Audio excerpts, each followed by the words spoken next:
Welcome. This is the August 19, 2020 regular meeting of the Holland City Council. To everyone that's here in person, welcome. To everyone outside in the parking lot, welcome. And to everyone watching on our live stream, welcome. Before I call the meeting to order, I need to make a few announcements. There are a lot of people here, both inside council chambers and outside. And there are a lot of people who want to watch and participate. We want to be respectful of everyone's rights. And in the age of COVID-19, we want to do our best to keep everybody safe and healthy. We've provided as many seats as we can inside while allowing for social distancing. We also have a speaker set up outside for people in the parking lot. You can watch the meeting through our live stream on the City of Holland YouTube channel, and it will be recorded so that you can watch it over and over again if you'd like to. I promise you will not miss anything. If you're here in City Hall, you must maintain proper social distancing and you must wear a mask at all times. I do see that there are a number of people here that do not have them on. Please put a mask on and have it cover both your nose and your mouth.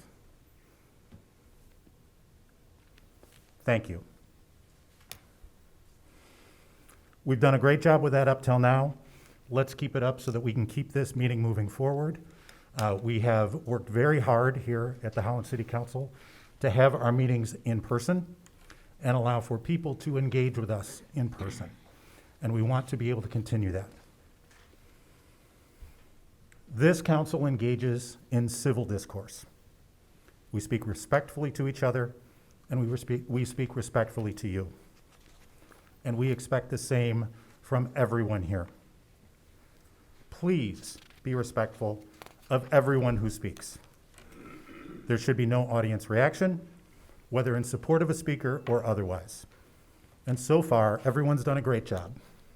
Please, let's keep it up. There are more people here than we can safely fit in council chambers. And we want everyone to have an opportunity to speak to council. Holland prides itself on being polite and respectful. And to that end, we will be inviting the people who have been waiting outside to speak first during the public comment periods.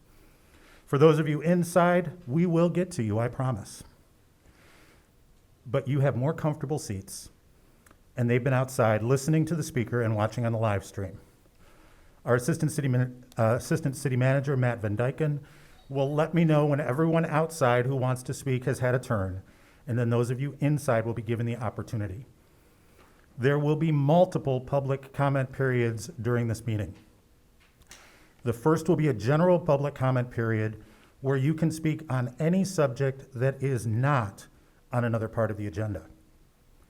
If you're here to speak in regard to the proposed non-discrimination ordinance, or frankly any other agenda item, please hold your comments until we reach that item on the agenda. When we reach the agenda item, I will explain when and how we will receive public comments. You may only speak once in regard to any particular agenda item. Everyone who wants to speak will have the opportunity to speak, I promise. And with that, I'll call the meeting to order. Kathy, would you please call the roll? Byrd. Present. Peters. Here. Garcia. Here. Trethewey. Here. Arnshorst. Here. Corbin. Here. Hoekstra. Here. Raymond. Here. Mayor Box. Here. We have a quorum. Thank you. We're going to begin the meeting as we have for many years with an opening prayer, immediately followed by the Pledge of Allegiance. I would ask that you would join us if you could.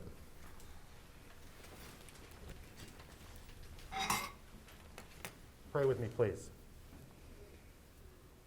Lord, we pray for the people in our community.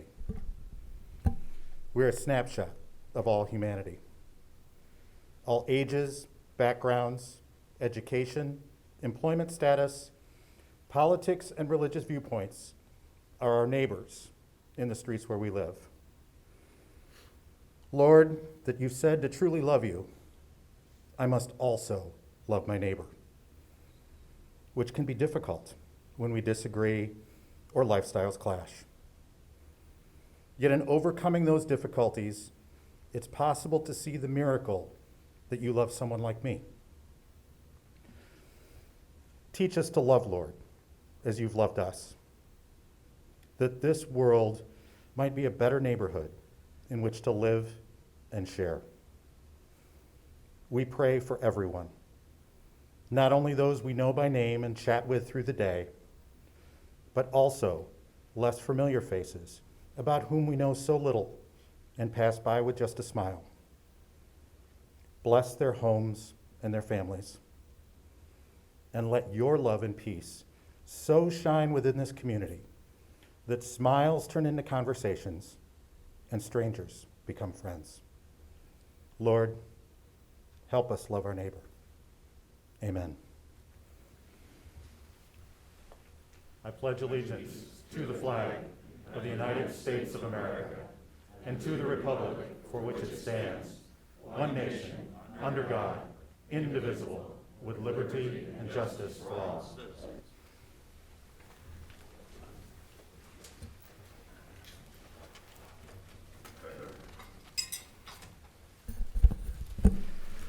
Next are our consent agenda items.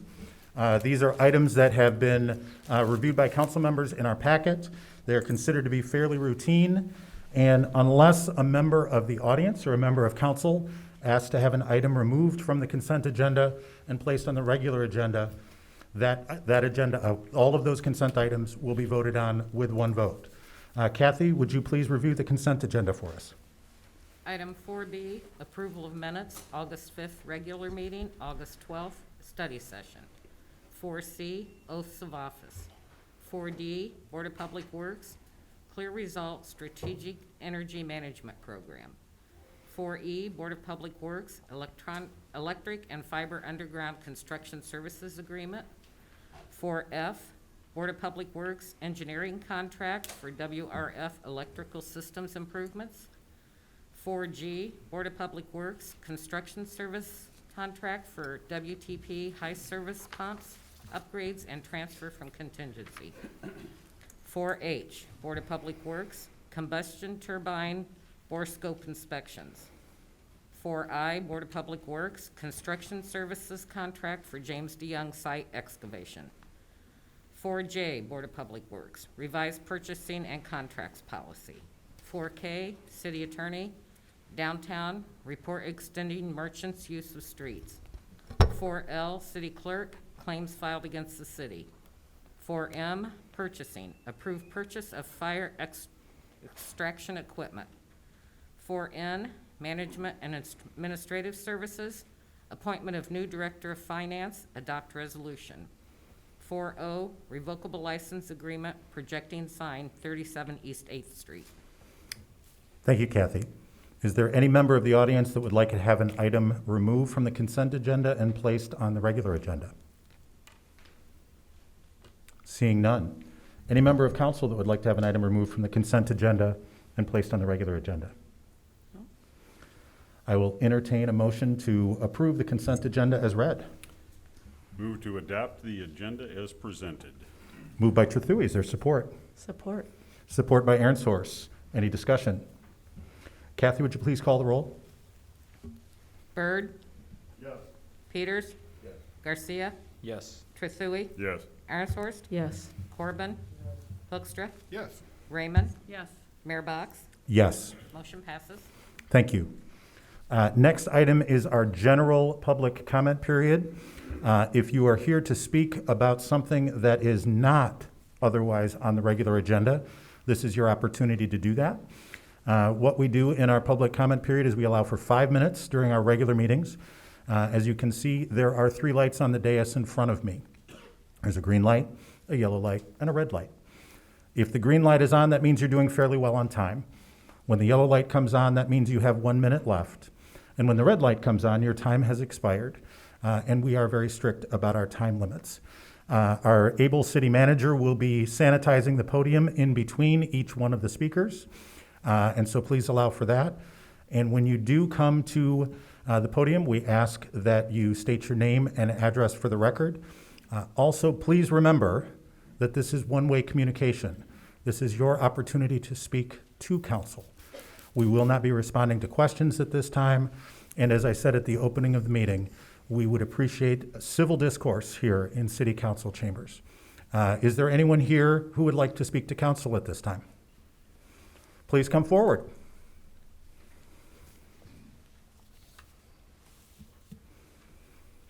And would you please state your name and address for the record? My name is Sherry Walton. I live at 603 Maple Creek Drive, condominiums off of 24th Street in Holland. I did send in a notice to the clerk, Kathy, yesterday, but I wanted to make sure that you all got an opportunity to see what the discussion would be about. This is to eliminate parking at the cul-de-sac of East 26th Street, and there are numerous residents that have to use that periodically because we have no extra parking spaces in the condo itself. So we do use that occasionally, and it's not been a problem as long as those condos have been there, which is since 1985. I have one picture that shows how big the cul-de-sac is. And it Ms. has- Walton, I hate to This is interrupt you on at the this point. agenda, Mr. Mayor. Yes, It's going to be on the agenda shortly. Yes, this will be as part of our regular agenda, so we'll invite you back to speak at that point. Oh, all right, Okay. so I have to So- wait? Yep, please, Okay. please, sorry about that. That's okay, thank you. The information is in the packet, just so you know, they do have that information on file. Okay, good. And for those of you who don't know, that's item 8A, traffic change, parking change on West 10th Street and East 26th Street. Yeah. Is there anyone else here who would like to address council on an item that is not otherwise on the agenda? Please come forward. Yeah, this is not on the agenda. Okay, and could you please state your name and address for the record? Yes, my name is Hema, and I am here from Grand Rapids. I have my people that come with me that I will translate. They'll speak Spanish, I will translate. So we are members of Movimiento Cosecha, a movement fighting for permanent protection, dignity, and respect for all undocumented immigrants in the United States. This movement was born out of the necessity of millions of us who have started lives and families in this country, and they are born and they're forced to live and hide out of sight. Because our visibility makes us targets, we are targets of criminal justice system, a system that seeks to make profit out of detention and deportation of employers who exploit us and pay us less wages, and because we don't have any papers. If we say the word against them, then they will call ICE. And this is our life.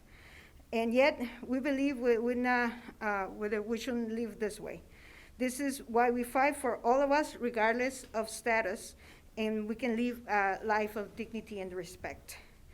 Movimiento Cosecha has been active in Holland for quite some time before the pandemic, and we have organized a march outside here. Some of the members here have seen us.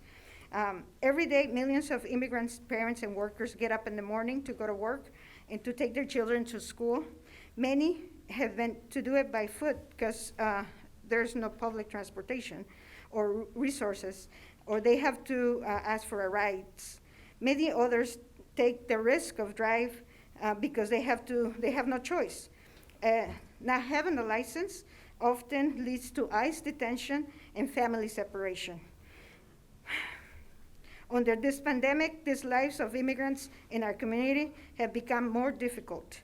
Immigrants are not considered for relief packages, financial or otherwise, by any government, not federal, not state, not local. Our communities are exploited and their labor and sacrifice to the economy. We refuse to be the sacrifice for profits. So we want the council to pass a resolution in favor of driver's licenses for all. Grand Rapids have done it, Detroit has done it, Kalamazoo have done resolutions, so that's what we're here for. And there's more of my members of the team, they're coming to speak with you. Thank you very much, Hema.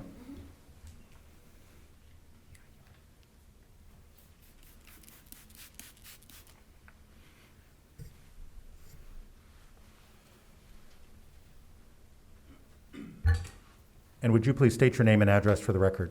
Martín Medina, 128 West 31st Street, Holland, Michigan. La licencia de conducir para todos en el estado de Michigan no es una idea nueva. Antes del 2008, en Michigan y en muchos otros estados había acceso para inmigrantes y todos los ciudadanos extranjeros poco documentados para obtener licencias que pudieran probar su identidad y su residencia de Michigan. The driver's license for all in the state of Michigan is not a new idea. Before 2008, in Michigan and many other states, there was access for undocumented immigrants and other foreign nationals to obtain licenses that could provide their identity and their residency in Michigan. El último estado en aprobar una ley de licencias de conducir para todos fue el estado de New Jersey. Hubo una coalición de instituciones, gobiernos locales y organizaciones de la comunidad empresarial, personas de fe y la gente en general que se unieron en el estado de New Jersey para hacer de su estado el 15º estado en pasar la ley que otorga acceso a personas indocumentadas, inmigrantes y otros a obtener una licencia. The latest state to pass a bill for driver's license for all was New Jersey. There was a coalition of institutions, local governments, organizations, business community, people of faith, and the people at large. They came together in the state of New Jersey to make this state the 15th state in the union to grant the access to underdocumented immigrants and others to have licenses. El 1 de mayo de 2018, Cosecha Grand Rapids organizó una marcha donde miles se presentaron por la dignidad y el respeto de los inmigrantes en la ciudad y el tema de la marcha fue licencias de conducir para todos. En retrospectiva, nadie en el estado estaba hablando de las licencias de conducir para inmigrantes, para el indocumentado y nuestras acciones audaces de tomar las calles. Las personas que marcharon estaban iluminando en este tema. El público no era consciente de la falta de acceso de las licencias de conducir ni tenía idea de por qué existía esta falta de acceso. Hemos cambiado la percepción y la narrativa. 2 years ago, in May 2018, Movimiento Cosecha in Grand Rapids organized a march where thousands showed up for dignity and respect for immigrants in the city, and the theme of march was driver's licenses for all.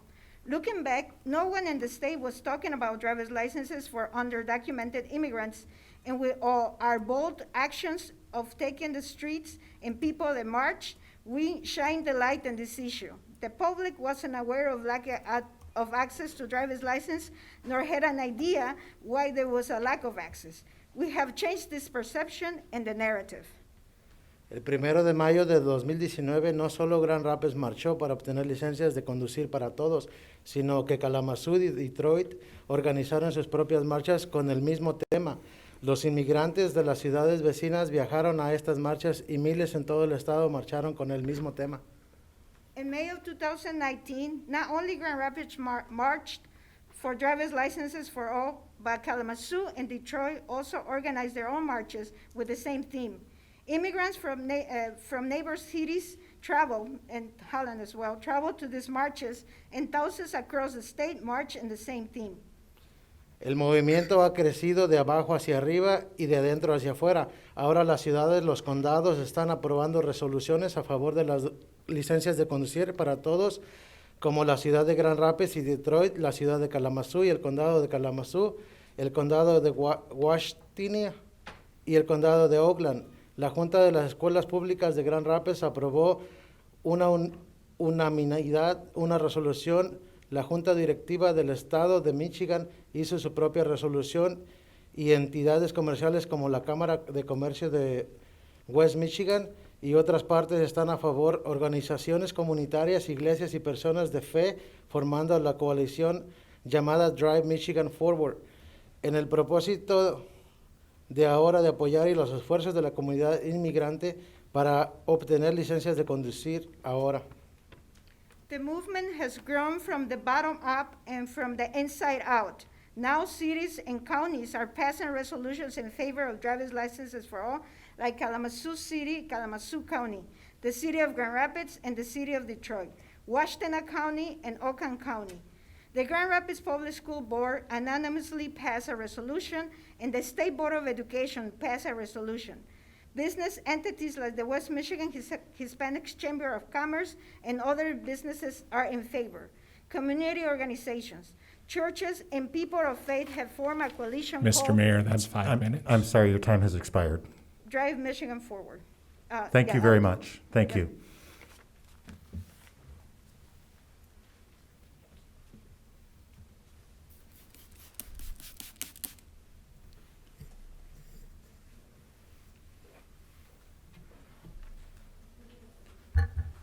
Hello, and would you please state your name and address for the record? Darcy, I live here in Holland. Do you want my actual address? We would like that for the record. Oh, 1242 Central Avenue. Great, thank you. Okay, I'm part of the movement the same way. Okay.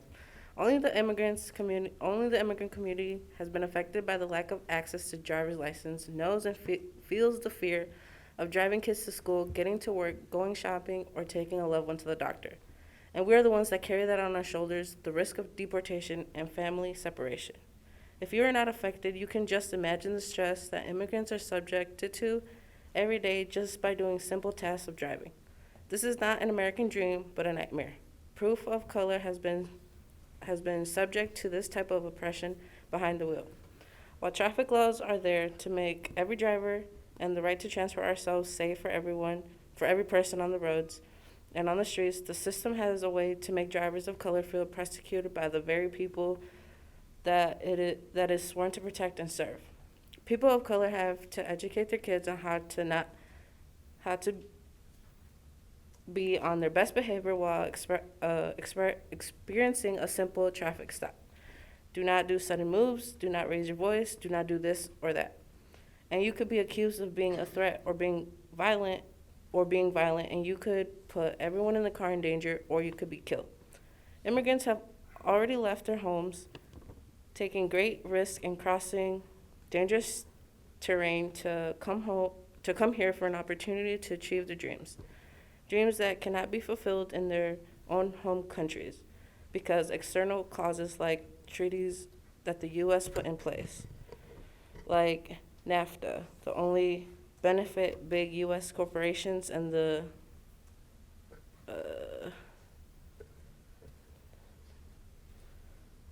of Central and South America regions by the U.S. militarized intervention affect the poor worker class that couldn't compete with the big corporation prices and had to sell their farmland to emigrate north as the only nonviolent and licit solutions to continue farming, but now in a foreign land.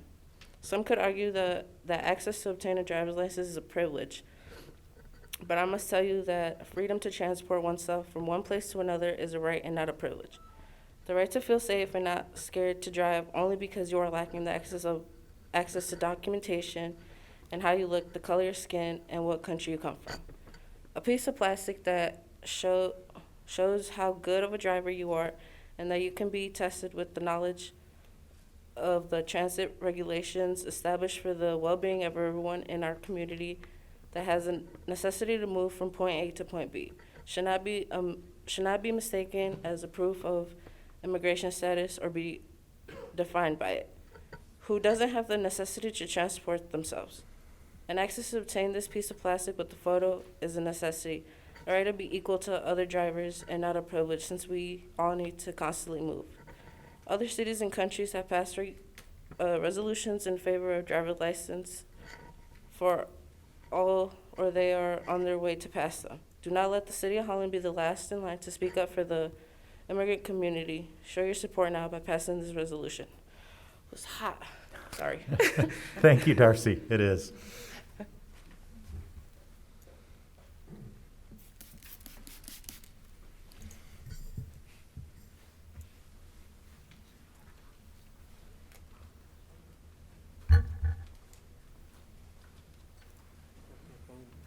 And would you please state your name and address for the record? My name is Martin Medina Espinosa. Dirección. La dirección en español. Central Avenue. No puedo nombrar. Holland, Michigan. Okay. Todos los miembros de la familia, incluidos nuestros jóvenes y adultos jóvenes, saben que la separación familiar puede suceder. Entonces, nosotros, los niños, los adultos jóvenes, nos gustaría simplemente sentarnos en la escuela, enfocarnos en nuestro trabajo, sabiendo que nuestros padres y seres queridos podrían estar manejando para comprar alimentos, o al médico o al trabajo, y no ser detenidos por la policía para una infracción de tráfico de rutina. Okay. Every family member, including the youth or young adults, know that family separation can happen. So our children, our young adults, would like to just focus and sit in school, but knowing that their parents and loved ones could be driving to get groceries to the doctor or to work and get stopped by the police for a routine traffic, they're or failing a signal, they cannot be they cannot be concentrated in school. La falta de una licencia combinada con la violencia de ICE que ocurre diariamente en nuestra ciudad es traumatizante para toda nuestra generación de niños inmigrantes, adultos, jóvenes inmigrantes, y afecta el ambiente de aprendizaje en nuestras escuelas. Muchos niños han experimentado esto, por lo que aprobar una resolución para respaldar las licencias de conducir para todas las personas indocumentadas nos permite a los niños y a nuestras familias saber que no estamos solos, que alguien se preocupa por nuestros miedos y necesidades, como la ciudad de Holland. Puede pasar una resolución a favor de licencias para todos. The lack of a license combined with ICE violence and ghosts daily in our city is traumatizing for a whole generation of immigrant children and immigrants of youth. It affects the learning atmosphere in our schools. Many kids have experienced this. So passing a resolution to support driver's licenses for all undocumented folks, let our children know and our family know that we are not alone, that somebody cares about and worry about our fears and is doing something about it. Like the city of Holland can pass a resolution in favor of driver's licenses for all. Gracias. Thank you. Thank you.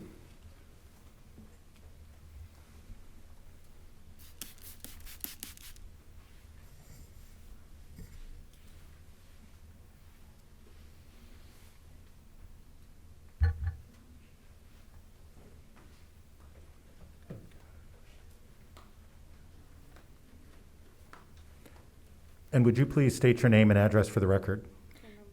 My name is Griselda Chavez. My address is Central Avenue, Holland, Michigan. Somos un movimiento formado por padres y madres, hijos e hijas, nietos, abuelos. Nuestro movimiento cuenta con la participación de toda la familia, desde los más pequeños hasta los mayores. Como movimiento para la gente, nuestro trabajo es con la gente. No bailamos con partidos políticos, no tenemos reuniones con ellos a puerta cerrada.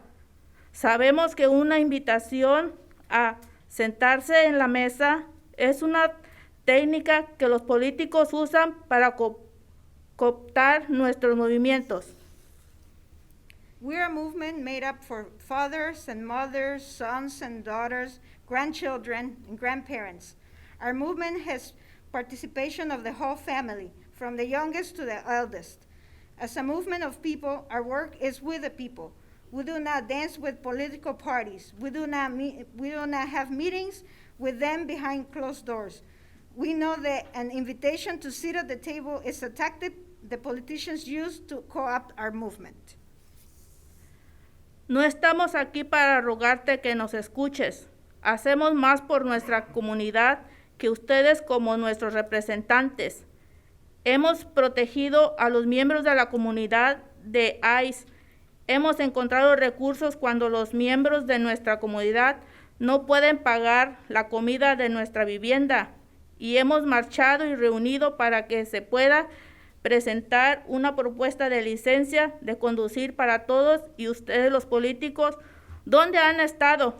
¿Qué han hecho? We are not here to beg you to listen to us.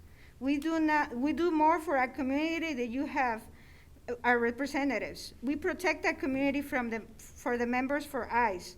We have found resources for our community members because they can afford housing because of the pandemic.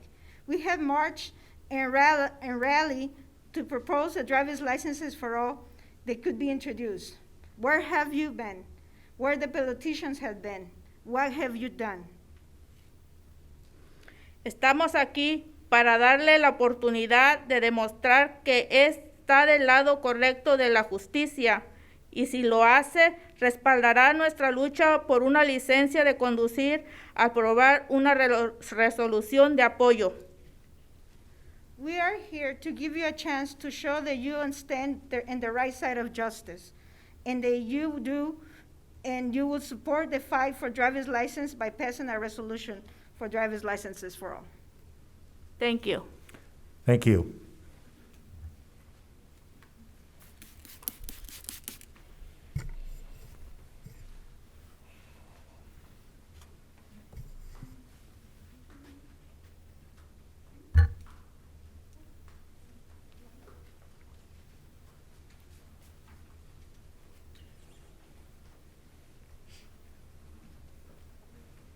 And would you please state your name and address for the record?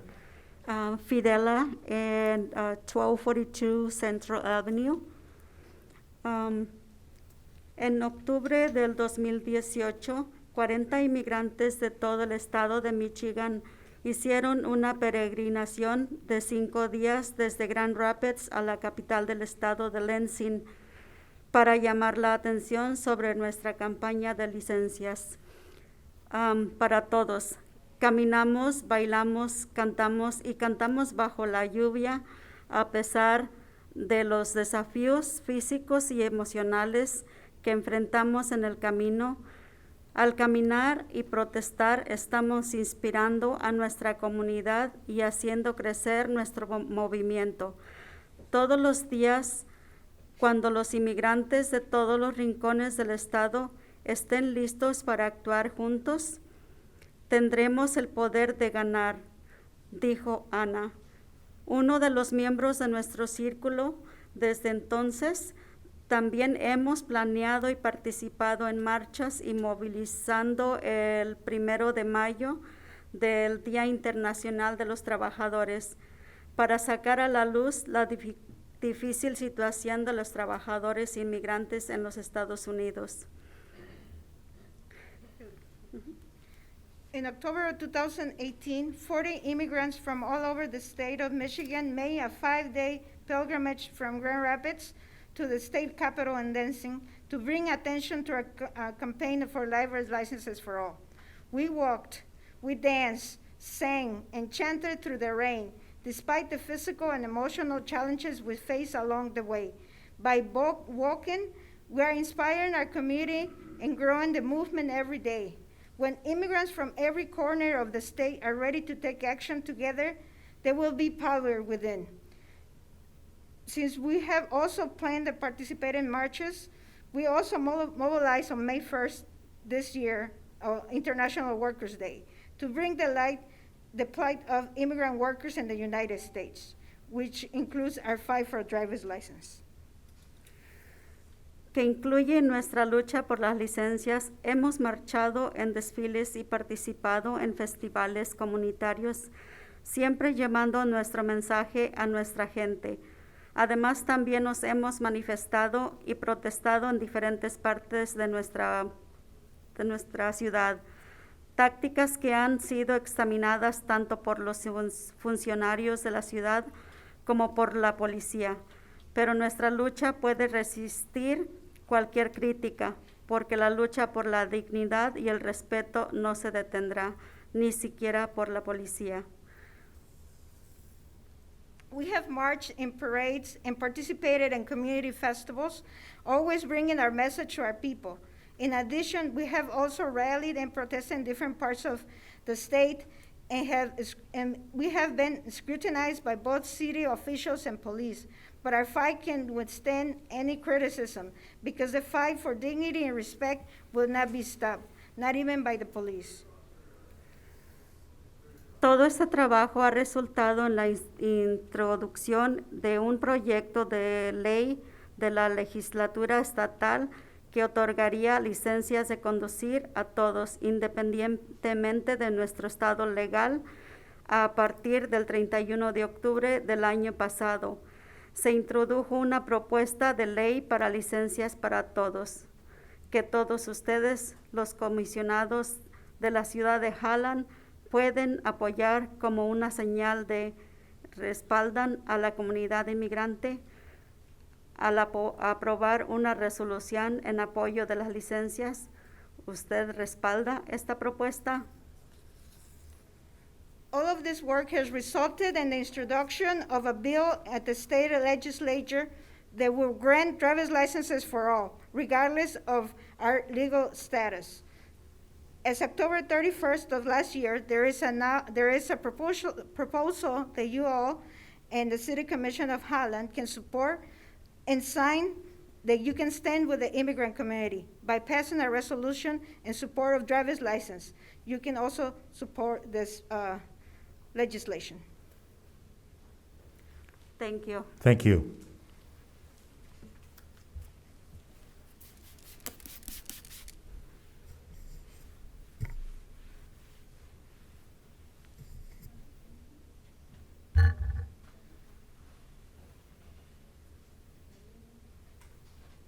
Mr. Mayor, Yes, sir. I thought this was limited to 5 minutes apiece. You're allowing this woman to use other people to talk? There, She's sir, speaking? sir, each person is allowed 5 minutes. There are separate people that are speaking. She's saying the same Would thing you all please the state your name and address for the record? Sure. Karina Medina, 128 West 31st Street, Holland, Michigan. Thank you.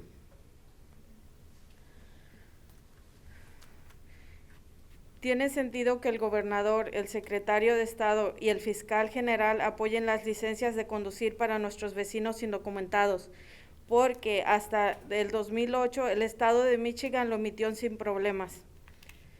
Una opinión del fiscal general de Michigan en 1995 concluyó que no había ninguna ley que impidiera que un inmigrante indocumentado estableciera su residencia en Michigan. El estatuto relevante definía a un residente como aquel que reside en un hogar o domicilio establecido o permanentemente con la intención de permanecer en ese estado, y no continúa ninguna referencia a la ciudadanía o el estado migratorio. Esto permitió a los inmigrantes obtener una identificación de Michigan y una licencia de conducir. It makes sense that the governor, the Secretary of State, and the Attorney General supports driver's licenses for undocumented neighbors, because up to 2008, the state of Michigan issued them with no problem.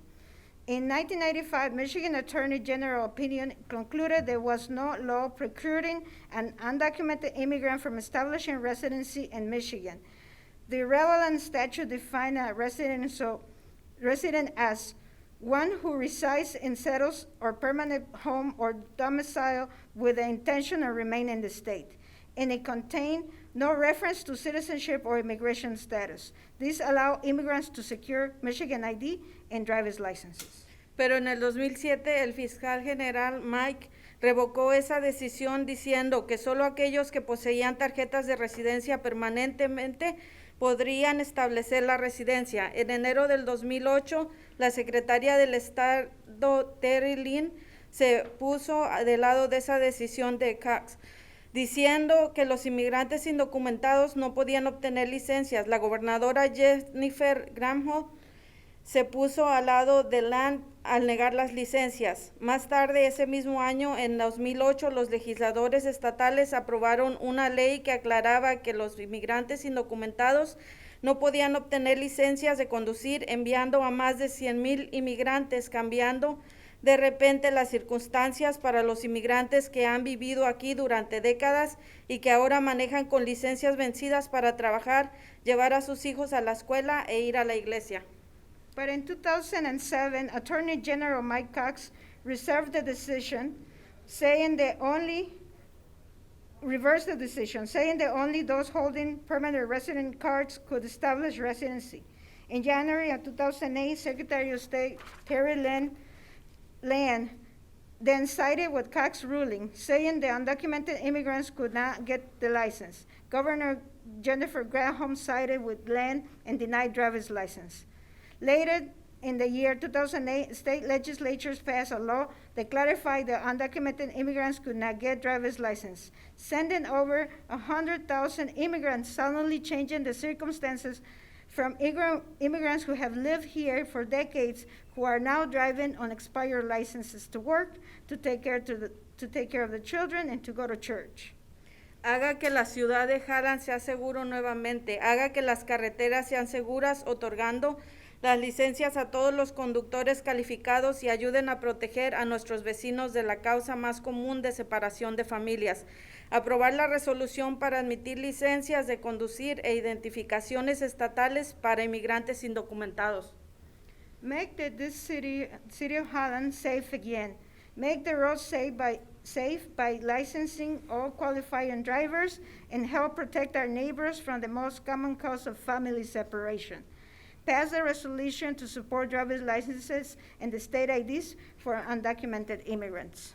Y voy a acabar con esto. Antes de que empezara la pandemia, usted en la página de la ciudad de Holland dijo que todos éramos un solo Holland y le estamos pidiendo que lo demuestre. You said, and before the pandemic started, in the Holland page, you said that there was only one Holland, and then this is an opportunity for you to show that we belong. There's this one Holland. Thank you. Thank you. And I would like to remind members of the audience, please do have both your mouth and your nose covered with your mask. I recognize it's hot. It's hot for us as well. I recognize it's uncomfortable. None of us are enjoying wearing the mask, but we must do that for the safety of all of us. Thank you. Are we following the executive order?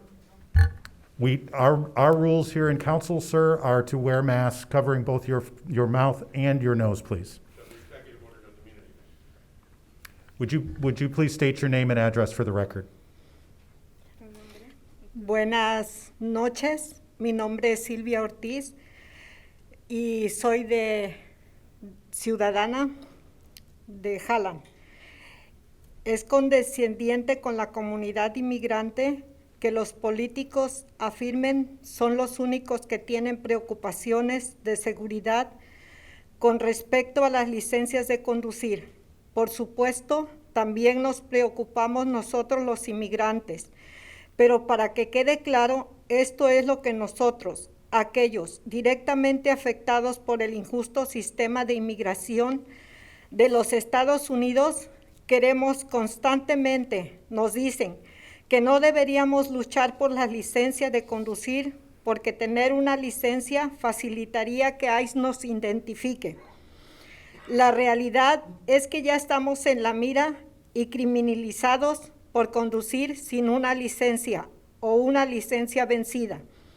Sabemos que si así lo desean, el secretario de Estado puede compartir la base de datos de licencias con ICE y el FBI.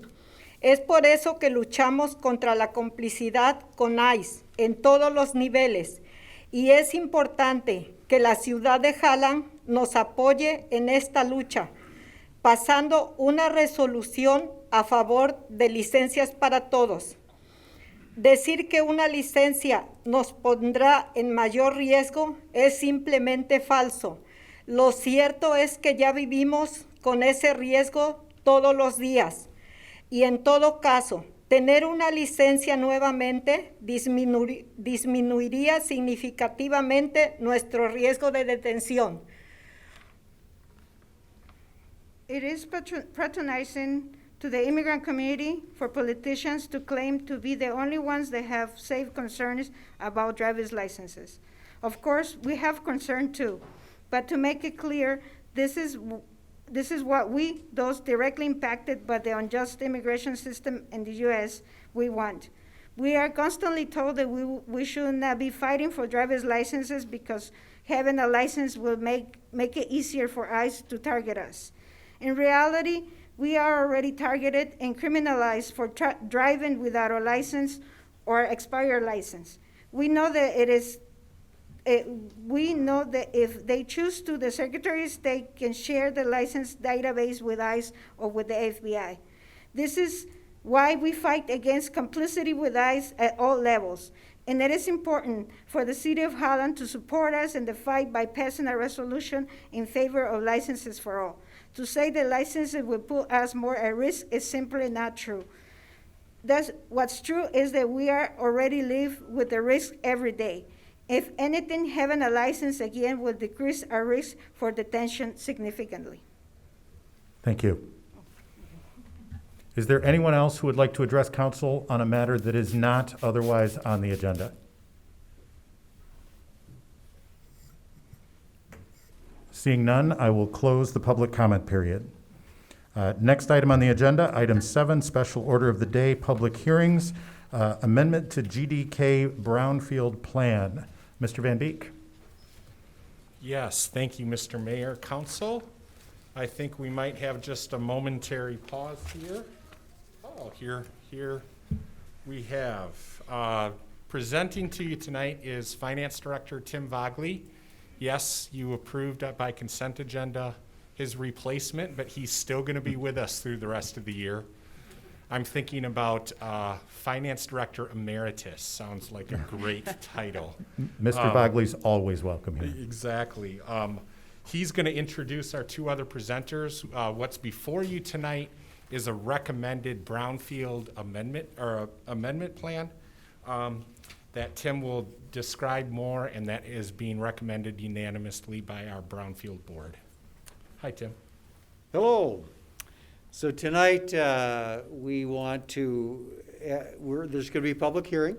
Following the public hearing to discuss the amendment, the first amendment to the brownfield plan regarding properties that we refer to as the GDK properties, but it's basically the properties between River and Pine and 7th and 9th and 8th, between that corridor.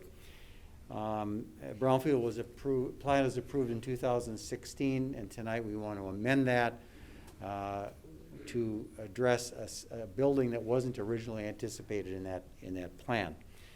Following the public hearing, we're going to ask you to approve a resolution. That resolution will approve the amendment, and it will further approve a reimbursement agreement with the developer. GDP intends to invest about $8.5 million in a beautiful building, and I'm going to let Chuck describe that in a minute. There's some significant investment in the preparation of the soils and the surfaces to get that building reconstructed. Those are eligible for brownfield TIF reimbursement, tax increment financing. So we're requesting an amendment to the plan that will allow for approximately 5 years of the taxes paid on this property will reimburse then the developer for these eligible expenses. I'll stop there and I'll introduce two people with me tonight, and one is Chuck Geenan, one of the developers, and then Kirk Perschbacher is here as well, and he's with the environmental firm FTC&H that will provide technical answers to questions if you have those. So first is Mr. Geenan.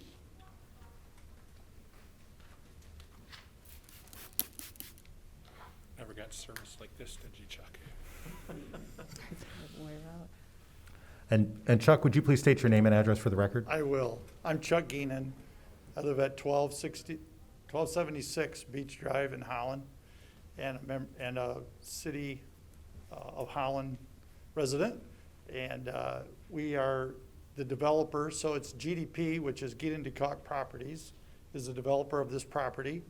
And we've also, as you know, or maybe remember, we have been developing the rest of the block of River to Pine between 8th and 9th Street. This project goes up on the corner of 9th and River, northwest corner.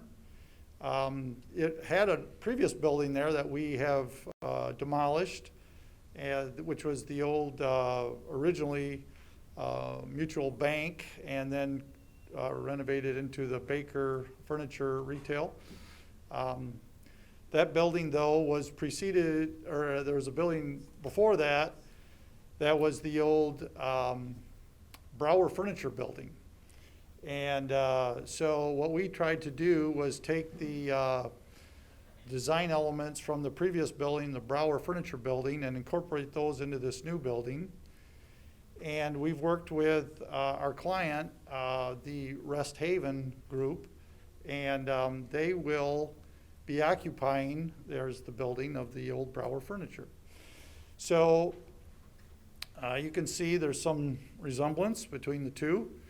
And we worked with Rest Haven and said, we'd like to work with you. And so we've put together a project that includes 21 residential units on floors 2 through 5, and some retail main floor space on the ground floor.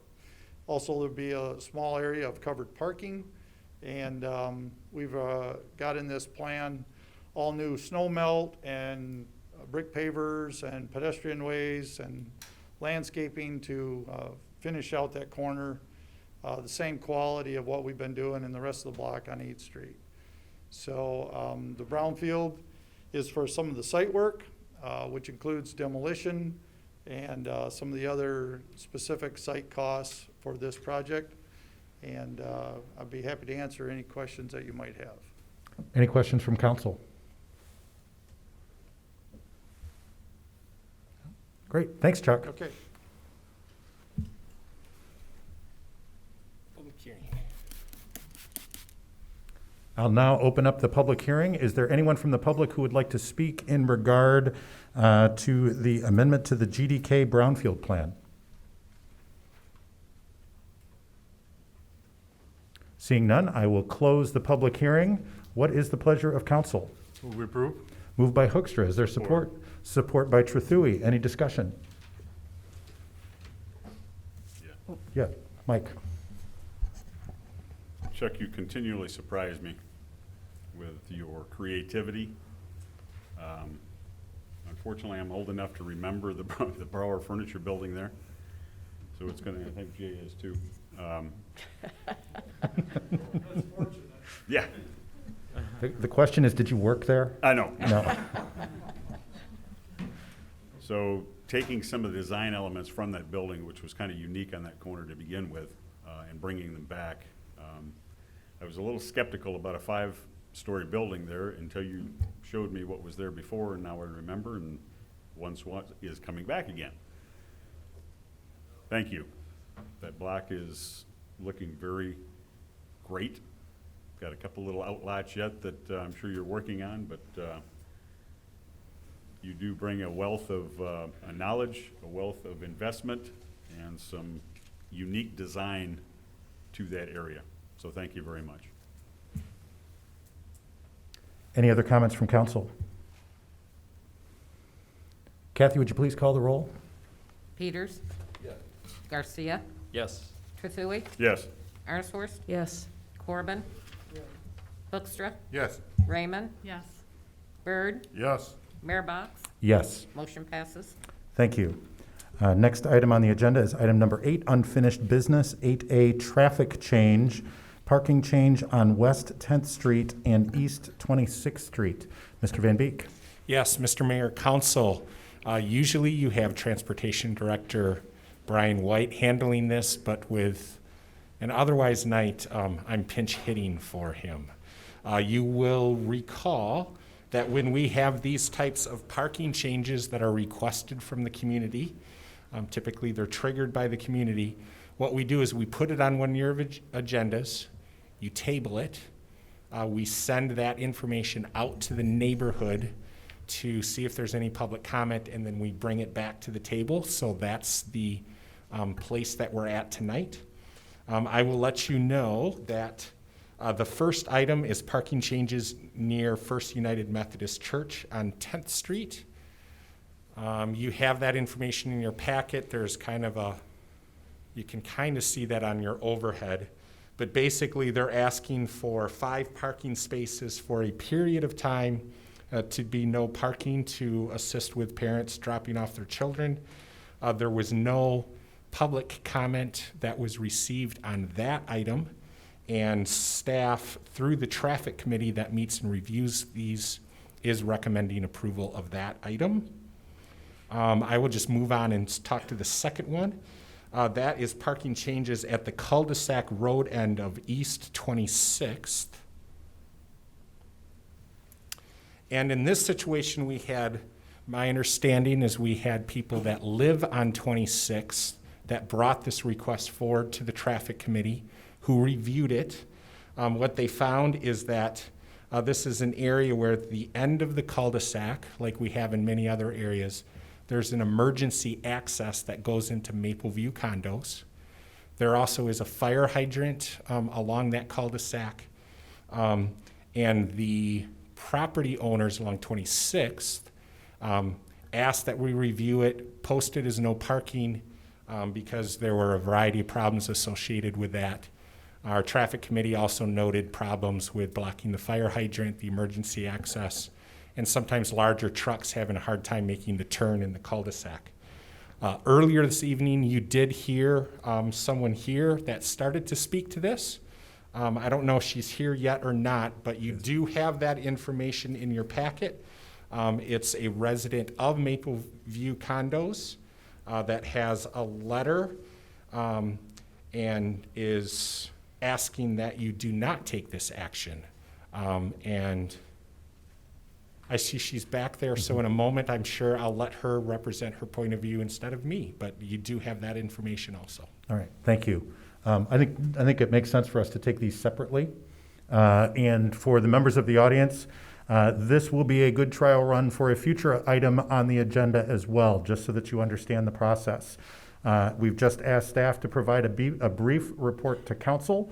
At this point, I'm going to ask council for a motion in regard to the recommendation. Once that motion has been made and has been seconded, I will then open up the item for public comment. And we'll be doing that for the next couple of items that are here.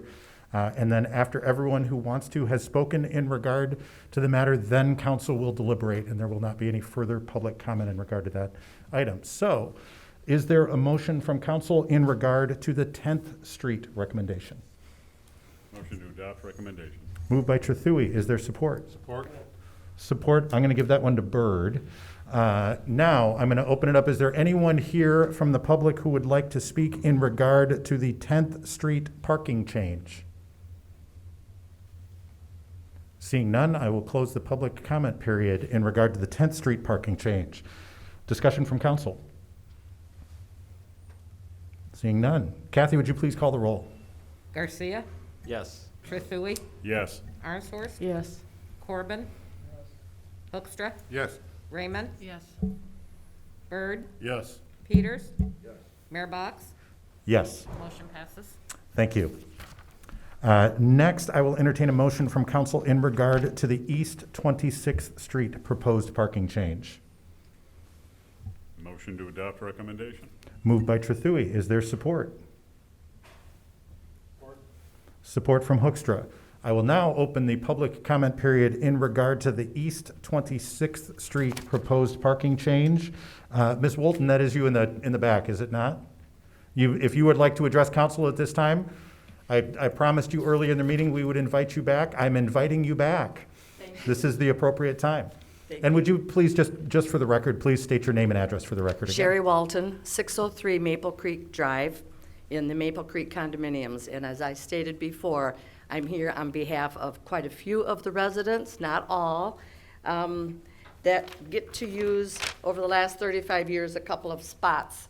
And I did hear you say that there's a emergency gate, emergency road. There is. It's a gate that's quite a ways away. It's way to the north of where the two spots are that are parking. We've been using that land for city-owned for since it's been built in 1985. So my request is that we leave it how it is and continue to park. It's never been an issue. There's never been any problems to my knowledge. My own family member has had to use it when he moves here, back and forth between California and Michigan, and he uses it up there. Stays for 2 or 3 weeks, and he gets to park up there because there's not any extra parking in the condominium association area. So I'll keep it quick. I'd like you to say yes, leave it how it is. Thank Right. you. Thank you. Any discussion from council? Your Honor? Oh, I'm sorry, we have somebody else here, I apologize. I closed the public comment period too quickly. Oh, before you step to the podium, Mr. Van Beek, did you?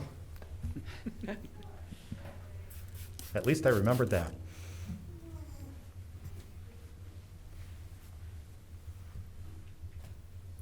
And would you please state your name and address for the record? My name is Steve Cloutier. I live at 315 Maple Creek Court.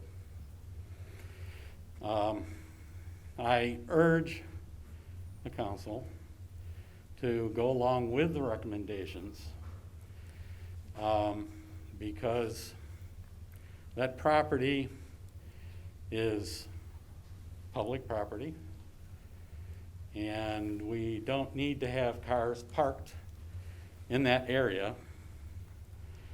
And as far as extra parking goes, there is parking spaces within Maple Creek condominiums. And if there are cars that are there parked illegally, I urge that the traffic division tickets those vehicles and/or tows them away, as they should not be there. And I, as a resident, don't like the idea that there are cars there. And there's a gate there that's for emergency use, and I can see where there's possibilities of cars being parked and in the way of emergency vehicles. And as a resident, I certainly don't want that to happen. So I, again, urge the council to go along with the recommendations. Thank you. Thank you, Steve.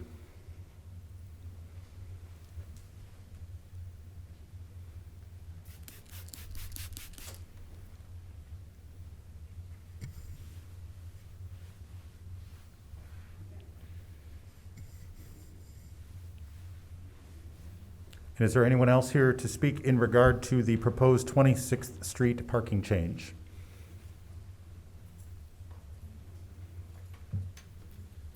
My name is Tammy Pinkney. I live at 642 Maple Creek Drive. I am the secretary of the board of my Maple Creek condominiums.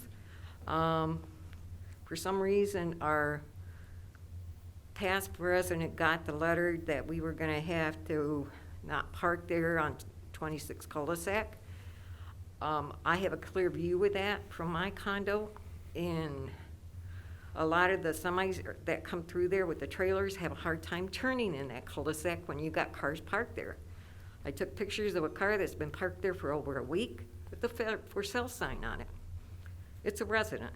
Now, I sent out a letter to all our residents. There is parking for a fee up on 28th Street by the storage units. So there's no excuse why they would park there. So my recommendation is, if they're parking there and they're not supposed to and hindering somebody else from parking there, they should be ticketed or hauled away. Okay? Thank you, Tammy. Yep.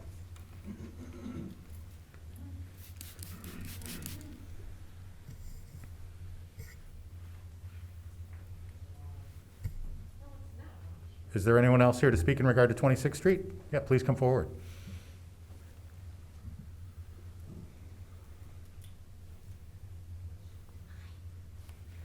And would you please state your name and address for the record? Will. My name is Sue Cloutier, and I live at 315 Maple Creek Court.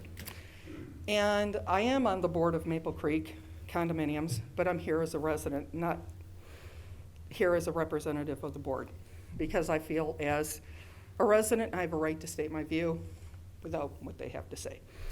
So I am the only person on the board that actually lives on the court. And Residents have been abusing our parking privileges for a long time. So we've tried to implement policies, and it just seems to get us nowhere. So our latest one was to have this alternative parking up at the storage units on 26th Street. And instead, still people are parking on the cul-de-sac. And I looked at your pictures online, which were really awesome, to say the least. And all of that property is clearly yours. It's not ours. And if, people are having a problem using the cul-de-sac per, the ordinances for the city charter, then I think you need to do what you need to do and make it no parking. But I also, I'm concerned that people are parking in front of that fire gate, because I believe there was a complaint on that too when I had called and talked to the city. So, yeah, just make it no parking. That would take care of a lot of problems, and quite frankly, it needs to happen. So, thank you so much for your time. Thank you, Sue. Bye-bye.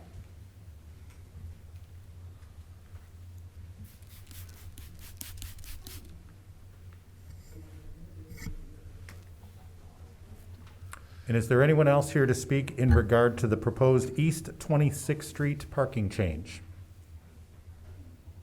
Seeing none, now I will close the public comment period in regard to East 26th Street. Discussion by council. Your Honor, if I... Yes, Mr. Hoekstra, sorry I interrupted you before. No, that's perfectly, I interrupted you. It's okay. Just to kind of ask a clarifying question, and Ms. Coutier probably has already addressed that, but the property we're talking about is at the end of the right-of-way of 26th Street, city right-of-way, and is not part of the property of the condominium. That's correct? Correct. Okay. Simple question. Thank you very All right. much. Thanks, Dave. Any other comments from council? Yes, Lynn. And again, Sue may have answered this, but is one of the issues that people are parking in front of that emergency gate? I think we've heard that concern tonight. I think there were pictures, and I hope you received that. If not, I can walk them around. The cars quite often are parking in the grass around the cul-de-sac. And I know that we've observed sometimes parking too close, at least to the fire hydrant, inhibiting that.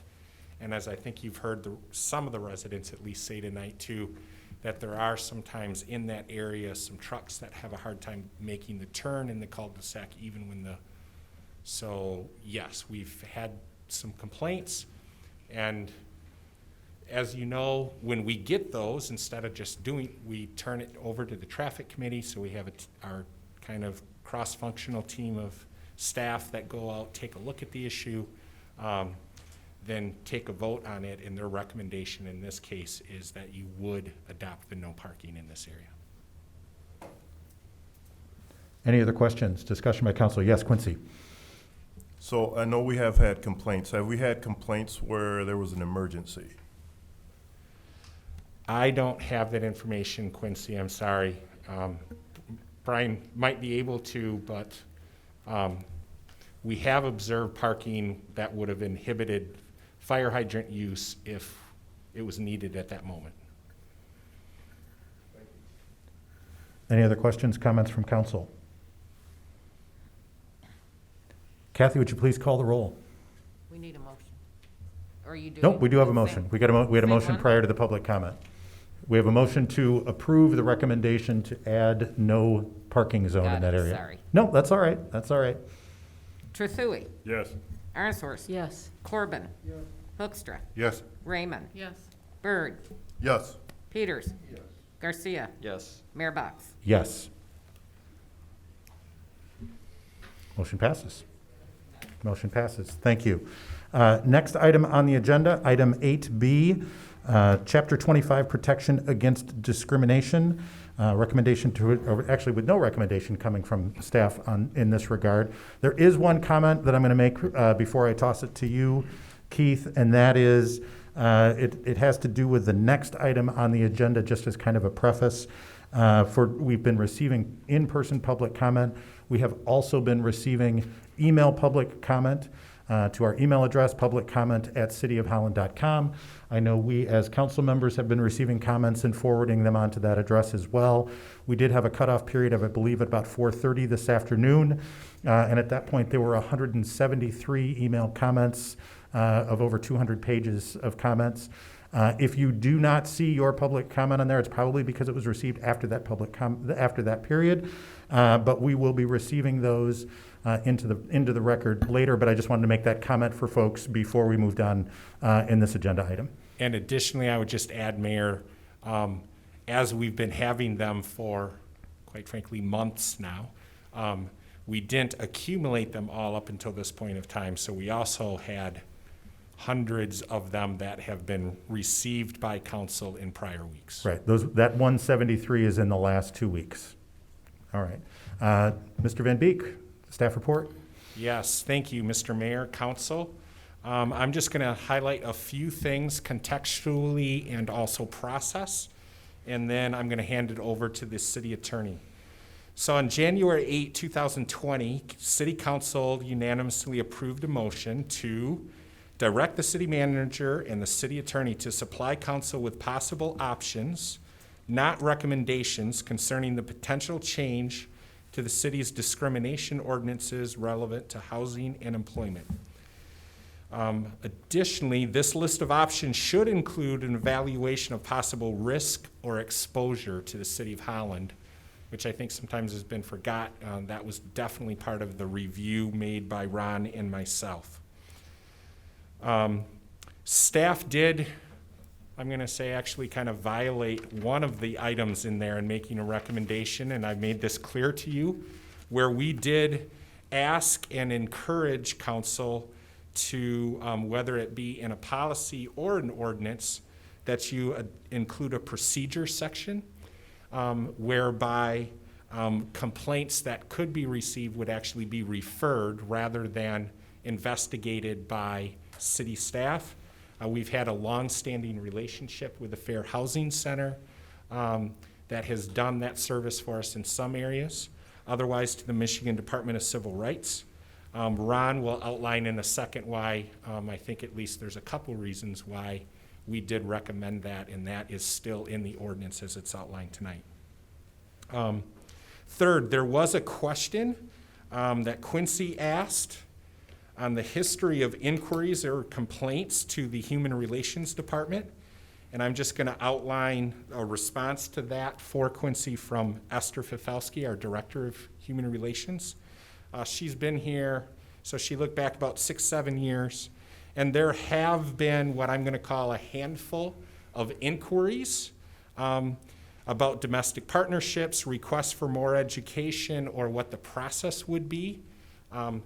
There is no record of a complaint filed directly with us, but Esther was quick to point out that because of our relationship with the Fair Housing Center and in other areas, the Michigan Department of Civil Rights, the thought is there have been times where people have bypassed us and filed those directly with those entities, which of course they're allowed to do. Finally, council decided not to move forward a handful of weeks ago with the policy option. So tonight is the scheduled final reading and vote on the protection against discrimination ordinance. I, of course, will be ready and able to answer any questions that you might have, but otherwise I'm going to hand it over to City Attorney Ron Vanderveen, who will outline what's in the ordinance before you tonight, what it does, what it doesn't do, and the elements of that ordinance. Thank you. Go ahead, Ron. Thank you. Thank you, Mayor and members of council. What you have before you is an ordinance that will adopt Chapter 25 of the Ordinance Code to prohibit discrimination. It starts out in Section 1 as a policy statement indicating that it's a policy of the city to prohibit denial of equal protection of the law, denial of civil rights and discrimination based on, and then lists the categories of protected classes, age, race, national origin, color, disability, education, familial status, sex, sexual orientation, gender, expression, gender identity, height, marital status, religion, source of income, or weight. All categories that mirror state law, and in fact, in the next section, we refer to definitions in state law that are incorporated into the ordinance with 3 exceptions: sexual orientation, gender expression, and gender identity. Those items are not in the statute, as we've discussed before. They are items that are the administrative interpretation by the Department of Civil Rights. And these 3 items, as well as basically almost the whole ordinance, comes from the model ordinance that has been adopted or proposed by the Michigan Department of Civil Rights back a couple years ago. The heart of the ordinance really is Section 3, which prohibits discrimination. Prohibits discrimination in employment, in broad facets of housing, in public accommodations, and the delivery of public services.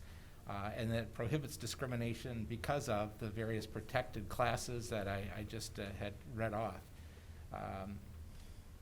There are exceptions to the rules, as with about any rule. Section 4 lists exceptions. Those exceptions come from state law. Again, we're trying to, in drafting this, we're trying to model state law so it mirrors that, and I'll explain why in a couple of minutes. But these exceptions come from state law, and are also exceptions that come from the model ordinance that's been proposed by the Department of Civil Rights. As I've mentioned in past meetings, in adopting an ordinance, the city has a broad sort of playing field to act in. But the city cannot allow something that's prohibited by state law, nor can the city prohibit something that's specifically allowed by state law. So between those 2 goalposts, the city could act, and these exceptions relate to those areas that the city cannot act in. Then we get to Section 5 that deals with complaint procedures, and here basically the organization of that section is that a person who believes they were discriminated against can file a complaint with the city. The complaint would go to the Department of Human Relations, and the director would gather information on that complaint and forward that to the Michigan Department of Civil Rights or the Fair Housing Center of West Michigan. It would be the Fair Housing Center, obviously, if it's a housing complaint. It'd be the Department of Civil Rights if it's any other type of discrimination complaint. And that was set up that way on purpose because it allows the city then to defer to the expertise of the state agency, the Department of Civil Rights, that spends all of their time investigating and dealing with discrimination complaints, and the Fair Housing Center that also deals with housing complaints and housing issues. It defers to the broad remedies that are available under state law, which are not things that we can go as broad under an ordinance. And so the Michigan Department of Civil Rights has a much broader array of things they can do to protect against discrimination. And then there's also the Michigan Department of Rights established procedures that guarantee due process and fairness between the complaining person on the one hand and the respondent or the party that's alleged to have discriminated on the other, who can respond to the complaint and have their day in a hearing.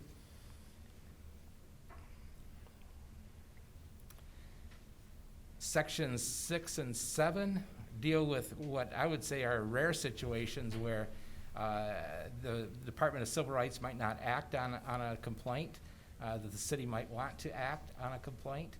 That would not be a situation where the state agency has determined there's no discrimination, but a situation where the state's determined that there might be discrimination but not act on it. And that would be a prosecution for a civil infraction. Right now, under our current ordinance on housing, a violation is a misdemeanor. This would make a violation a civil infraction. It would also impose the option for the city to declare someone to be in default, which has an effect under the charter, under state law as well, of no longer being qualified to be awarded a contract or for an official appointment with the city while they're in default under the ordinance. Also, it could be cause for suspending a business license. The city issues a number of business licenses under Chapter 17 of the Ordinance Code, and this would apply to those.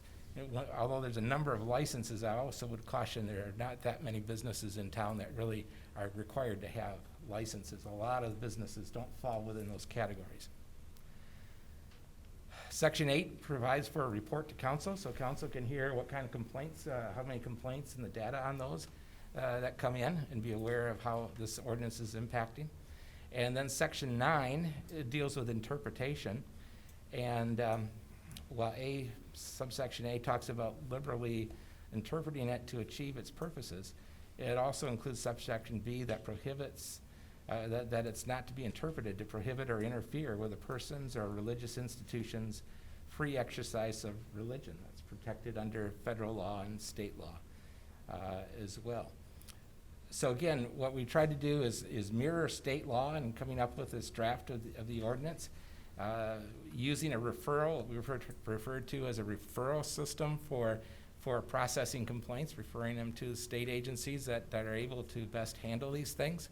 It also takes the city out of the litigation area as much as possible. I can never guarantee that no one would ever file a lawsuit against the city involving this ordinance. But I think that the way we've got this structured best protects the city from that as well, because we've protected the most frequent litigation, I think, could come out of this would be the freedom of expression, freedom of religion type defenses. And we've included those as exceptions under the ordinance for that protection. And then the other area, the frequent litigation, would be the enforcement litigation, and that would be something that the Department of Civil Rights would be involved in, not the city. And so be glad to answer any questions. All right.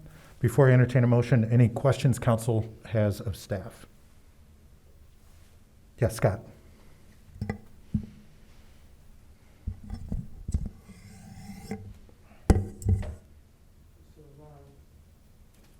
Mr. Vanderveen, you've mentioned that under protection, under sections 25(4)B exemptions, that there's religious protections. Does that include protections for the employees and members of those establishments? I couldn't quite hear all of that. So you mentioned that there are exemptions for religious institutions or establishments. Right. Does that also include the members or employees of each of those establishments?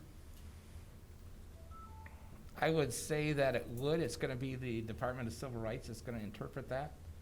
It is one of the exceptions that they apply that comes from state law. Okay, thank you. Another question? Sure. So you mentioned that we modeled this ordinance from the model ordinance provided by the Civil Rights Commission. Is that correct? That's correct. In that model ordinance, or we mirrored that model ordinance, it mentions in the footnotes that there are cases holding that gender expression is included and thus protected by the exclusion of gender. So, if this line is a case is sufficiently acceptable, it may eliminate the necessity of adding the word gender expression. Is that correct? That's in the footnotes of the template or the model ordinance? I'd Page have to 1 of look back 5. at the footnotes in that. I think there is case law out there that indicates gender expression is not included in the federal statute. I believe other state statutes as well. I don't know that there's any state law cases in Michigan on that subject. The Attorney General has in the past indicated that that was the case. The current process status with the Department of Civil Rights is that they have interpreted it to the state statute to include protection for gender expression, gender identity. And the current Attorney General has indicated that they may proceed with pursuing that approach. I understand that there's a lawsuit that was filed a couple months ago in the Court of Claims that challenges that position, but that nothing has really happened with that lawsuit at this point, and not expected at this point either. It takes a little longer.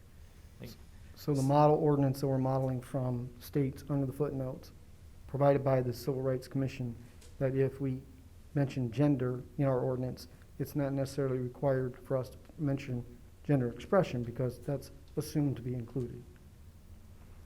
Okay. I would expect that that's the case, yes. So the third question is, and I brought this up before with council, and again, I'm looking at the construction of this, that's all, okay? Please don't interpret it anything differently as from the public, other than construction, what we put together here. So under Elliott Larson, the act itself, or the interpretive law provided by the Civil Rights Commission, gender expression is not articulated in either one of those two documents, is that correct? Gender expression is a definition that is in their model ordinance. In the model ordinance, but not in the law. When I say law, I mean by Statute. the Elliott Larson Act or the interpretive statement, which is considered law. That is correct. The ordinance was adopted by the Civil Rights Commission, just like the interpretive statement was adopted. The ordinance was adopted, in fact, I think a year or two earlier. It was prior to the interpretive statement, but it is part of what the Civil Rights Commission did adopt. But Thank you're you. right, it's not in their interpretive statement, and it's not in the statute language itself. Yeah, because I believe the courts back in '93 said interpretive language is considered law, but not adopting an ordinance or a template or a model ordinance is not considered law. Only interpretive language. I'm sorry, yeah, the interpretive statement is not necessarily law, but it's an interpretation of what the law is. I think that's probably a little bit of a nuance there. But an administrative agency like the Department of Civil Rights administers laws. Sometimes there's ambiguities in the terms that are used in laws, and they interpret those laws then in the scope of their activities. Until it's interpreted otherwise by the courts, then their interpretation would apply. So they interpreted the other language, but they never included gender expression in their interpretive language, but yet they put it into the model ordinance. I believe that's true, yeah. They definitely did put it in the model ordinance. Thank you. Mhm. Any other questions of staff? I'll entertain a motion in regard to Chapter 25, Protection Against Discrimination. What is the pleasure of council? Move we adopt the ordinance? Moved by Hoekstra. Is there support? Support by Peters. As a refresher, I'm going to open it up for public comment at this period. And I'm going to give a little refresher to the members of the public. For those who are here to speak in person, you are limited to 5 minutes each. As I said, about an hour and a half ago or so already, there are 3 lights in front of me: a green light, a yellow light, and a red light. The green light means you're doing okay on time. The yellow light means there is 1 minute left. And when the red light comes on, your time has expired. And if you've been paying attention, we are very strict about that. Point of order, Your Honor. Yes, sir. A question would be is, do we make or can we make a motion to amend the current motion? And would that be what is public commented on, or would it only be commented on the current motion? I'm going to refer to our chief governance officer and our city attorney as the point in time that would be appropriate for council members to move to make an amendment to the proposed motion. You know, I think under Robert's Rules of Order, at any time before a motion is voted upon, a motion to amend can be made. I would think that it's appropriate if someone intends to make a motion to amend, that be addressed first, and then allow the public's comment to reflect the actual question that's before the body, before council. So I want to make sure I've got this very clear. If a motion is made to amend, we have the opportunity to discuss that, or should I be opening that Yes. up for public comment as well? Now, you would have the opportunity to discuss the motion to amend. The motion be made to amend is seconded. I think technically under your rules, if somebody wants to speak to the motion to amend, they can come to the podium and wait to be recognized. And then they could comment on the motion to amend, and then you can discuss it and vote. Okay, thank you.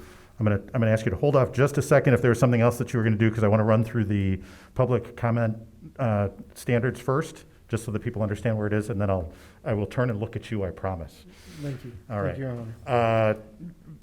For those of you who may be coming up for public comment, please remember that you are speaking to council. Please address us and not others in the room. Also remember that this is one-way communication. We will not be answering questions or engaging in conversation with the audience. That is the way that it always is.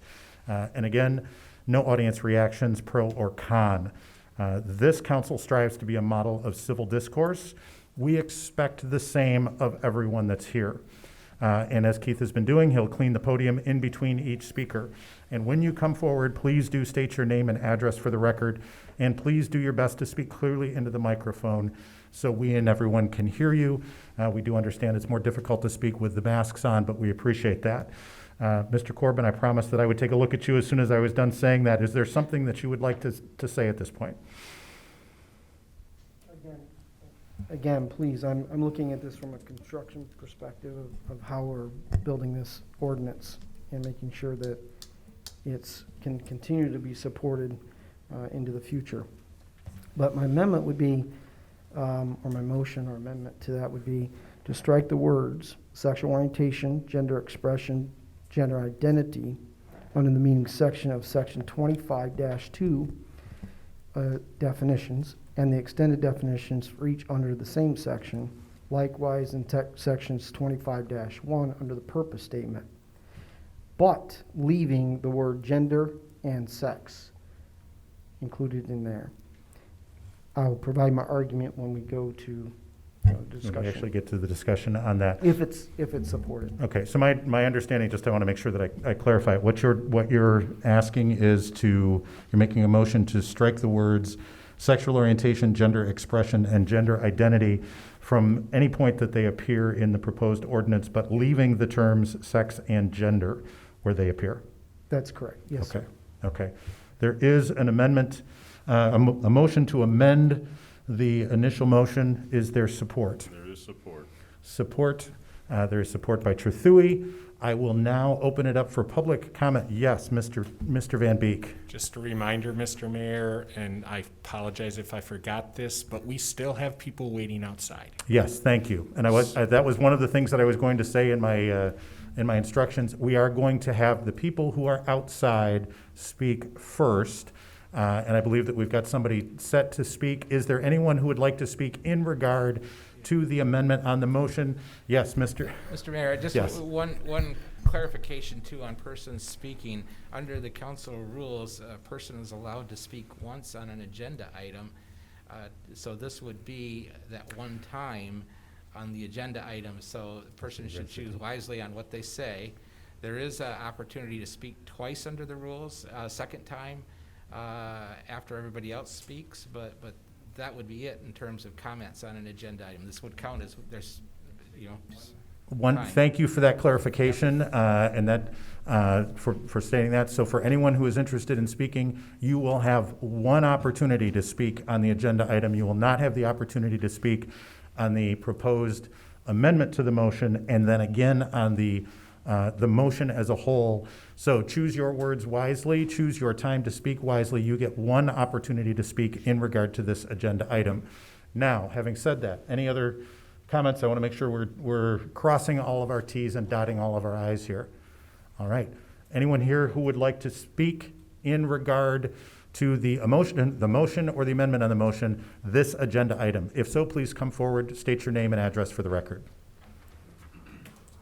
Hello, my name is Louis Promsma. I live 6476 Legacy Woods, Holland, Michigan, with my wife, Elby. I have a concern, and I think this country is wonderful. It has individual rights that that's so strong in this country.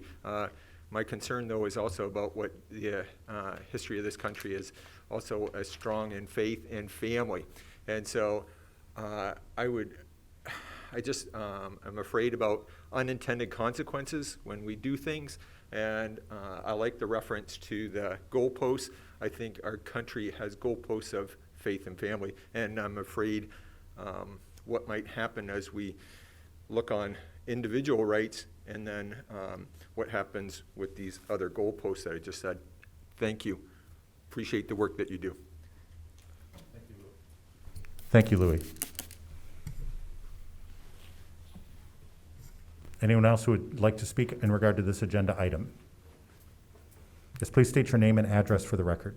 My name is Trey Turpak. I live at 22 East 16th Street here in Holland. This is going on my 4th year of living in Holland. I was a student at Western Theological Seminary.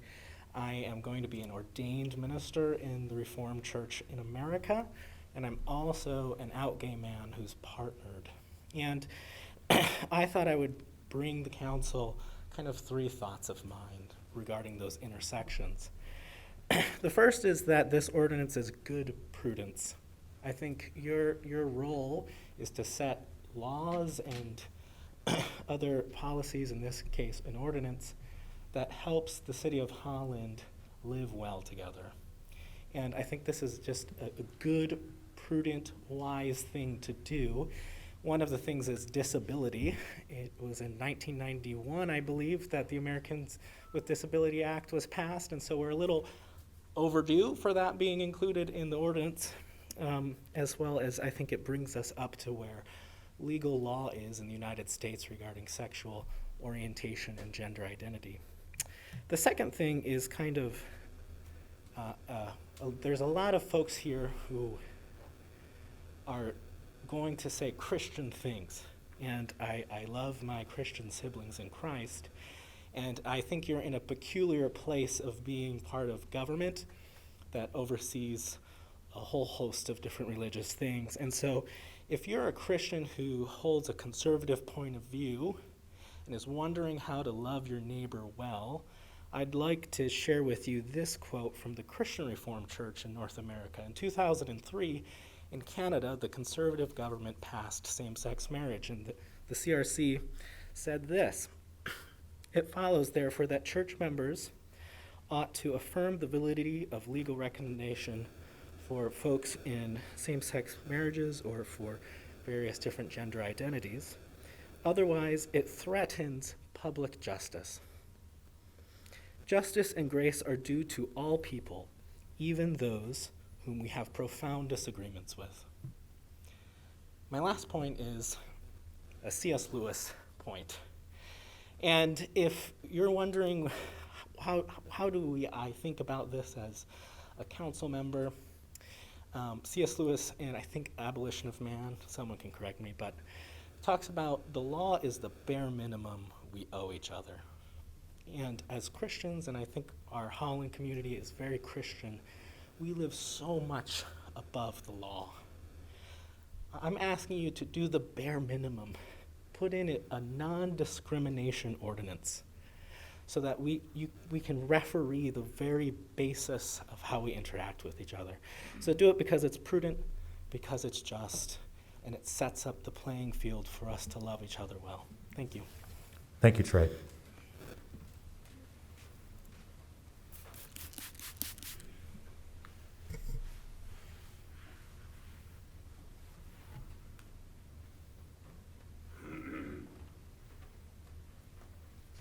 And would you please state your name and address for the record? Ben Martinez, 137 East 22nd Street, Holland, Michigan. I'm here once again today. I've been here in the council the last few meetings, and I'd just like to reiterate what I stated before. As I said before, I'm a veteran of the United States Army. I fought for people's freedoms regardless if I agree with them or not, okay? So, again, my issue with the ordinance is in the definition of gender identity, gender expression, and sexual orientation. And, you know, in the military, I was always taught to assess the situation and to look at it from every angle to see where the holes are.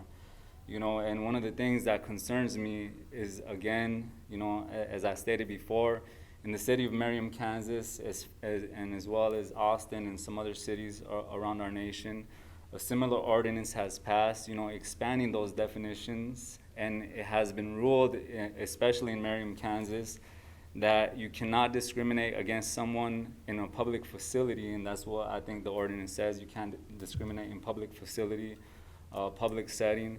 So a person who says, okay, my gender orientation today, because your definition states as an emotion or as a choice, right?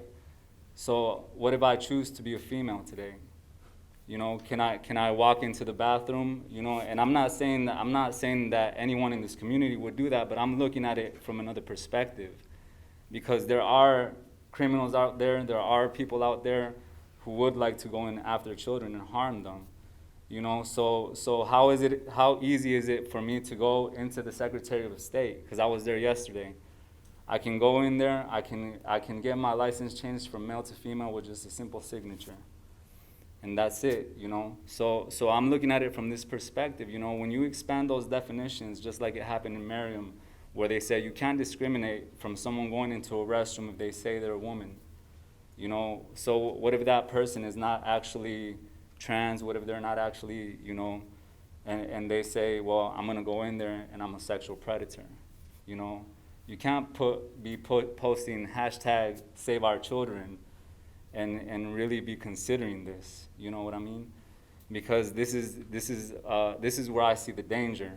You know, as I said, am I in agreement with a lot of things? No, I'm not, but I'm not gonna discriminate against anybody against that. You know, I feel that everybody needs to have an opportunity for employment for all those things as stated in the ordinance. But the thing that, I say I'm not in agreement with is those expansion of those definitions. So I'd like you to please reconsider before you vote on this. Thank you. Thank you, Ben.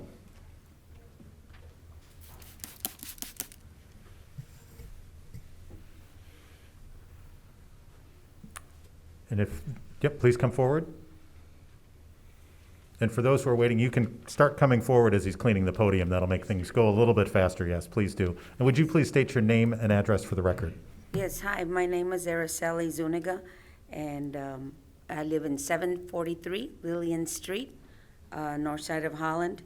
And thank you for this opportunity to be able to voice out on our concerns here that you guys are considering to pass, you know. Because it's not a law yet, this ordinance, and we just ask you to really hear Holland out. I don't know how much of Holland you've heard, but I just really would suggest, and with all my heart, I want to speak from my heart, not to pass this ordinance till, you know, give it some time and present it to the community. Maybe we could, you know, come up with a better ordinance, better, you know, for everybody to be protected. Our religious rights to be protected. If you're a Christian business, you know, you want to be protected too from anybody that would want to come in, you know, and I'm not saying a particular group, you know, but this is, I guess, was brought up by the LGBT, you know, Q group. And I've lived here since I was 17. I'm Hispanic, and you know, I love my country. I love the United States. I love for what it stands, Mr. Mayor, which is freedom, you know. But above that, on that freedom, there's a due process that should be happening, you know. Not, well, if somebody comes in a judgment against me because I'm discriminating a certain group, you know, or there's discrimination going on, you know, well, you know, let's talk about it, you know. But some of the stuff that's in the ordinance is gonna have a right to sue somebody because of you feeling the way you do against that employer. And so I'm suggesting that, yes, there's laws that protect us. There's already a law that protects the, you know, the LGBT, you know, community. It passed through the federal. It passed through the state, you know. And Holland has been such a peaceful community ever since I've lived here, you know. And why change anything, you know? If you have problems, you have discrimination. If I had discrimination being as a Hispanic, I was going to take it directly to my lawyer, you know, and sue somebody for discrimination going on.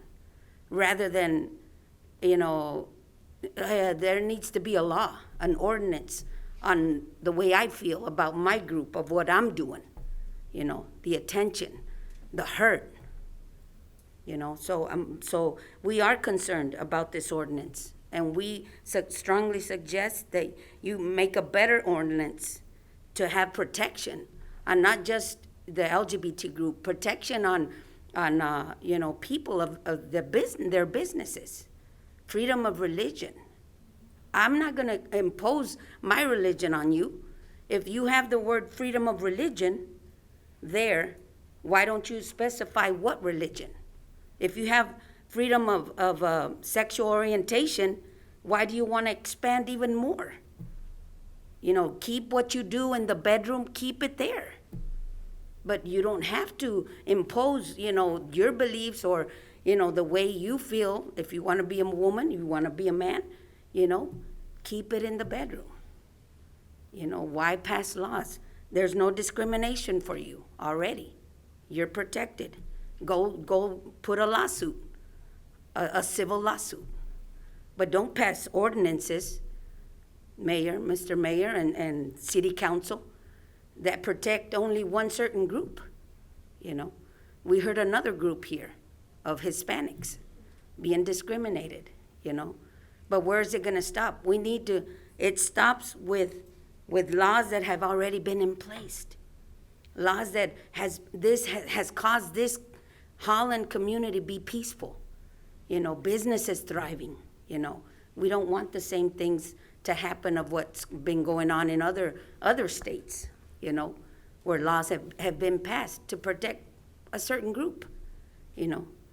So, you know, my stand here is do not pass this ordinance till, you know, you write a better one. Mr. Mayor, that's 5 minutes. Thank you. Your time has expired. Thank you.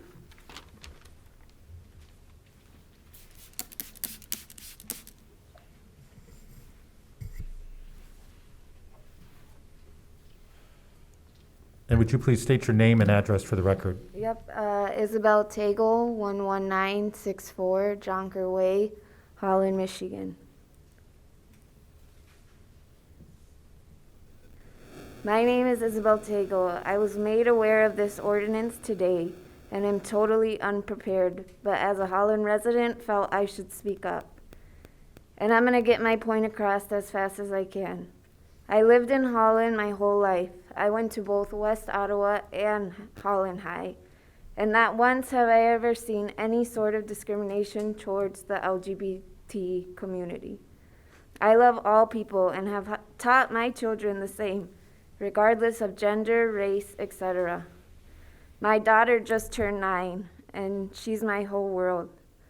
Protecting her and her innocence is what I live for.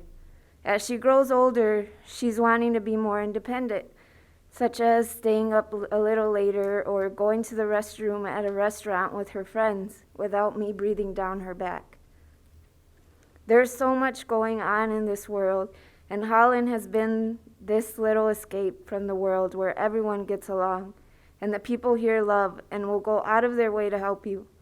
But by passing this ordinance, I feel it's jeopardizing my child's safety. As a survivor of sexual abuse, I'm extra cautious with my kids and their safety. Let me give you an example. Let's say some man decides to walk in the restroom and claims to be transgender. You're just allowing anybody, including pedophiles, a reason to enter the opposite sex's restroom with no consequence. How are we supposed to determine who's what and what's true without being accused of discrimination? Our children of Holland shouldn't have to worry about that. There's never been any sort of hate crime or any sort of discrimination I've seen in the 26 years I've lived here. And I love you and everyone that's a part of this community, but my children and their safety are more important. They've passed laws that have allowed same-sex marriage or gender or race. People have to see it in all points of views and not just that everybody's targeting the LGBT community. Thank you. Thank you, Isabel. And as Mr. Van Beek's cleaning the podium, you can start coming forward to speak.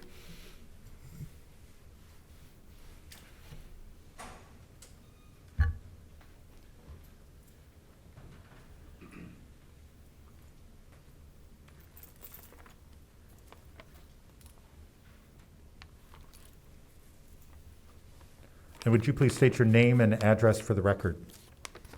Yes, my name is Krista Anderson, and I reside at 323 West 30th Street. Good evening. I use she, her pronouns, and I have been a psychologist in the city of Holland for over 20 years, as well as facilitator of Gender Safe, Supporting All for Equality, a support group here in Holland for the transgender and gender diverse community and their allies. I spoke a few weeks ago, so I will try to keep this brief. Regarding the relevance of including the definitions of sexual orientation, gender identity, and gender expression in the ordinance, this is absolutely necessary. The definitions help people understand these terms because there genuinely is a lot of misunderstanding. Also, it helps and ensures that people who are in these classes know that they are included in the protections.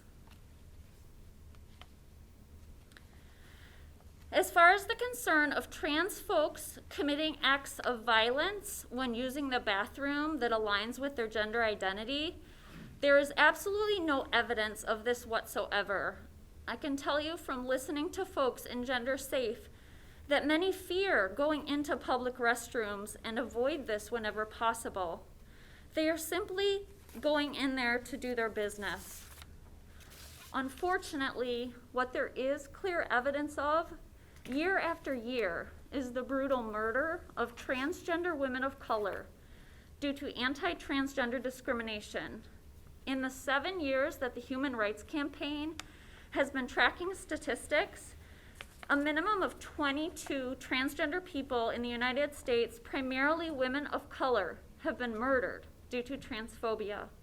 And these numbers are likely even higher. We are not asking City Council to speak morally or in regard to religious freedoms. Religious freedom is not threatened here. We are simply asking for legal protections for everyone from being discriminated against simply because of who they are. Finally, it has been stated that these protections are not necessary because there are no cases where this is happening. As a psychologist and facilitator of Gender Safe, I unfortunately hear that discrimination is in fact happening. However, without legal protections, people fear raising this issue. Please, do what's right for our city. It has been way too long, and Holland is definitely ready. Thank you. Thank you, Krista.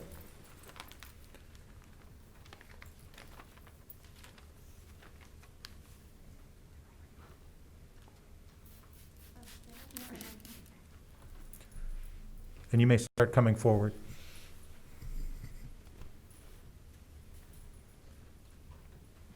Would you please state your name and address for the record? Hi, my name is McKenna Welliver, and my address is 1017 Forest Hills Drive. Good evening, Mr. Mayor and City Council. Now, I respect religions and political beliefs, but discriminating the LGBTQ community is not okay. You may have different beliefs due to your religion, but nobody's harming you, nor will. So as of that, everyone should be treated equally with respect to whether their race, beliefs, and who they love, including pride marriage is already permissible in Michigan. So what's the harm in letting the LGBTQ community take their next step in feeling co-equal with one another? So, in conclusion, love is love, and the council should approve the non-discrimination ordinance. Thank you for your time. Thank you, McKenna. And you can start coming forward as he's cleaning the podium.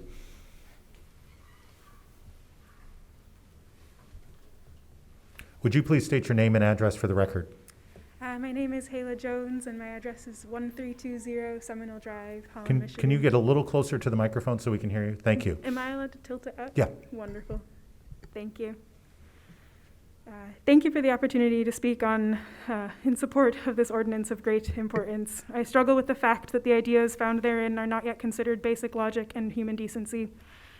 And I could tell you countless stories of how hard it was growing up here as a biracial, bisexual, and not particularly religiously affiliated individual.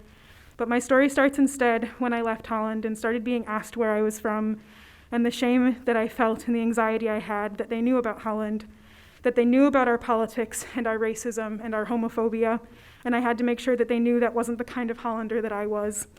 So I grew accustomed to leading with a disclaimer that while Holland was a beautiful place to grow up, it isn't quite real life. And Holland was a beautiful place to grow up. My parents did a wonderful job showing my sister and I all that Holland had to offer. And they did everything they could to make us feel safe and loved here. But they also always made sure that we knew that the pain we felt here didn't exist everywhere, that there were places we could go where we would feel protected and respected by our fellow human. And I have learned for this to be true. I know Holland is a beauteous little bubble that you only get a chance at experiencing fully and safely if you fit the cookie-cutter model of what a Hollander should be. I know those against this ordinance claim that it is because they are fearful of what opening and expanding that bubble would do, out of protection for their families and the pride that they feel for their town. I am tired of letting hate masquerade as anything but exactly what it is. It isn't fear, it's homophobia and transphobia. It isn't protection, it's racism and xenophobia. It isn't pride, it's hate, and hate should have no home here. Quite frankly, anything less than unanimous support of this ordinance is abhorrent and will let Holland be left behind by a history that has already been written. Federal and state legislatures have already voted the protections of this ordinance into law. History has proven, and it has already been decided, that extending rights and protections to oppressed peoples lifts up society as a whole. It allows all of us to rise and grow together. Voting no on this ordinance will not rewrite history, but rather stand in the way of Holland's progress. Voting no is stating that the beauty of Holland is only for those that fit your definition of a good Hollander. I don't fit into that box. Look me in the eyes and tell me that I don't deserve the same human rights and protection that you do. Vote yes and make Holland a safer and more just community. Stand up for human rights and make Holland a home that we can all call our own. Thank you. Thank you.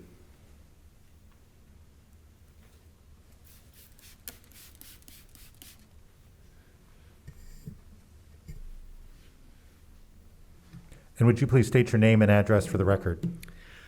My name is Ted Sutton. My address is 10576 Hunters Creek Drive, Zeeland, Michigan. Thank you, City Council. I am not in support and asking Holland City Council to vote no on expanding the terms of the City Chapter 25 ordinance. The ordinance currently protects individuals based on age, race, sex, marital status, religion, and source of income from discrimination. These changes would create a legal preference to a select group, elevating them over other groups, which in itself is discrimination. The state and federal courts have already ruled on this. The Constitution of the United States states that we all are created equal, as defined by our natural rights. Thus, no one has rights superior to those of anyone else. We are born with those rights, our rights to life, liberty, and the pursuit of happiness, which implies the right to live our lives as we wish, to pursue happiness as we think best. I'm asking you to vote no on this ordinance to amend the code of the City of Holland. As a Christian minister here in Holland, I'm going to read from Romans 13 to remind you of the authority that you possess from God. Let every person be subject to the governing authorities, for there is no authority except from God, and those that exist have been instituted by God. Therefore, whoever resists the authorities resists what God has appointed, and those who resist will incur judgment. For rulers are not a terror to good conduct, but to bad. Would you have no fear of the one who is in authority? Then do what is good, and you will receive his approval. For he, the governing authority, is God's servant for your good. But if you do wrong, be afraid, for he does not bear the sword in vain. For he, the governing authority, is the servant of God, an avenger who carries out God's wrath on the wrongdoer. As a Christian minister, I subscribe to the Westminster Confession of Faith, and in this section on the duty and responsibility of the civil magistrate, on the basis of Romans 13 and other passages of Holy Scripture, it says this: God, the supreme Lord and King of all the world, has ordained civil magistrates to be under him, over the people, for his own glory and the public good.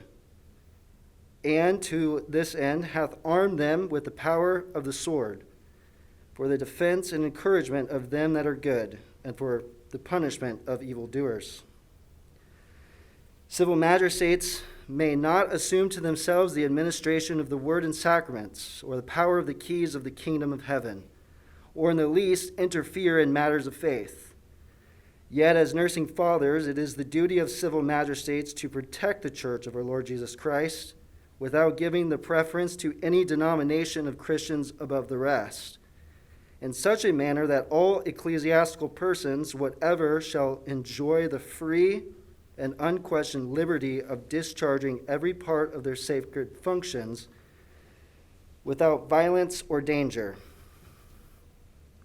And as Jesus Christ hath appointed a regular government and discipline in his church, no law of any commonwealth should interfere with, let, or hinder the due exercise thereof among the voluntary members of any denomination of Christians, according to their own profession and belief.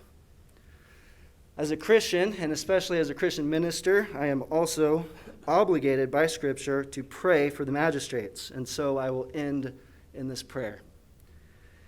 Almighty God, whose kingdom alone is everlasting and whose power alone is infinite, have mercy upon our city. Grant to our city council and to all others in authority wisdom, righteousness, and strength to know and to do your will. O Lord, so rule their hearts that they, knowing whose servants they are, may above all things seek your honor and glory. Enable us to know whose authority they bear, and therefore faithfully and obediently honor them according to your blessed word and ordinance through Jesus Christ our Lord, who with you and the Holy Spirit lives and reigns forever, one God, world without end. Amen. Thank you. Thank you, Ted. And you can start approaching as he's cleaning the podium.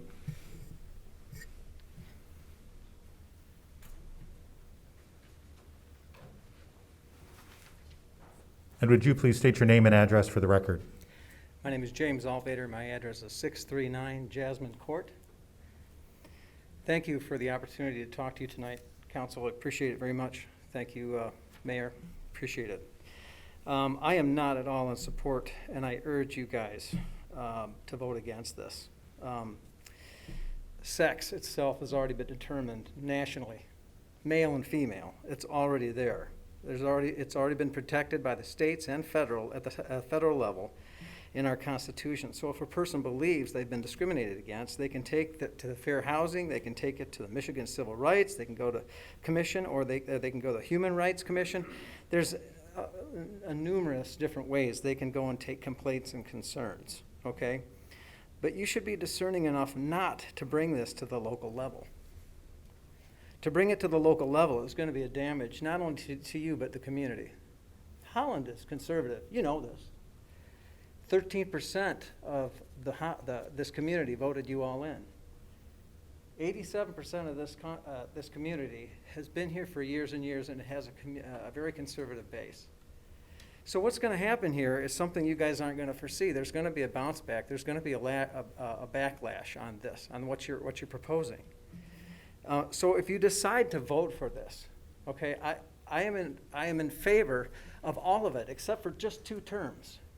2 terms in it, because all of it is everything you'll find in every state and federal thing, except for the terms gender identity and gender expression.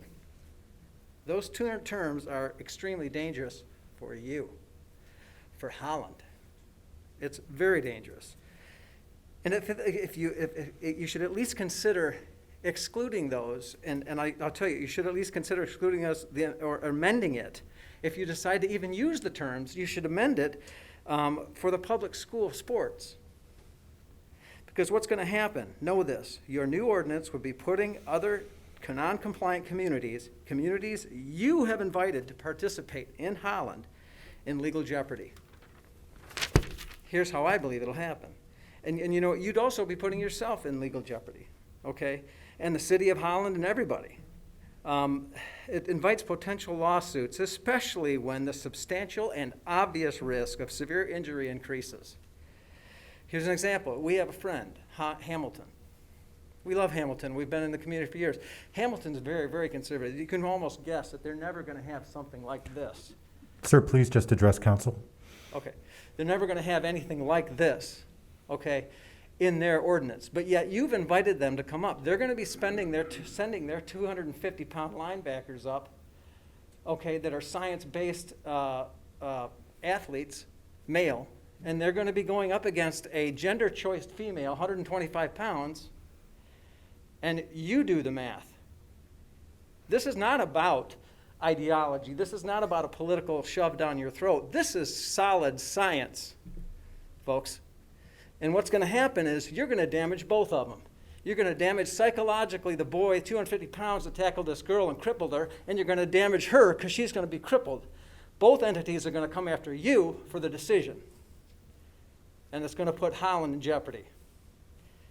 To me, this is absolutely irresponsible. This is unnecessary. Those two terms, at least, need to be completely eliminated from this. Use that particular political expression that is undecided upon scientifically somewhere else. It does not belong in the community of Holland. This is too risky. I would leave it. Thank you. Thank you, James.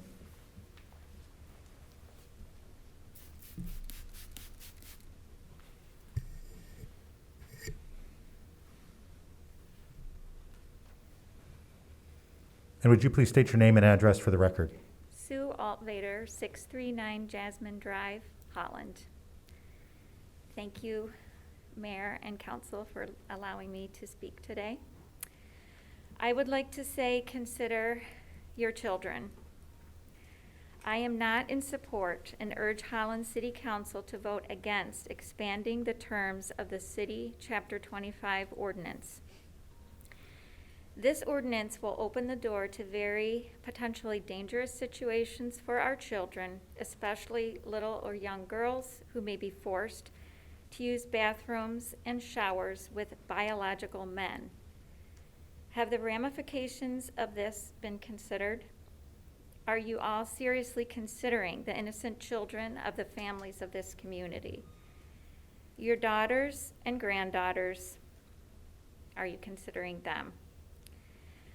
To truly protect our liberties and safety will be to vote against this ordinance change. Thank you. Thank you, Sue.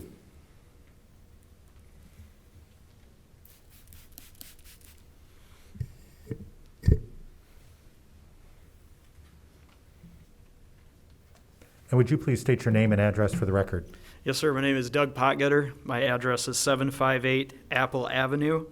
Mayor Box, council members, thank you for the opportunity to speak tonight. I am not in support and urge the Holland City Council to vote against expanding the terms of the City Chapter 25 ordinance. Have there been any complaints that necessitate additional language to this ordinance? The word sex has already been fought in the courts, and the courts fluctuate over time with the word sex.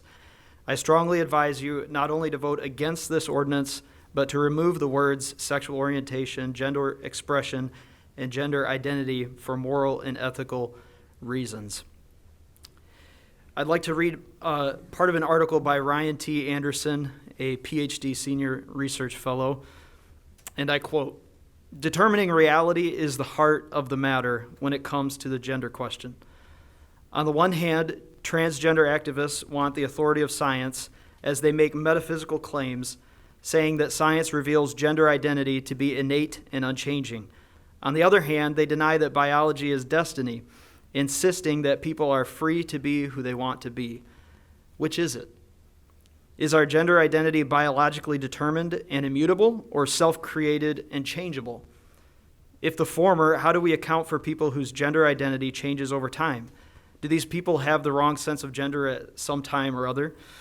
And if gender identity is self-created, why must other people accept it as reality? If we should be free to choose our own gender reality, why can some people impose their idea of reality on others just because they identify as transgender? At the core of the ideology is the radical claim that feelings determine reality. From this idea come extreme demands for society to play along with subjective reality claims. Trans ideologues ignore contrary evidence and competing interests. They disparage alternative practices, and they aim to muffle skeptical voices and shut down any disagreement, end quote. I want to conclude by asking a question. For those who intend to vote yes, are you prepared to say that biological sex is just a social construct and not objective reality? Because passing this amendment implies exactly that. And anyone who cares about truth, human flourishing, and diversity in our city must admit the destruction that is caused when a person lives in denial of reality and demands everyone else to do the same. If someone wishes to live in denial of their biological sex, they have the right to do that, but they do not have the right to force the citizens of Holland to join them in that denial. Thank you very much. Thank you, Doug. And you can start coming forward as he's cleaning the podium. Would you please state your name and address for the record? Bill Breedlove, 9463 Chippewa Drive, Mansalona, Michigan. I would just like to speak from my heart. I don't have a prepared message. I'm a minister. I'm an evangelist. I travel from church to church and speaking to a vast difference of people. And the people that I speak to, the people that I minister to, remember an America where hate crime wasn't even heard of. And if you decide to vote this ordinance in, you're voting on emotion. And I would encourage you to vote logic. Because logic states that every American is already protected in every way that's necessary in this country. There's really no need to specify one group over another. And when you do that, when you specify one group over another, you leave other groups out. And it becomes a slippery slope, because where do you stop?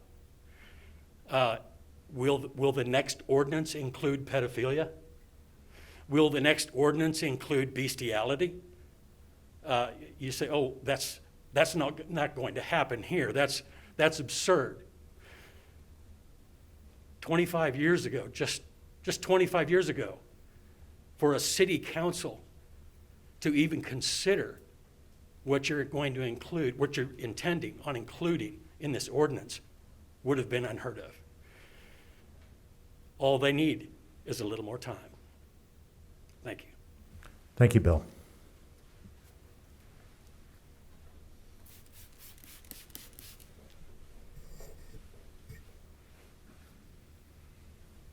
And would you please state your name and address for the record? Brandon Barber, 14461 Fellow Station, West Olive, Michigan. Thank you, Council.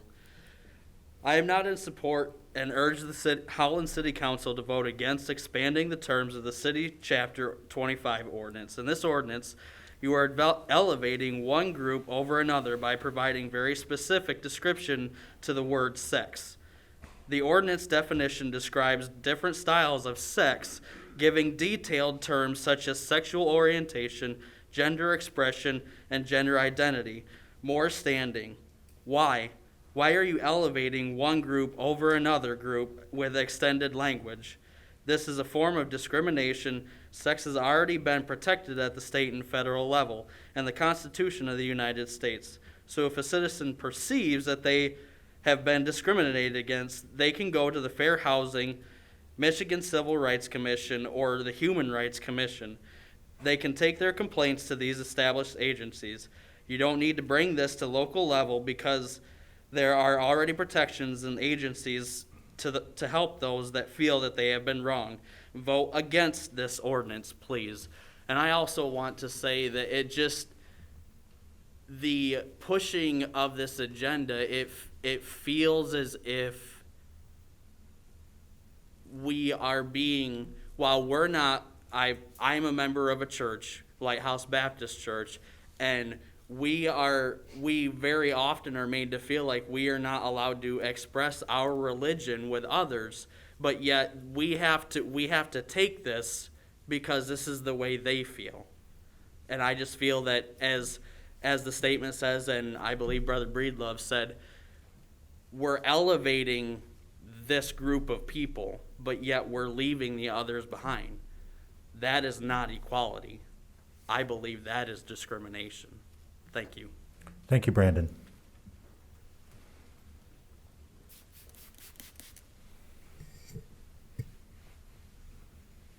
And would you please state your name and address for the record? Bram Ritzma, 3188 Marshall Lane. Thank you, Council. I am not in support in asking Holland City Council to vote no on expanding the terms of the City Chapter 25 ordinance. The ordinance currently protects all individuals based on age, race, sex, marital status, religion, and source of income from discrimination. These changes would create a legal preference to a select group, elevating them over other groups, which in itself is discrimination. The state and federal courts have already ruled on this. The Constitution of the United States already states that we are all created equal, as defined by our natural rights. Thus, no one has rights superior to those of anyone else. We are born with those rights, our rights to life, liberty, and the pursuit of happiness, which imply the right to live our lives as we wish, to pursue happiness as we think best. Vote no on this ordinance to amend the code of the City of Holland. Thank you. Thank you, Brandon.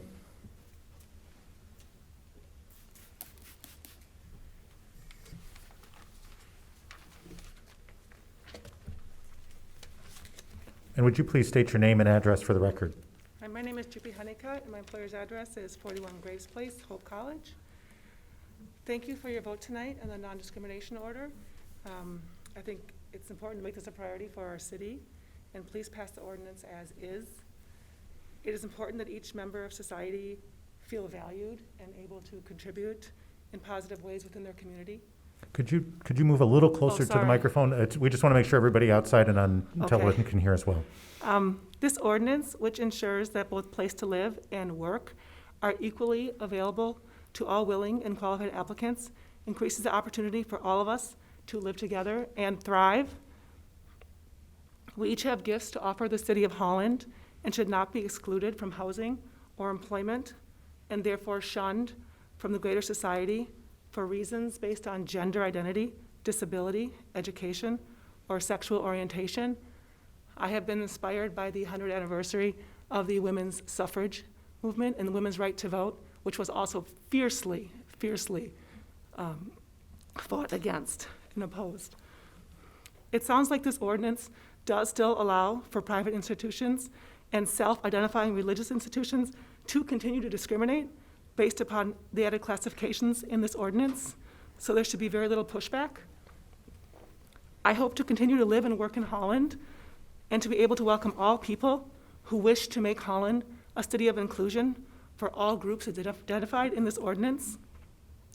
We have a duty to create an environment where all citizens can reach their potential, and that starts with the basic human needs of housing and employment. Thank you again for your vote tonight. Thank you. And go ahead, Mr. Trethewey. Mr. Mayor, I'd like to suspend the rules ever so briefly. We've been here for 2.5 hours. We need just a 5-minute break. No conversations, no nothing. Go to the bathroom, get back up here. Thank you. Yes, let's do that. We'll be back in 5 minutes.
All right, we are back on the record. We did have somebody who was in line to come up and speak for public comment. And I would please remind all members of the audience, if you are here in council chambers or anywhere in City Hall, you must be wearing a mask covering both your nose and your mouth at all times. Please remember, folks, nose and mouth with your masks. And we had somebody who was ready to come up for public comment. Would you please come up now?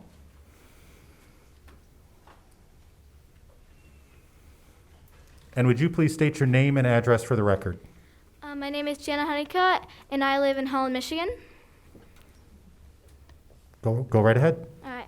Hello, my name is Jana Honeycutt. I live in Holland, Michigan, and I believe that all humans should get a chance to be themselves without criticism. I believe lesbian, gay, bisexual, transgender, disabled, or not, should be able to get a job without being shamed, buy a house without being shamed. We should be able to walk around without being looked down upon by some sort of unrealistic figure called a perfect person. Because no one is perfect. We are unique, which is not something to be ashamed of. Please pass the ordinance. Thank you very much.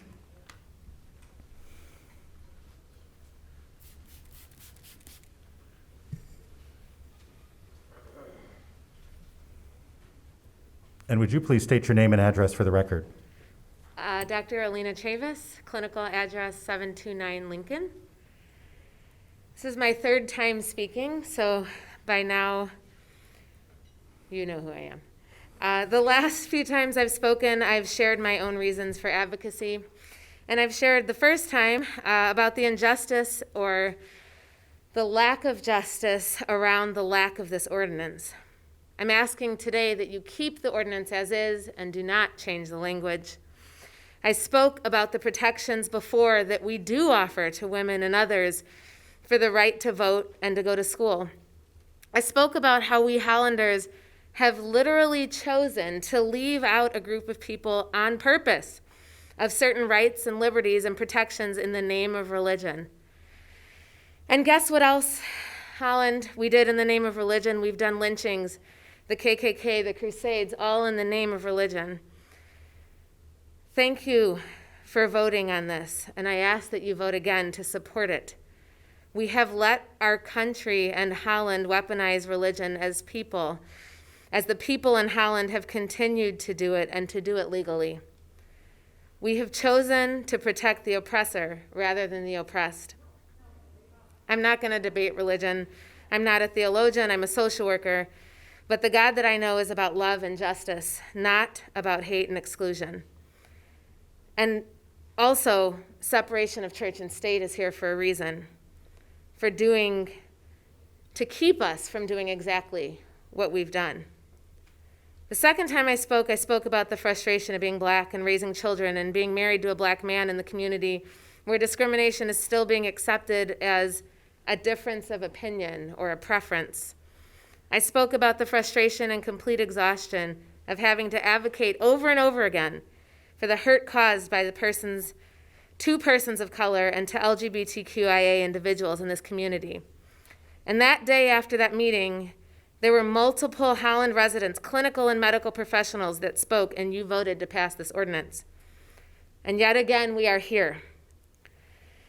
So this time, I have chosen not to share my personal thoughts, but to share the words of others who are afraid to come forward or who cannot today.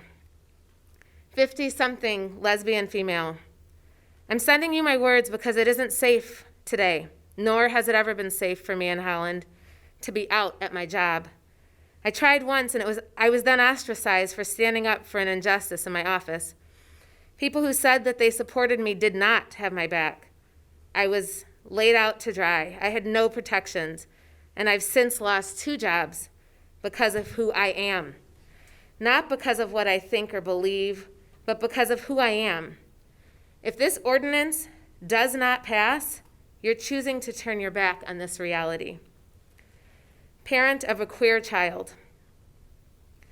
I have repeatedly told my child, we love you for who you are. But honey, don't tell people your truth unless you make sure they're going to love you through this. But Mama, how do I know? How do I know they will love me through this? She asked. You don't, baby. Sadly, you don't. Counsel, please help me assure my baby that if they choose to be honest, if they choose to talk to people that they want to be able to trust that they're safe, that at least, even if she can't trust that, she can live in a place and work in a place where she can be out and be safe. I can't promise her that people will love her, but I want to be able to promise her, at the very least, that she will be protected where she lives.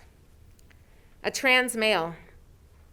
I came out as a trans almost 2 years ago to my family, and I've lost relationships with some of the people in my life whom I loved and whom I thought loved me the most of anyone. Now I'm trying to continue living my life, to continue my job, to continue my friendships, and I'm continuously faced with so much ignorance and pain. I know you can't fix people, but you can keep them from feeling empowered to hate. Please vote for this. Please help people like me live with less fear. I see the yellow light, and so I won't continue. But I have case after case after case of discrimination. So don't let anybody tell you that's not real. It's very, very real in this town. Please pass this ordinance as is. This is a no-brainer. If we want to be the Holland we say we are, the welcoming Holland we say we are, please stand up for what you know is right. And don't let yourself be bullied into being victims of weaponizing this God. Thank you. Thank you, Lena.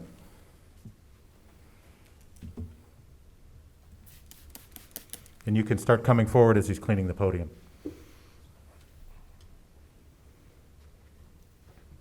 And would you please state your name and address for the record? Maura Tracy, 2320 Timberley Drive. I did not come here today planning to speak to you, but now I feel that I must. I have no speech prepared.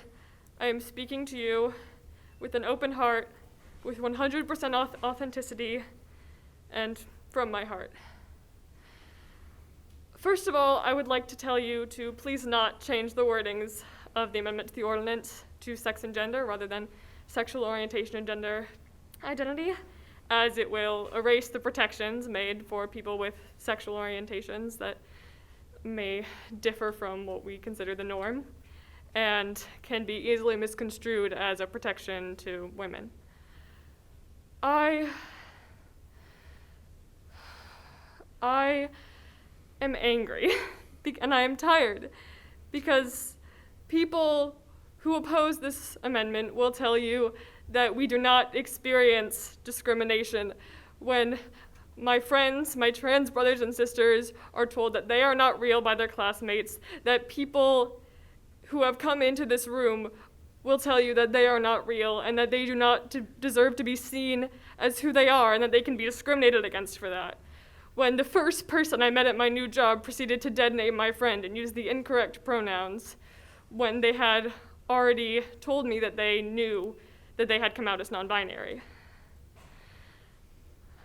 I don't think that anybody's religion is more important than anybody else's safety and worth and rights in this country, in this state, in this town. And I would just like to say that I think everyone should feel safe being who they are. And yeah, thank you for your time. Thank you, Maura.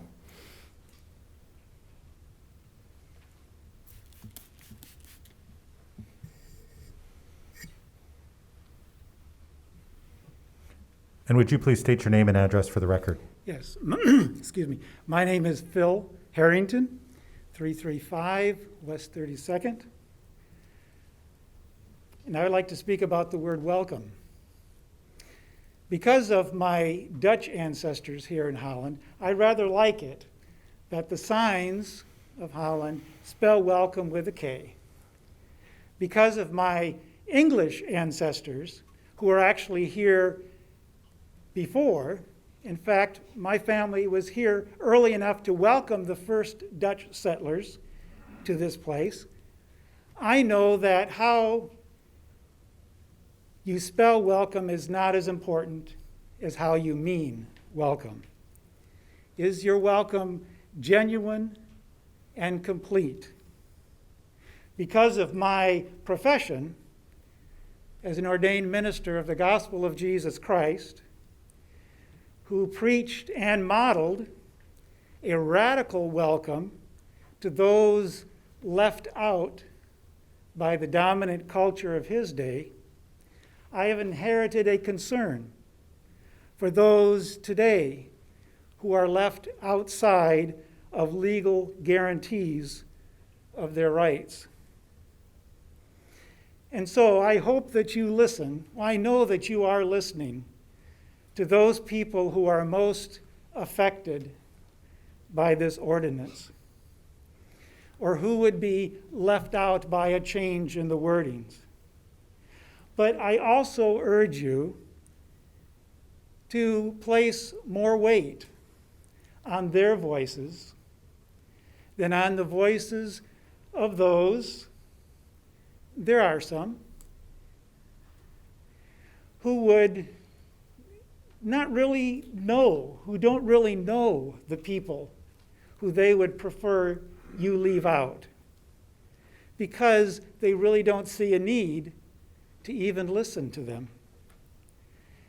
And I absolutely urge you not to let those voices define the people left out for you. Because my heritage is in Holland, my concern is for Holland. And I urge you to vote yes to the original language of this ordinance. Because even if there were no discrimination here, and I believe that that's false, even if a state law might cover them, this ordinance is a good thing to say. Because this ordinance spells welcome, a welcome that is both genuine and complete. And if we aren't willing to say welcome that way, then we might as well take down the signs. Thank you. Thank you, Phil.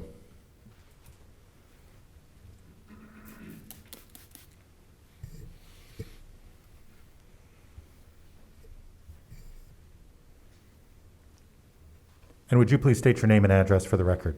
My name is Josh Webb. I live at 405 West Lakewood Boulevard in Holland Township. I'd like to start by thanking you, members of the City Council, for the opportunity to share my thoughts today and for being patient with the many voices that are speaking. Before I begin my original prepared comments, I'd like to add my voice to those calling for the original language of this bill to be left intact, specifically the terms gender identity, gender expression, and sexual orientation. Altering this language would gut the vision and purpose of this bill, which was to expand the legal protections for members of our communities, not simply copy state and federal legislation. I would also like to bring light to the reality that trans people are the ones at risk when public bathrooms are used, not children, as more and more trans people are murdered each year for who they are. Trans people are not predators. They simply want to live their lives like the rest of us. Of all the arguments I've heard against this ordinance, the one that's troubled me the most is the argument that this ordinance will diminish the constitutionally protected right of religious freedom for Holland citizens. Members of the community have voiced concern that their right to freely practice their religion will be infringed upon, not in the setting of churches and religious organizations, for which there are exemptions in this ordinance, but in the public setting. They say that business owners will have to violate their religious beliefs by serving or employing LGBTQ people. They say that property owners will have to act against the convictions of their faith by renting to LGBTQ tenants. But it is not the right to freely practice religion that this ordinance would strike down. Rather, it would strike down what has been a de facto right of Christians in America to freely impose their religious beliefs on others. And that, members of the council, is not religious freedom, but religious tyranny. It is worth mentioning that not all Christians feel this way about LGBTQ inclusion and religious freedom. That is, feel the way that many of the detractors have expressed. As a Calvin College religion grad, I could lay out the case as to why interpretations of Scripture that condemn LGBTQ people are as sinful are simply not supported by an informed contextual view of the Bible. I could argue against the hypocrisy of claiming to follow Jesus while disobeying one of his most fundamental commands, to love your neighbor as yourself. But I am not here tonight to argue over Scripture. Instead, I would like to remind us of the history of this religious freedom argument in our nation. Using the language of Scripture in an appeal to religious rights, many Christians argued in support of segregation in the early to mid-20th century. They said it was against the very order of God's creation that black and white people should coexist in the same space. They said desegregation would take away their rights as Christians and force unchristian views upon their communities. Similarly, in the fight for women's suffrage, some Christians appealed again to Scripture as well as to the rights of white men to argue against expanding our democracy. And in the fight for gay marriage, some Christians appealed yet again to Scripture and also argued that the rights of married people would be infringed upon by expanding the definition and privilege of legal marriage. Throughout our country's history, we have seen those with power and privilege interpret advancements in equality as a diminishment of their own rights, and we have seen them fight to stop progress in its tracks. I want to be clear that I am not saying that people in Holland who are concerned about their religious freedoms are racists, misogynists, or homophobes. What I am saying, though, is that we should take a close look at our fears, our motivations, and our history. We should examine how our words and actions are affecting our neighbors and how future generations will view those words and actions years from now. When we say that a non-discrimination ordinance infringes upon religious freedom, we admit that our definition of religious freedom is the right of one religious group to impose their views on others, and, in the case of this ordinance, to deny basic human dignity to members of their community. This definition of freedom simply cannot coexist with the ideals laid out in one of our most cherished documents. We hold these truths to be self-evident, that all humans are created equal, that they are endowed by their Creator with certain unalienable rights, that among these are life, liberty, and the pursuit of happiness. With that, I urge the council to pass this ordinance in its original language, and I yield the remainder of my time. Thank you. Thank you, Josh.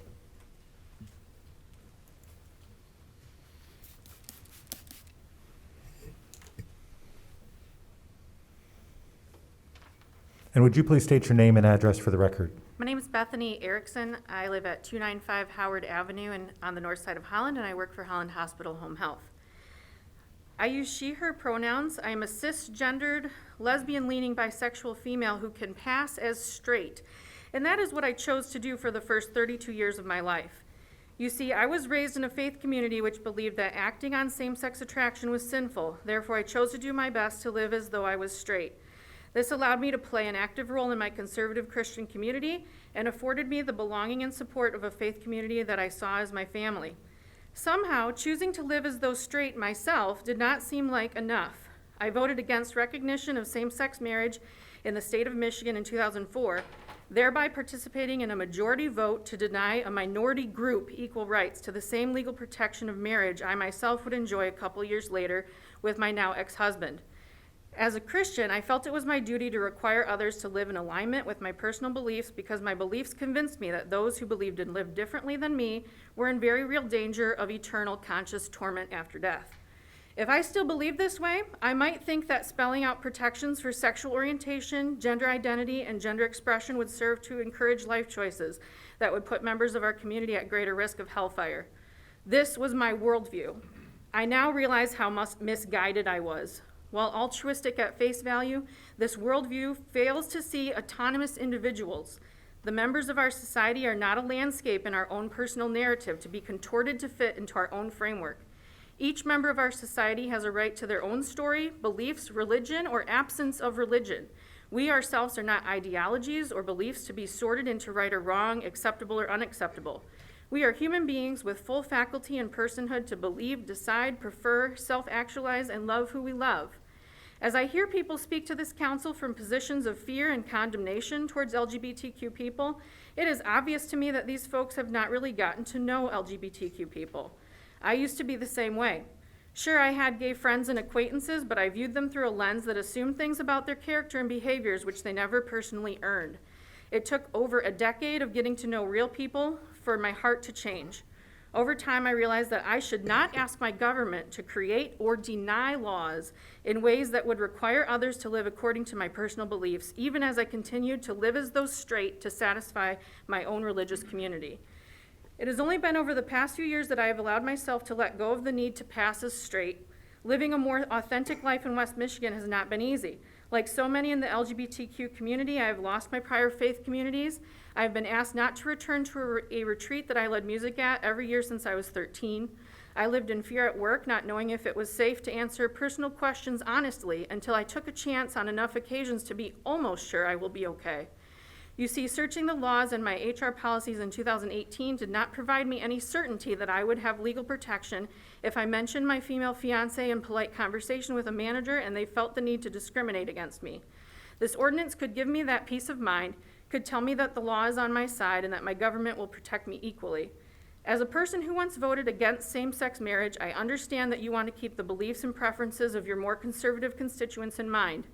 If you are letting this consideration limit your willingness to approve this ordinance, I want to, sorry, I just checked my time and lost my spot. If you are limiting your, wow, that really messed me up, sorry. I want you to remember three things. First, the ordinance includes exemptions which protect conservative religious groups in addition to the protections already in place under the First Amendment. We're not talking about asking people to compromise their personal beliefs. We are simply asking for fair treatment in public services, housing, and employment. Second, an anti-discrimination ordinance has the explicit purpose of protecting minority groups. To decide not to pass such an ordinance based on your concern for a majority opinion would be to miss the point of needing this ordinance in the first place. Third, please remember that any discomfort a conservative landlord, employer, or business owner may face when being required to treat a member of the LGBTQ community equally will never outweigh the discomfort and harm caused to the LGBTQ person themselves if their equal rights are not protected or if they are forced to closet themselves in some of the most essential aspects of their personal lives in order to be treated fairly.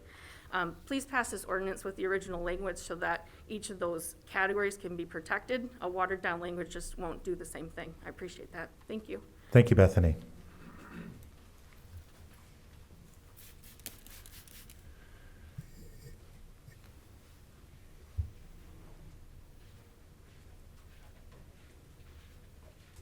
And would you please state your name and address for the record? My name is Suzanne Katerberg, 11284 Kingfisher Court, Holland. So today is my 3-month since I moved to Holland. In part, I moved to this community because I was kind of excited about the vibrancy that I was seeing here and wanted to celebrate that by becoming a member of this community. I didn't know about the ordinance when I moved here, so I really just found out about it pretty recently. And you have to apologize, I've been standing in the parking lot for 3 hours, so no dinner, so I'm really tired. But really felt like it was important for me to just share something about what I feel, which is, I think that you should not amend the ordinance as has been suggested. I think you need to pass it as written. I think the Michigan Department of Civil Rights spends a lot of time and energy on their language. I think it's an attempt to water down the intent of the ordinance by changing that language. I would also say that I want to ask the question, what's the cost of love? I don't have to agree with any of you, but I want you to be safe. And I feel like as a person of faith, I will fight for you to feel safe. And it doesn't matter to me that your safety is far more important, whatever that means and whatever that takes. You don't have to agree with me, I don't have to agree with you, but I want you to be safe. And I feel like this community needs that ordinance. We aren't inventing the wheel. I know there's been a lot of fears that have been stated. There are other communities that have done this. We're not the first ones. The other thing I feel compelled to say is I do think I am uniquely qualified to talk about the concerns over issues like bathrooms or sex abuse. I'm an expert in the field of domestic and sexual violence. I have worked with children and adolescents and adults, well over 1,000. I have, in all of my years, never once have had any concern, any issue of an LGBTQ identified individual abusing a child. However, the vast majority are heterosexual men. So it is not a thing, as much as people are fearful around that. It's just not a thing. I think it's a fear that we use because we're afraid of something we don't know. I don't think that there's going to be a lot that actually changes when you pass this ordinance. And again, there are other communities that have done this well. I want to be part of the Holland of tomorrow, and I'm excited to be a new member of this community, and I didn't even know where you guys were located. I had to map it out. So there you go. Thank you very much. Thank you, Suzanne.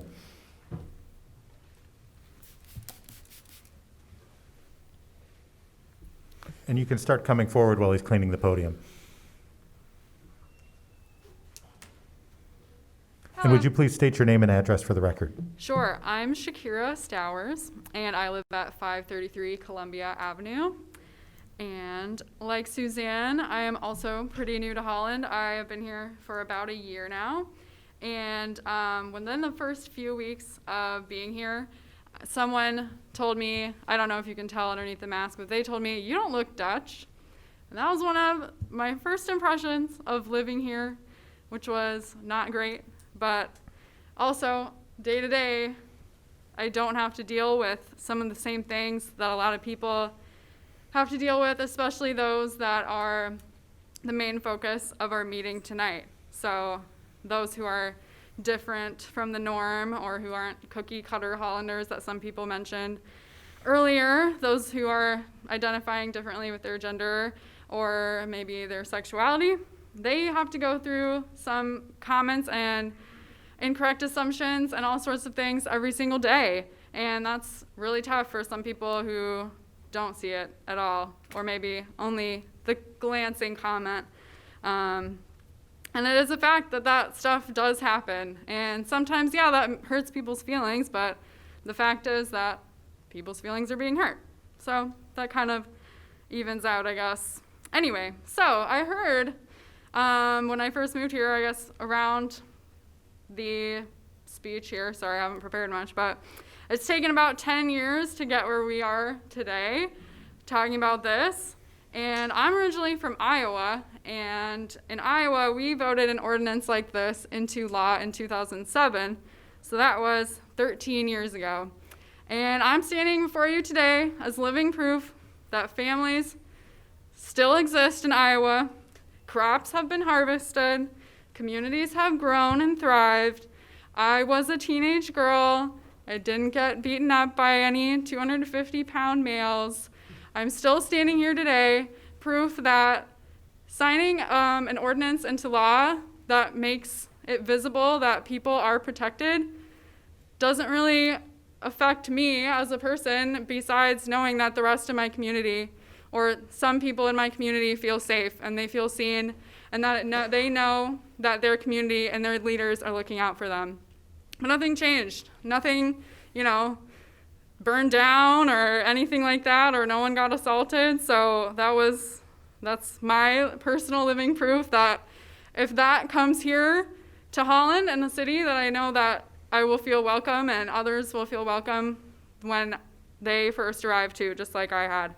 So I ask that you vote yes on the existing language and not to change it, and vote yes on that as well. Thank you very much for your time, Council. Thank you, Shakira.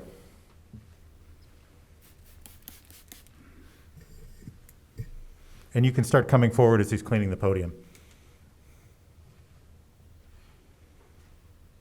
Would you please state your name and address for the record? It is Ryan Walters, 4651 62nd Street. So first I would like to share a letter from a dear friend of mine, Reverend Ruth Lowry. She's addressed City Council multiple times over the years on this issue. However, she cannot be present due to family members with health conditions at home, and the COVID situation precludes her from being present. She writes, Dear Mayor Box and members of City Council, my kids and I have attended City Council meetings since they were in middle school. They are now in their early 20s. We have addressed the issue of full inclusion for more than a decade. We cannot be there this evening because one of my family is profoundly immunocompromised.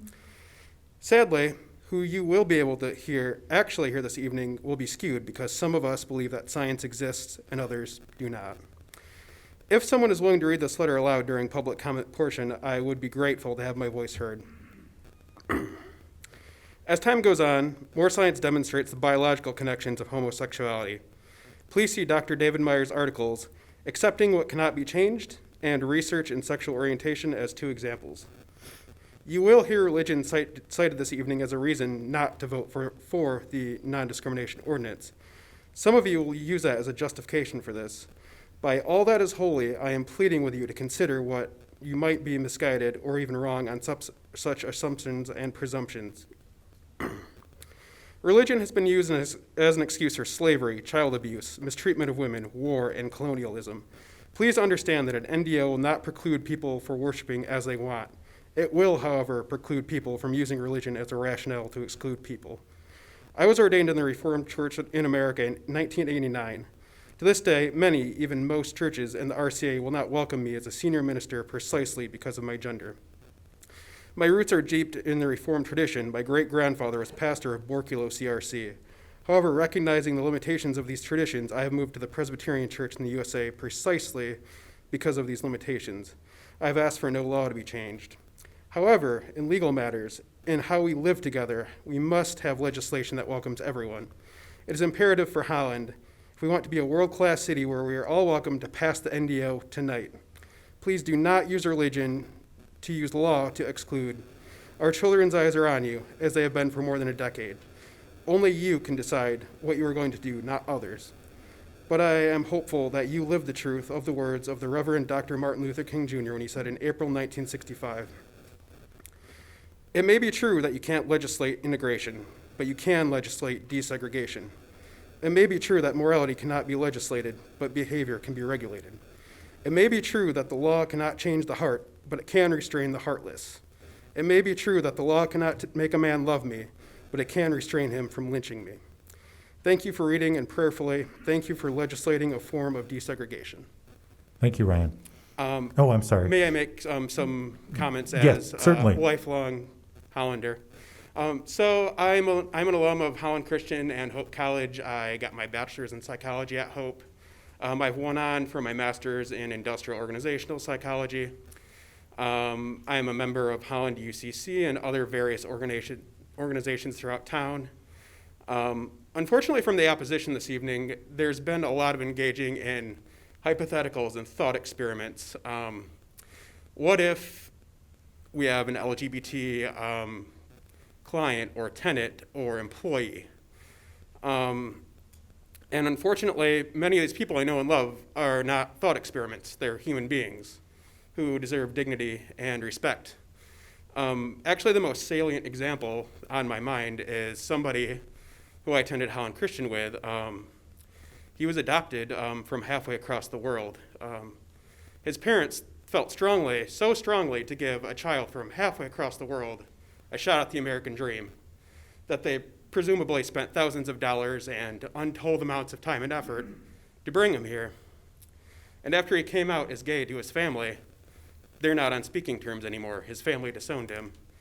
And to me, for love to be so conditional is just heart-wrenching. I'm heterosexual and cisgender. I've never been harmed personally about this, but it does break my heart to see all of the harm that has come to others, people that I've come to know.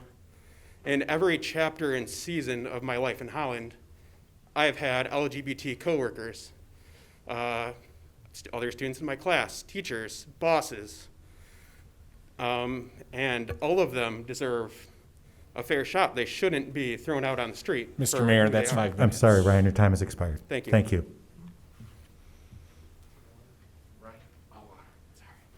No problem.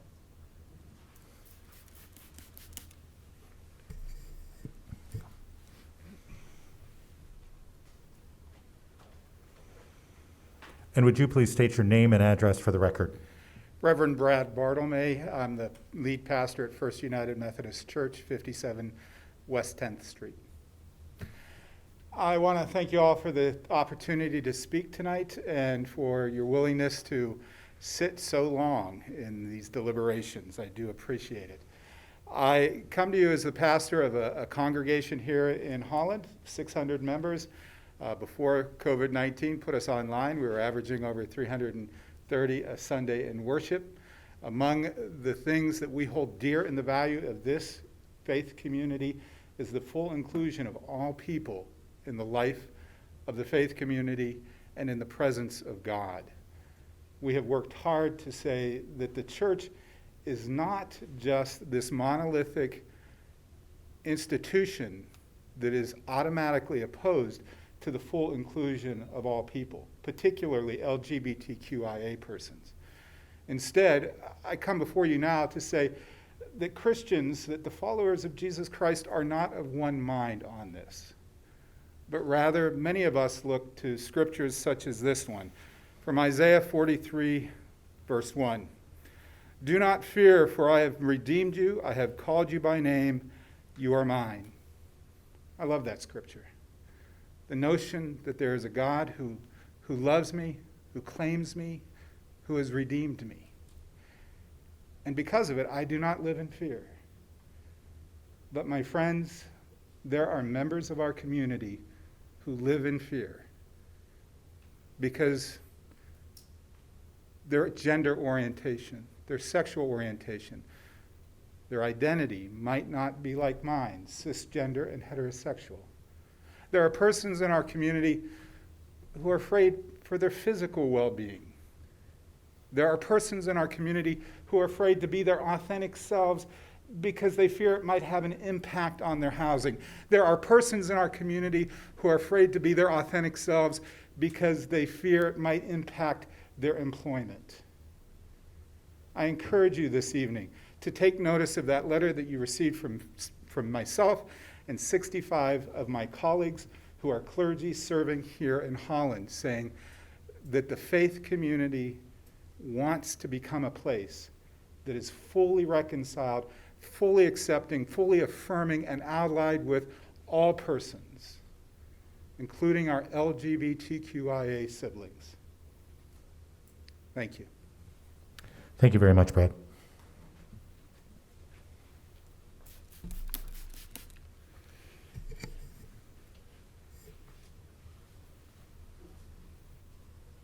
And would you please state your name and address for the record? Yeah, my name is Julio Casares. I live at 135 West 16th Street. I just wanted to come and speak with you today because I previously had the pleasure of writing a letter to City Council on behalf of the ACLU of Michigan as a legal intern. Now that my internship is over, I get to just speak to you as a normal person and as a resident of Holland. I just think that it's really important we pass this ordinance. There's a reason why I decided to go into the law, and it's because of the discrimination and the hate that I grew up facing every day in Holland. I don't know what kind of community people were talking about earlier where there was no discrimination in Holland. Holland has some problems. This ordinance would address those problems. It would help our community be safer for everybody. It would help people feel welcome, and it would frankly make Holland a little less embarrassing, because whenever I do go out into the state of Michigan and I tell people I'm from Holland, again, it's with a disclaimer. I'm not like the rest of people in Holland. I don't, I don't hate everybody. I accept everybody. I love everybody. And I'm tired of it. So I just hope that you all will stop listening to the past. This is the present. We need to move towards the future, because if we don't, voters will remember, and voters can vote people out. Thank you. Thank you, Julio.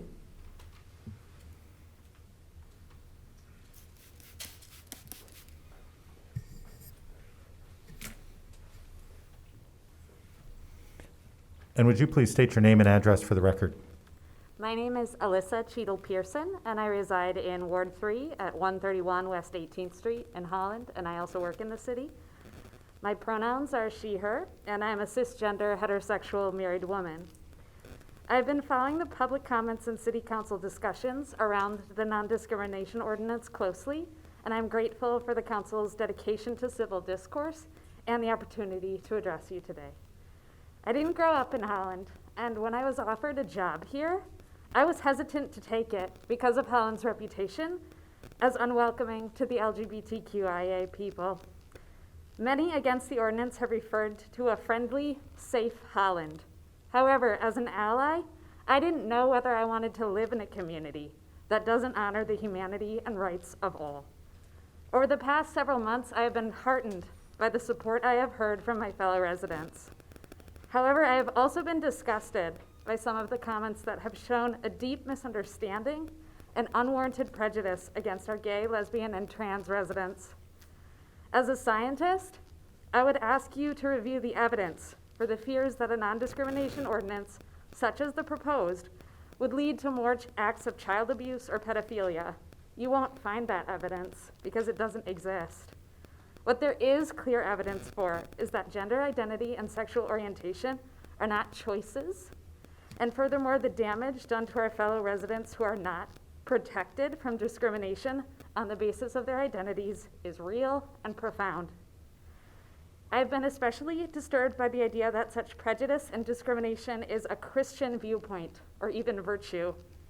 As a lifelong Christian who holds a master's degree in Christian theology from Harvard Divinity School, it is my very Christian faith that demands that I advocate for equal rights and protections for everyone, especially my LGBTQIA friends and fellow Hollanders. Jesus was revered for his radical welcome and his love, so let's emulate him. You may have noticed that I am expecting a child.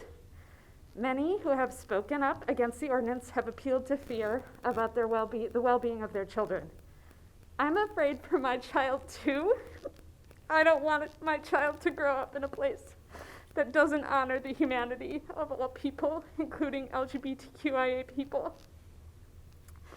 Mr. Mayor and City Council members, thank you for your time and careful consideration of how to best protect and serve the people of Holland. I urge you to vote for the ordinance as written. Thank you. Thank you, Elisa.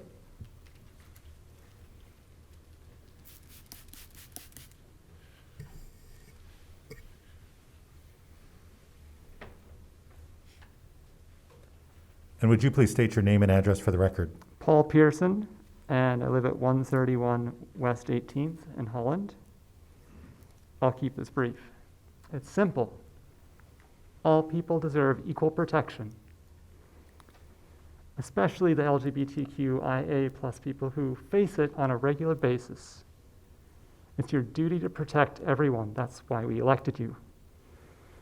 These protections must be written and precise in order to be enforceable. Please keep the original language. It's simple. Vote to end discrimination in Holland. Thank you. Thank you, Paul.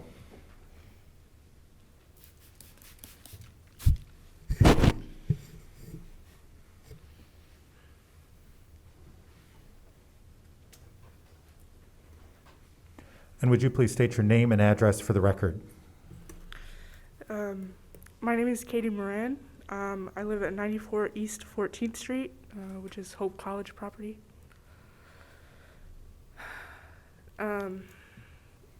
So I only have one thing written down, which is to ask you to support the ordinance as it was this morning and to pass it, to include gender expression, identity, and sexual orientation within it. But otherwise, all I have to say is my own personal lived experience. So in March, Hope College sent home students, and I did not really have a place to go, and so I stayed on campus. And so when classes were over, it was really a struggle for me to find somewhere to live. And it was always a fear of mine in the back of my head that who I am and my identity as a non-binary lesbian would prohibit me from being able to find somewhere to work and be able to afford housing before I could even, think about attaining housing. And so having this ordinance in place would really, I think, alleviate a lot of people's fears that they wouldn't be able to even have employment. And that's about it. Thank you, Katie.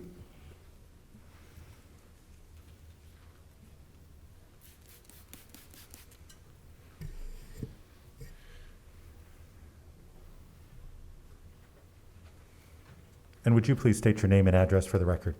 Kurt Ritzma, 3188 Marshall Lane. I am not in support and urge the Holland City Council to vote against expanding the terms of the city Chapter 25 ordinance. In this ordinance, you are elevating one group over another. So if a citizen protected at the state and federal level in Constitution of the United so if a citizen protected at the state and federal level and perceives that they have been discriminated against, they can go to the Fair Housing Michigan Civil Rights Commission or the Human Rights Commission. They can take their complaints to these established agencies. You don't need to bring this to the local level because there are already protection and agencies to help those that feel they have been wrong. We don't need to reinvent the wheel. Vote against this ordinance. Thank you, Kurt.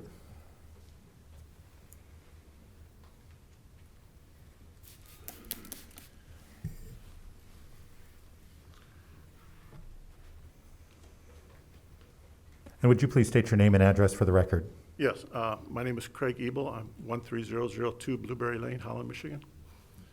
I'm coming at this more of a commonsensical standpoint.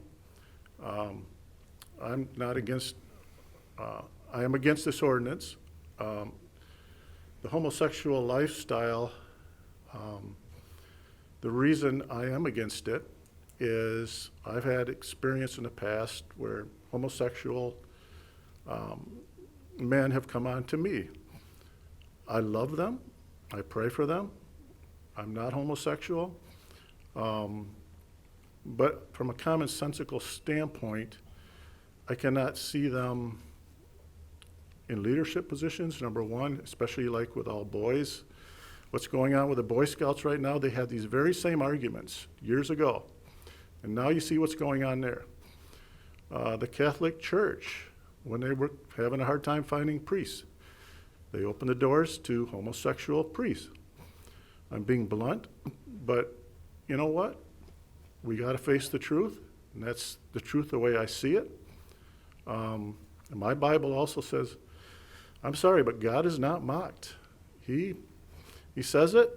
We can do what we want, and we can rule over God if we want, but then we pay the consequences later. I truly believe that. Thank you. Thank you, Craig.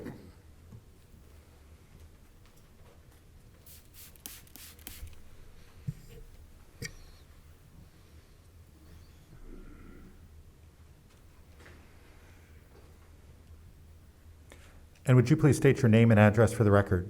Yes, my name is Olivia Emig, and my address is 95 West 18th Street, Holland. I don't really have much of a speech prepared because I wrote it in line, but anyways, I'm here to quite frankly beg you to vote yes on the non-discrimination ordinance. As a now openly gay citizen of Holland, it's honestly scary how many cis-het people even discuss whether or not I and many others should have the same rights as they have. I'm honestly sickened at the amount of hatred that resides in Holland that goes completely unnoticed.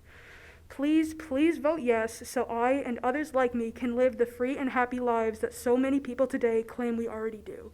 Thank you. Thank you, Olivia.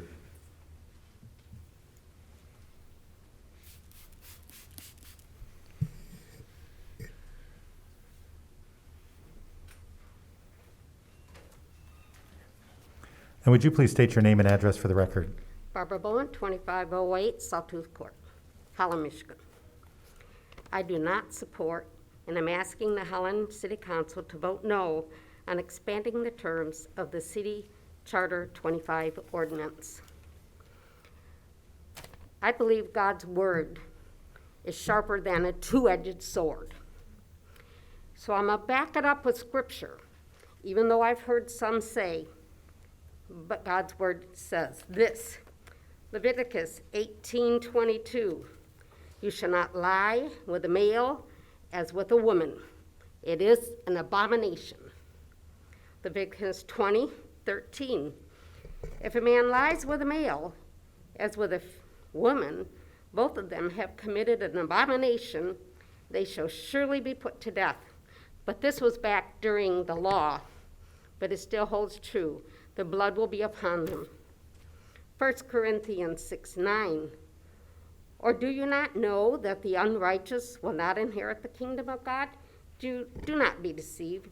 Neither the sexually immoral, nor the idolaters, nor the adulterers, nor men who practice homosexuality. Romans 1:26, for this reason God gave them up to unhonorable passions. For the women exchanged natural relations with those who were contrary to nature, and the men likewise gave up natural relations with women and were consumed with passion for one another. Men committed shameless acts with men and receiving unto themselves the due penalty of their error. 1 Timothy 1:10, the sexually immoral, men who practice homosexuality, enslavements, lying, perjury, whatever else is contrary to the sound doctrine. 1 Corinthians 6:9 and 10. Or do not know that the unrighteous will not inherit the kingdom of God? Do not be deceived, neither the sexually immoral, the idolaters, blah, blah, blah, or men that practice homosexuality, even drunkards, swindlers, will not inherit the kingdom of God. Revelations 8, we're coming to the last chapter of the Bible, says, but as for the cowardly, the fearless, the detestable, as for murderers, the sexually immoral, and it goes on and lists others, their portion will be in the lake of fire and sulfur, which is the second death. Remember Sodom and Gomorrah from your Bible story? And the surrounding cities were likewise indulged in sexual immorality and pursued unnatural desires, served as an example by undergoing a punishment.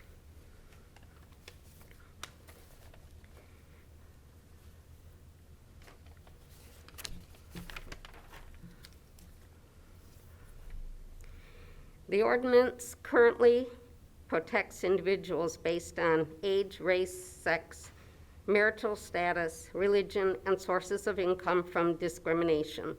These changes would create a legal preference to a select group, elevating them over other groups, which is in itself discrimination. The state and federal courts have already ruled on this, as you have already been told. The Constitution of the United States already states that we are all created equal as defined in our natural rights. Thus, no one has a right superior to those of anyone else. We are born with these rights, our rights to life, liberty, and the pursuit of happiness, which imply the right to live our lives as we wish, to pursue happiness as we think best. Vote no on the ordinance to amend the code of the City of Holland. Now, I had said that immorality, homosexuality is a sin. There are 3 ways to confess a sin. Let's do the ABCs backwards. C, confess. B, believe that Jesus Christ died on the cross and rose again. A, accept him as your Savior. And the sin of the homosexuality will be forgiven. Thank you. Thank you, Barbara.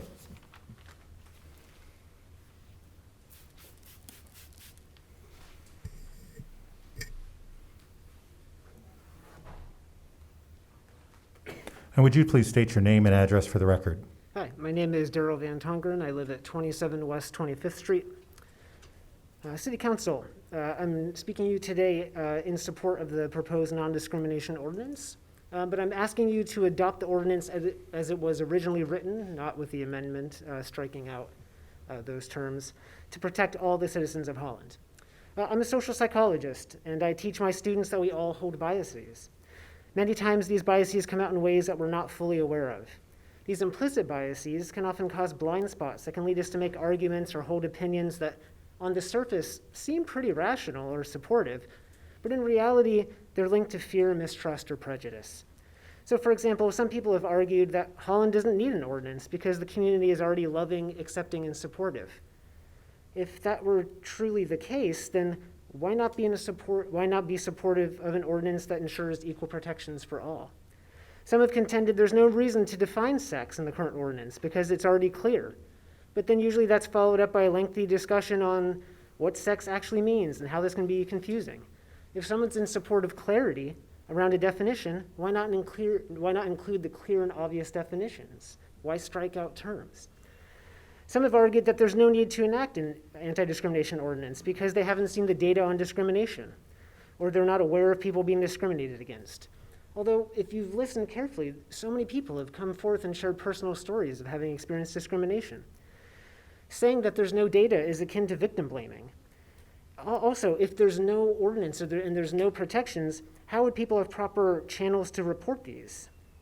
If people want to support fixing a problem in our community, why not believe those who are sharing that they've experienced discrimination? In the end, many times our implicit biases can keep us from making right decisions. People fixate on minutia, they can make specious arguments that distract from the larger issues at hand. Now, we all have implicit biases. I do, we all have them, because we're all human. However, it's important to understand them and not allow them to affect our decision making. But part of how that happens is we have to become aware that we have these biases, understand that they're operating, and then try to take action to correct those biases. As you discuss this ordinance tonight, I request that you consider whether you have any potential implicit biases that could be obscuring your decision-making processes. Your decision tonight could make a significant statement in ensuring protection for all of Holland's citizens.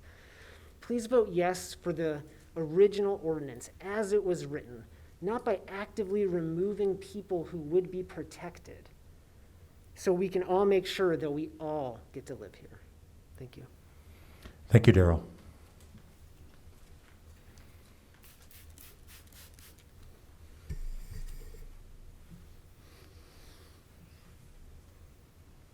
And would you please state your name and address for the record? My name is Bruce Greenlee. I live at 16731 Ashley Lane, Holland. I wanted to come tonight to thank you for letting a lot of people speak. I've been sitting out here. I got off work a little bit late, but I've been sitting here not as long as all you folks have, but this kind of looks like democracy at work, I think. The reason why I came to speak was to be part of that democracy. This issue, as you all know, seems to be more emotional than a lot of other issues that we encounter, even though there's lots of emotional issues going on in our nation. But generally, we all have our own behaviors that we decide to do. Whether somebody wants to chase somebody else's wife, whether they want to drink, they want to smoke, they want to cheat on their taxes, they want to do this or that. This issue is another behavior. I appreciate, like I said, I appreciate being able to speak tonight because I think it's, even though I don't live in the city of Holland anymore, I'm affected by what goes on in Holland because it spills over, just like one of the other fellows talked about sports teams or other extracurricular activities that come to Holland and what ramifications that may have. I did want to mention, though, I did have a run-in with a member of City Council I happened to be walking in the city recently, about 3 weeks ago, and I had a person rail on me for stating that they were very tired, also sick of my wife coming here to do what I'm doing right now and every one of these other people have done. That person decided to rail on me for a while, and I said, I have an opinion and you have an opinion, and we each can share our opinion, and doesn't mean one is better than the other. But I think a lot of that, the reason why that happened is because that person is really wrapped up into the emotion of this whole deal. I would just hope that each one of you would not be whipped up with emotion to make a vote, because there's 3 of you on the council right now. The reason why you're here is because of the emphasis of this issue in your campaigns. So obviously there's backing, but I would wonder if this was put to a vote of the people rather than came before only City Council and the Daily Sentinel and their input, if the vote would be different, because there are emotions on both sides. We would hope that people would use not just emotions, but vote logically and express their opinions like we've been doing tonight civilly. I thank you for the opportunity to speak tonight, and I would encourage you to vote not to support this amendment. Thank you, Bruce. Thank you.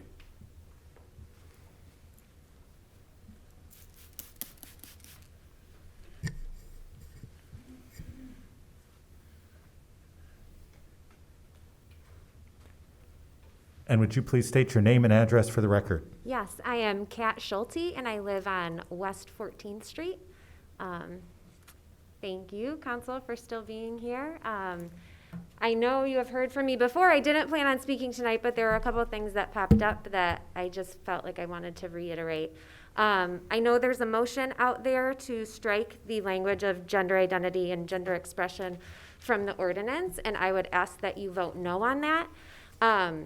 One of my favorite authors and leadership gurus, Brene Brown, says, clear is kind, unclear is unkind.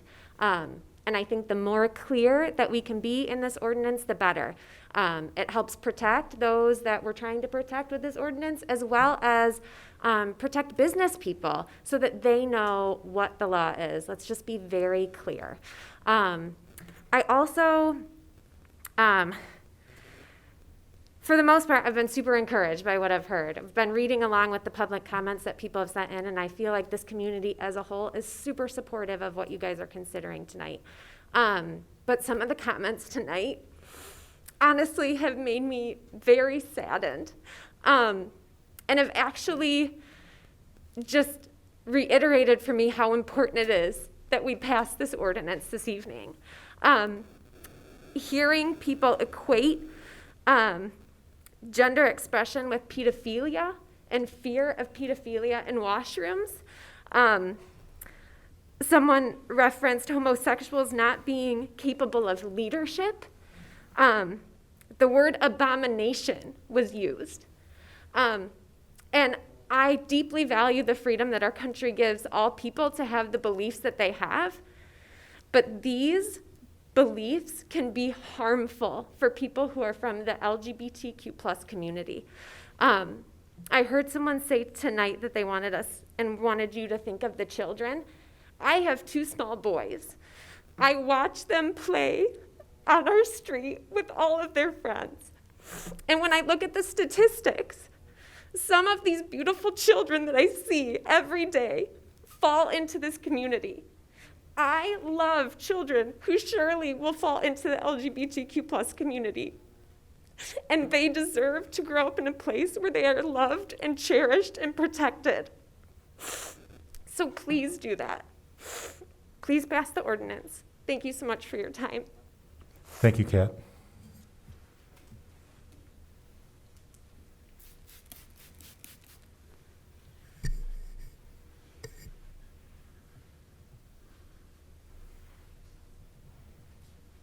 And would you please state your name and address for the record? My name is Judd Utsma, 3188 Marshall Lane.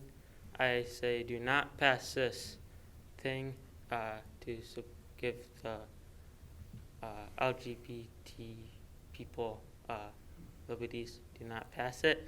And if you do, you're going to be put in schools, businesses, and places like that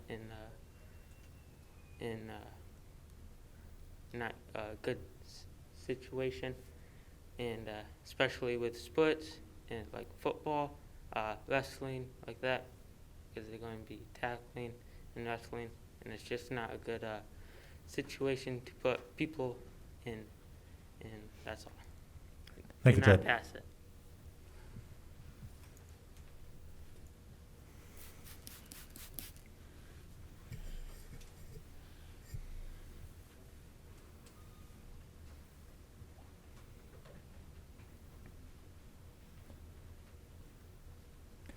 And would you please state your name and address for the record? Yes, Harriet Bosch Tallman, 15120 James Street. Could you come a little closer to the microphone Sure. for us? We want to make sure that everyone can hear you. Thank you, thank you. I am not in support and urge the Holland City Council to vote against expanding the terms of the city Chapter 25 ordinance. In this ordinance, you are elevating one group over another by providing very specific description to the word sex. The ordination definition describes different styles of sex, giving detailed terms such as sexual orientation, gender expression, and gender identity more standing. Why? Why are you elevating one group over another group with extended language? This is a form of discrimination. Sex has already been protected at the state and federal level and the Constitution of the United States. So, if a citizen perceives that they have been discriminated against, they can go the Fair Housing Michigan Civil Rights Commission or the Human Rights Commission. They can take their complaints to these established agencies. You don't need to bring this to the local level because there are already protections and agencies to help those that feel they have been wronged. So please vote against this ordinance. Thank you so much for your time. Thank you.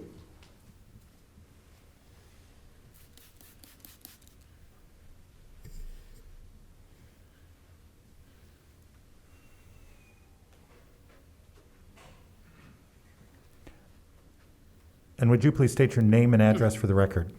Yeah, my name is Dale Lauer. I live in Valley Township, 3970 Elegant Dam Road. And the reason why I'm here is that I wrote a letter, but I decided after what I was hearing tonight, it would be important for me to speak out publicly. Number one, I encourage you to vote yes for this change because it is so needed. And not only that, my husband works here in Holland as a first-line responder. He works in a medical facility, and I think that because he comes here and puts his life on the line and he can fight for us and whatever, he shouldn't be discriminated against because he is a gay man. And to be able to work in Elgin and to worry about going to work and maybe being fired because he is a gay man, that is not right. My second point and my reason for sharing this with you and asking you not to change anything about the way it's written. It is written properly. I was in religion for many years. I was the deacon of the church. And if I was to tell you how to think or feel according to what I was taught, not a one of you, unless you were a member of the Church of Christ, would be going to heaven, because if you weren't baptized into Christ, according to their belief and their teaching, you would not enter the kingdom of heaven. All of that was false. All of that I was taught, believed it, lived it, taught it to other people, only to find out it ended up being a lie. I am a gay man. I am discriminated against. I am a legally blind man, discriminated against. I am a 66-year-old man, and because of my age, I'm discriminated against. And I don't think any form of discrimination should be allowed in Holland or anywhere in our country. And I'm asking you to vote yes and leave the way it's written, leave it the way it is, and don't go according to what people are telling you to think or feel. Because what you decide is what's going to affect me and my husband and the opportunities that are shared to me as a blind, gay, elderly person. I ask you to vote yes. Thank you. Thank you, Dale.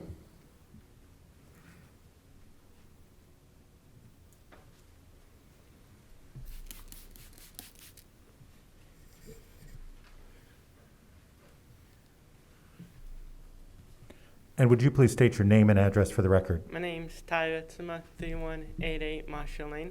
I encourage you guys to vote no on this, because if you vote yes, that would not be good. And tall, short, fat, other people don't get special privileges, so everybody's the same. Everybody is made in God's perfect image. So I encourage you guys to vote no. And there's only two things on your birth certificate, a male and a female. If you're male or female, that's who you are. You can't change it.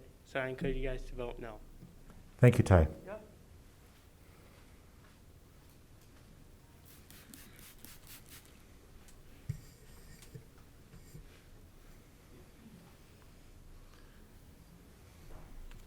And would you please state your name and address for the record? Lucy Ebel, Holland, Michigan.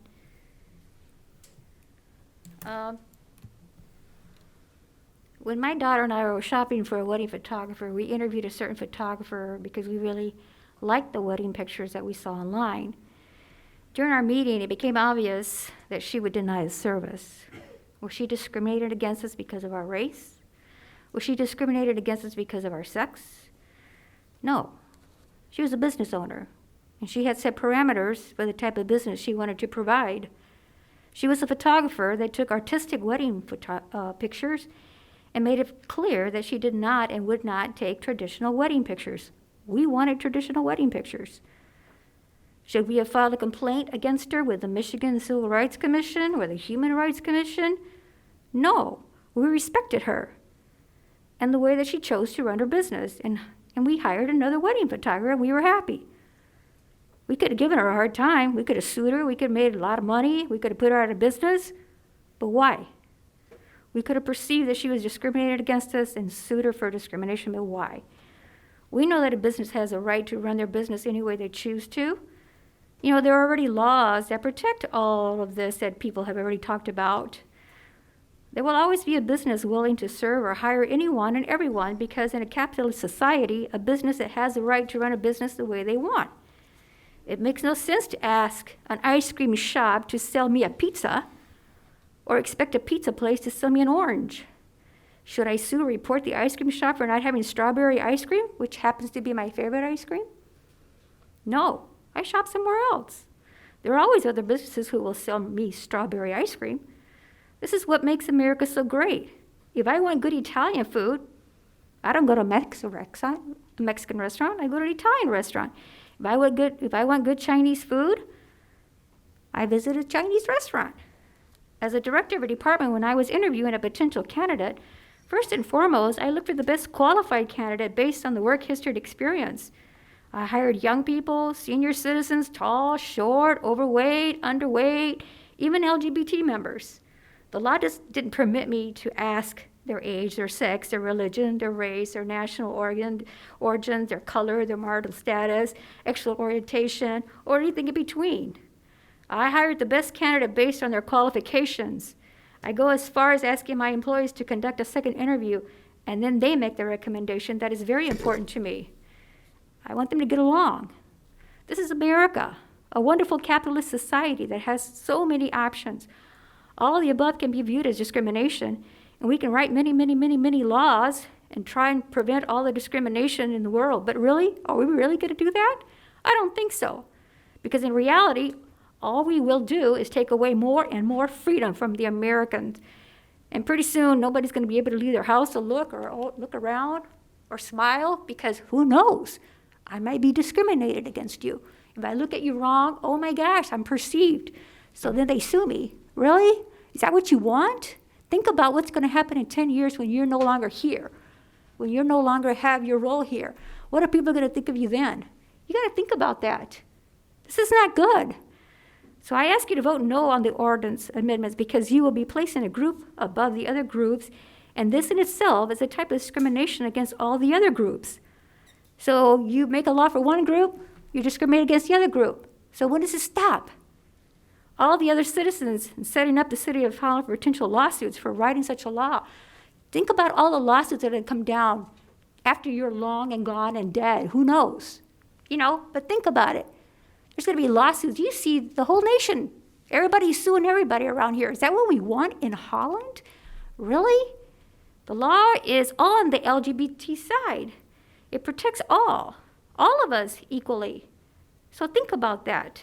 A law is already there for them. Let's use it. Why are we reinventing the laws? Why?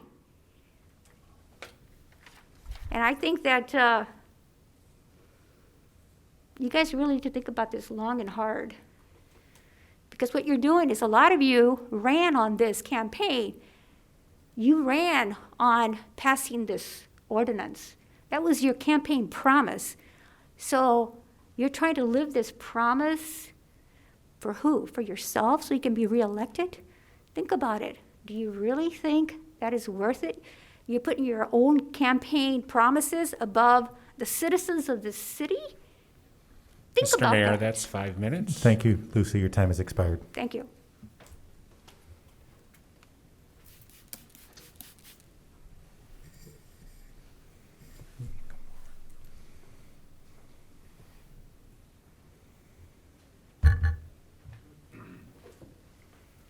And would you please state your name and address for the record?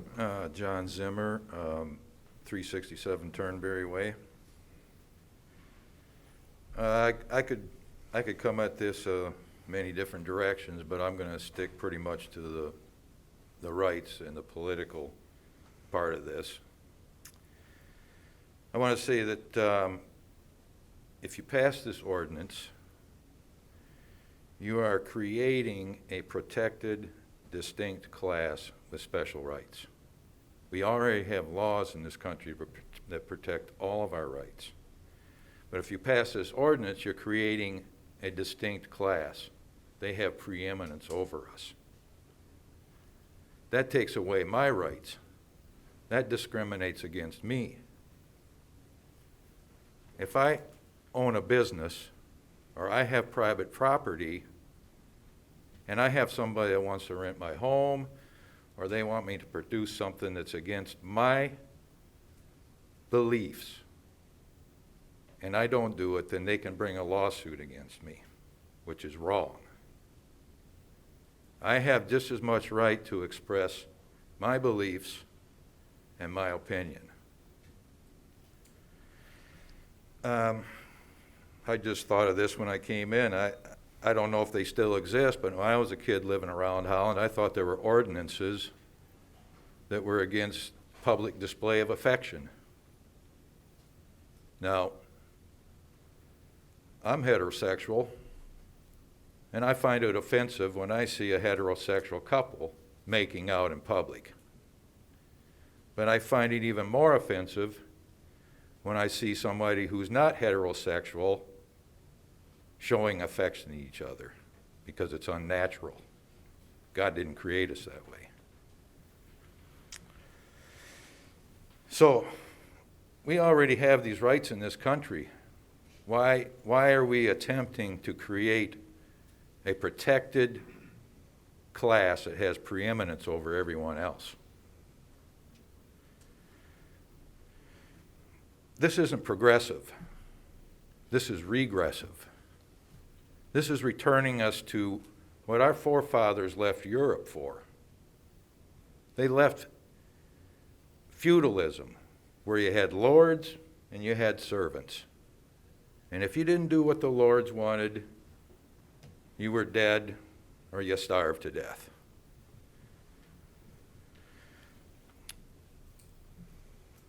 This is a return to ancient Rome, barbarism, where everything was legitimate except moral values. This will promote something that's not natural, that God didn't create us to be. And they can't tell me that God created them that way because their body says that He didn't create them that way. Discrimination's always going to exist. You'll never get rid of it. There's always going to be this group that doesn't like this group. I mean, look at Europe. Europe is all Anglo. Germans don't like French. French don't like Italians. The Irish don't like the Italians. When they came to this country, our forefathers came to this country, they had whole neighborhoods in cities that were segregated. That was their personal business. They were the same ethnic group, basically. Came from different families. But this whole black-white thing doesn't exist either. We're all red men. We all are red. You put a white shirt on me, my complexion is red. You put a black shirt on a so-called black man and stand off from him, he's red. Why? Because that's the way God created us. Adam means man of the red earth. God created us out of the red earth. Now, if you pursue this, there's a strong possibility that there will be legal challenges to this, because it is unconstitutional. You're discriminating against the majority of the people. And if there is a legal challenge to this, what Pandora's box are you opening? Not only with the transgender, all the different bathrooms, and I mean, there's so many roads to go down, but how much is this going to cost the taxpayers? Mr. Mayor, that's 5 minutes. I'm sorry, John, your time has expired. So I just want you to think about that.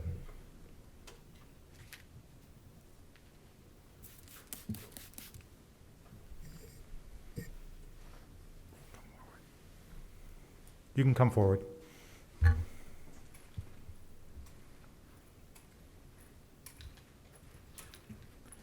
And would you please state your name and address for the record?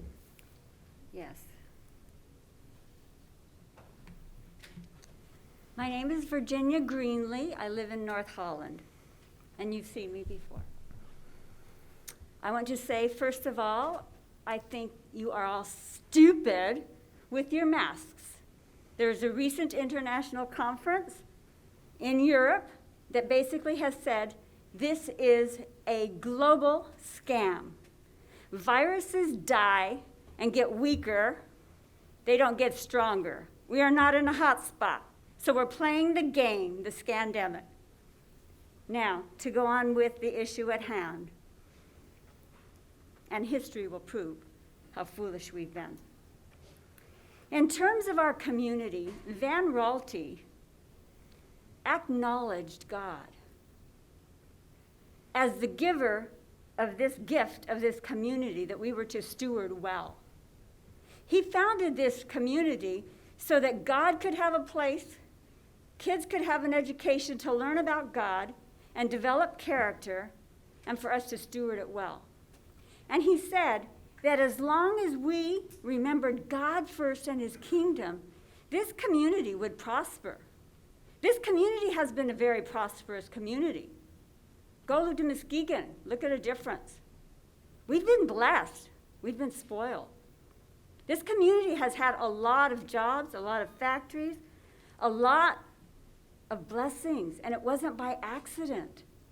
It's because God blessed it because of how the founder had acknowledged God. We can go away from God and his word and say, we don't have to listen to your word, God. We'll become our own God. You're going to want to stay in front of the microphone, otherwise people will not be able to hear you. I'm speaking loud enough, thank you. But we can be our own gods, and we can say, God, your word doesn't matter. You didn't just create male and female. You created 50 genders. Now let me see, which of those genders will I use for discrimination? Which sexual expression do I really want to use? Sorry, God, it's not male and female, even though that's in the DNA of every cell of my body. I think today I'm going to be XYZTVX. Tomorrow I'll be XYZSTU. We don't have to play the games. We know physically and biologically what people are. Emotionally and psychologically, they may feel differently and become environmentally conditioned to be different, but that doesn't change the physical and the DNA of the chromosomes.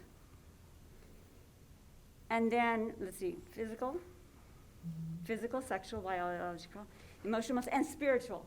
There's a spiritual component because we are basically, first and foremost, a spiritual being housed in a physical body with a mind, will, and emotions. That mind, will, and emotions is a part that gets people in trouble. The Bible says the heart is wicked above all things. We go by our flesh, and we decide, oh, I think I like this. For whatever reasons, whether somebody was traumatized, hurt, abused, wounded, rejected, or whatever, and then they say, I think I want this kind of relationship because I think this is better than God's idea. His design is glorious.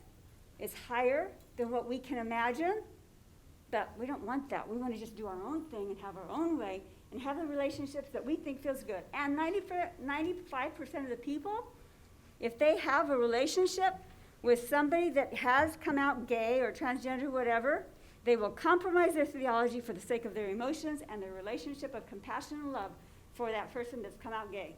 These are funky. I might as well cover my eyes. But anyway, your ordinance, I want to clarify that people have continued to misunderstand it. They keep saying, leave the ordinance as it is. They don't understand that with the ordinance, the blue was what you have added. That's not a given done deal yet. That's what you're going to vote on. And they keep saying, leave it as is. They're not even clear which is which. So that needs to be clarified. And I won't do that. You can do that. Because people keep saying, leave it as is. Well, they see the extra words, but that's not it. And then in terms of what you have in your wording, your definition, any act means what? You don't have clarity in your definition. That needs to be described because, as somebody said earlier, is any act going to be open to bestiality or whichever? Another definition is a public accommodation. As my friend who was here before, who lived in Colorado, as we did, public accommodations, they were having to have extra accommodations to go out of their way because of an Mr. LGBT Mayor, that's person. 5 minutes. I'm sorry, Jen, your time has That's fine. expired. That's fine, thank you.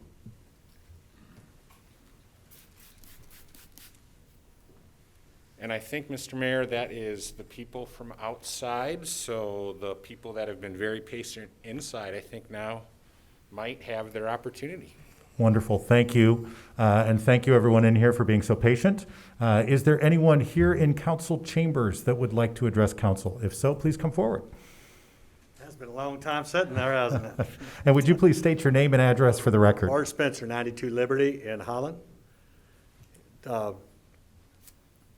Thomas Sowell, I've become a fan of quickly, when explaining why he did not enjoy his time at Harvard, stated, when I attended Harvard, I found an atmosphere that operated on the premise that if so many good people believe something to be so, then it must be so. We do not need to seek evidence to validate it. And of course, that would not sit well with any thinking person. There is a danger to gender inclusion. By passing this ordinance, I believe you're placing our city needlessly at risk. And I'll show you how in just a moment. According to recent findings and lengthy research regarding the topic at hand, approval of this ordinance undeniably paves the way for voyeurism, exhibitionism, and sexual assault. The following data serve to forewarn you of the risks that are at stake. The following data is taken from Gender Inclusion Policies and Sexual Violence by Paul Dirks. On Monday, July 11, 2016, at the Ammon Target store in Idaho, Sean Smith, a transgender individual, recorded an 18-year-old woman changing inside a Target dressing room. At Smith's sentencing, July of 2017, Judge Tenji stated, "I, perhaps along with others, thought that Target has now adopted a questionable policy and wondered, is someone going to come in and victimize someone because of that? You took advantage of that and victimized this young lady." Leclerc in 2016 says, "The immediate environment in which a crime is committed is not a passive backdrop to events, but actively shapes the offender's behaviors. An environment," says Holt in 2012, "may precipitate crime in several ways. Situations can present cues that prompt an individual to perform criminal behavior.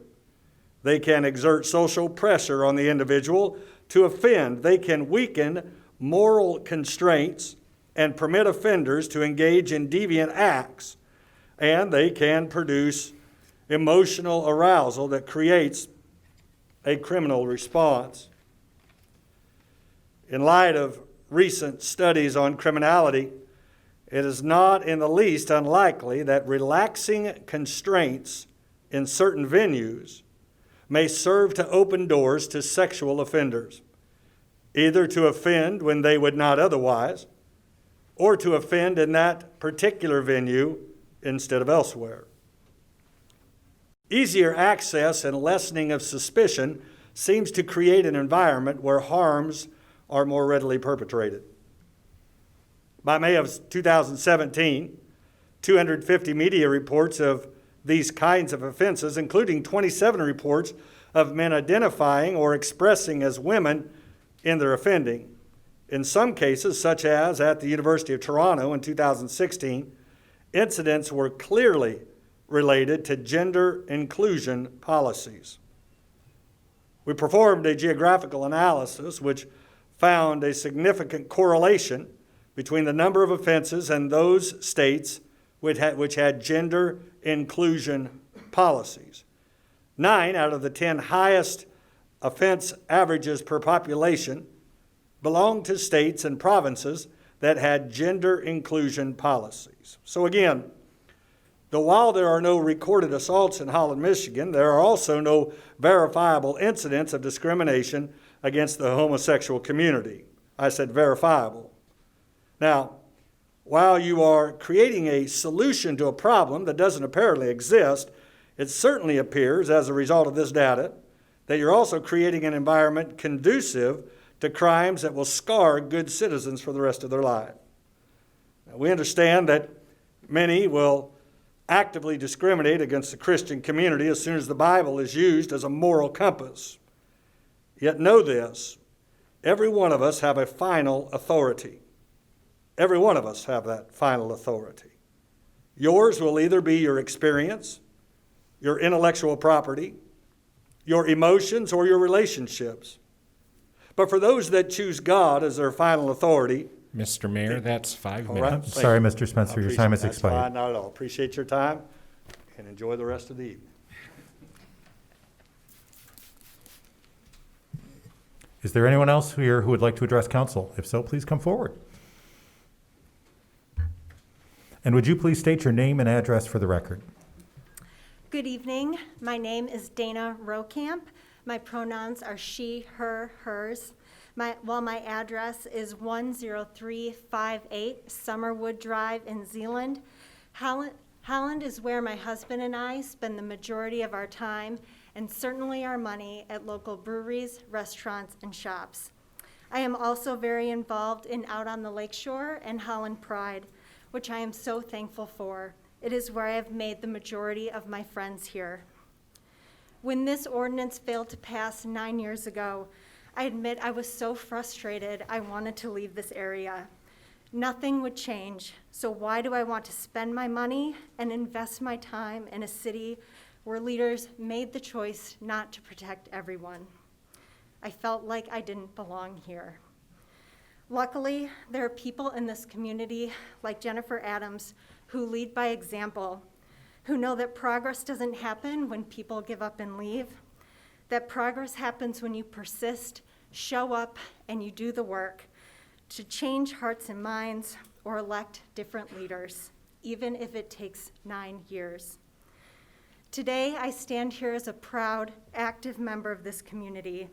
I want to thank the council and Mayor Box for putting the non-discrimination ordinance up for a final vote today, and I am urging you to vote in favor of the ordinance as it is written today.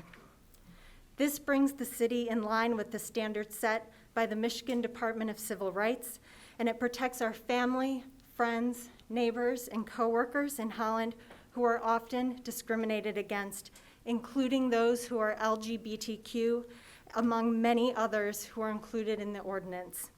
I also urge you to leave the definitions of sex, sexual orientation, gender identity, and gender expression into the ordinance. Holland was ready 9 years ago, and we are certainly ready today. We all get to work here. We all get to live here. I look forward to your vote on the right side of history. Thank you so much for your time. Thank you, Dana. Is there anyone else here who would like to address council at this time? If so, please come forward. And would you please state your name and address for the record? Hi, I'm Stephanie Hoekstra. I live at 3977 Tallgrass East in Holland. Thank you for the opportunity to speak. I would like to begin by saying I harbor hatred for no one, no people groups. I have friends with ideas and beliefs that are very different than mine. And if I got to know some of the people who I met when I was first in the parking lot, some of them who identified as LGBTQ, I would like to be their friend. But I'm arguing that you need to change the wording in the ordinance to remove sexual orientation, gender expression, and gender identity. And I'll go along to explain. And when I was listening, I think the gentleman right here was explaining that these have been added. They aren't part of the state law. So I believe that City Council, if you would move this forward, you're asking me to affirm something that's not true and could lead to problems within the city. We need objective reality to have civil society. I make no decisions. I make all my decisions based on objective reality. This is my right hand, and if a sign says there's no right turn on a red, we've all been in agreement that this is right. And if we all agree on the terms, it helps for our society to work well. The mayor gave a good example a couple of weeks ago when you said if you want to know how tall a man is, you just measure him. But it has to be said that we all have to agree on the measure of an inch. And I believe that we can't change what things mean. We have to agree on what we're talking about in society for things to go well. If a boy can say he's a girl based on his feelings, that's not reality. It is not the truth. It is his feelings, emotion, not a fact. Not only would that be evident if he were naked, but the chromosomes in his body could prove this. He would have XY chromosomes. That is a fact. The repercussions could happen in our city that are negative, and I would like you to think about it, and that's why I choose to change to remove those three, gender orientation, gender expression, and gender identity from this new ordinance or law. Here's some examples that are playing out in the United States right now. the government could control your speech. If it goes, you can see there's passion. When I listen to the people here, there's diversity in this little community, just like there is everywhere in America. And they're passionate about how they think, and we can live and work together peacefully. But I think the passions come from one group wanting to be heard and another group not wanting to say what they don't believe. And that is called compelling someone's speech. So if the government can now control your speech, and people don't want to call a he a she, and vice versa. This happened to a teacher at West Point School in Virginia, and it's a lawsuit right now. A teacher, he had agreed to call the student by her male name, and by accident, he slipped out one day that he said, don't let her bang into the wall, and the student was upset. The teacher had to agree to call this girl a he, and he couldn't do it. So that's in court right now. So that's one thing. So we feel strongly on both sides, and we cannot compel people's speech. So this is why you should think about those three things. Another thing to think about is a boy who feels like he's a girl could compete for the girls' sports teams in Holland schools, or use the girls' showers at the aquatic center. This could be a problem for a lot of parents. People talk about abuse happening. I think the lady's proven the facts don't show that trans people abuse anybody. And I agree. Mr. Mayor, that's 5 minutes. I'm sorry, Stephanie, your time has expired. Thank you.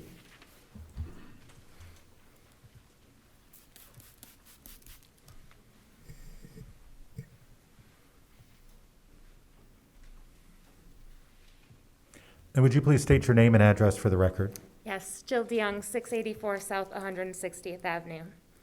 Having spent the majority of my time a few weeks ago introducing myself as the lesbian everyone has something in common with, I struggled to think of anything I could say that was more impactful than human connection. I don't really think that you all need to know my favorite food, too. It's tacos, by the way.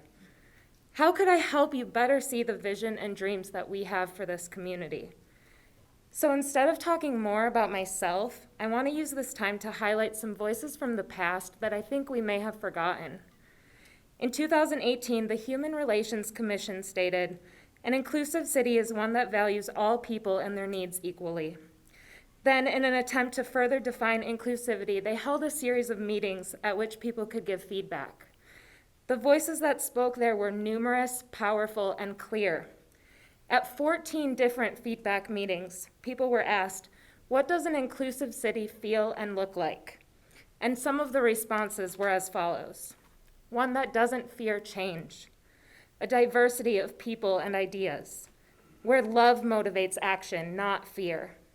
A sense of I belong here. It feels like home for everyone. People treat each other with dignity, whether they agree or not. An obvious welcoming for all with equal opportunities and no walls. No one needs to hide who they are. There's no fear of discrimination. A community that supports and defends each other. All needs are met for all residents. A place that creates diversity on purpose. A genuine concern and advocacy for the well-being of residents. And my personal favorite, it looks like a black man in an Elsa dress helping a police officer in a snowstorm. The hundreds of comments almost exclusively envisioned a place that was diverse and safe, where people belonged and focused on caring for our common humanity. The place of overwhelming agreement was in the desire for a city that is diverse, colorful, vibrant, inviting, hopeful, livable, celebratory, interesting, welcoming, inviting, and non-discriminatory, where people are included, enfolded, embraced, loved, validated, safe, valued, protected, represented, wanted, empowered, dignified, and equal. And when asked how a more inclusive city could be achieved, the consensus was equally clear. Listen to people on the margins. Celebrate what makes us different. Treat everyone as people. Understand change and diversity are the future and be open-minded. Listen to and care about the struggles of others. And the most common reply, pass a non-discrimination ordinance. As you travel from one side of Holland to the other, you cross over Unity Bridge, and the sign states, building community together. And the uniting sun towers over it all, boasting that this is a place where we celebrate our diversity. Cyril Lichtenberg, the sculptor, on the day that his artistic vision was installed, said, "You see the sun? It's the same for everyone. I hope this is a welcome sign."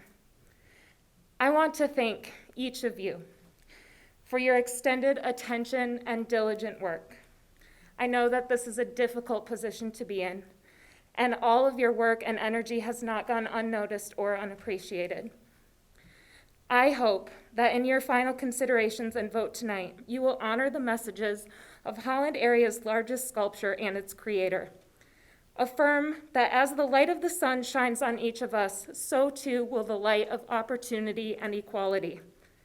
Affirm the reality that more inclusion will not be the thing that drives us apart, but will be what ultimately connects us and draws us into deep community, where there is a genuine welcome extended to the diverse populations that have and will continue to make us truly exceptional.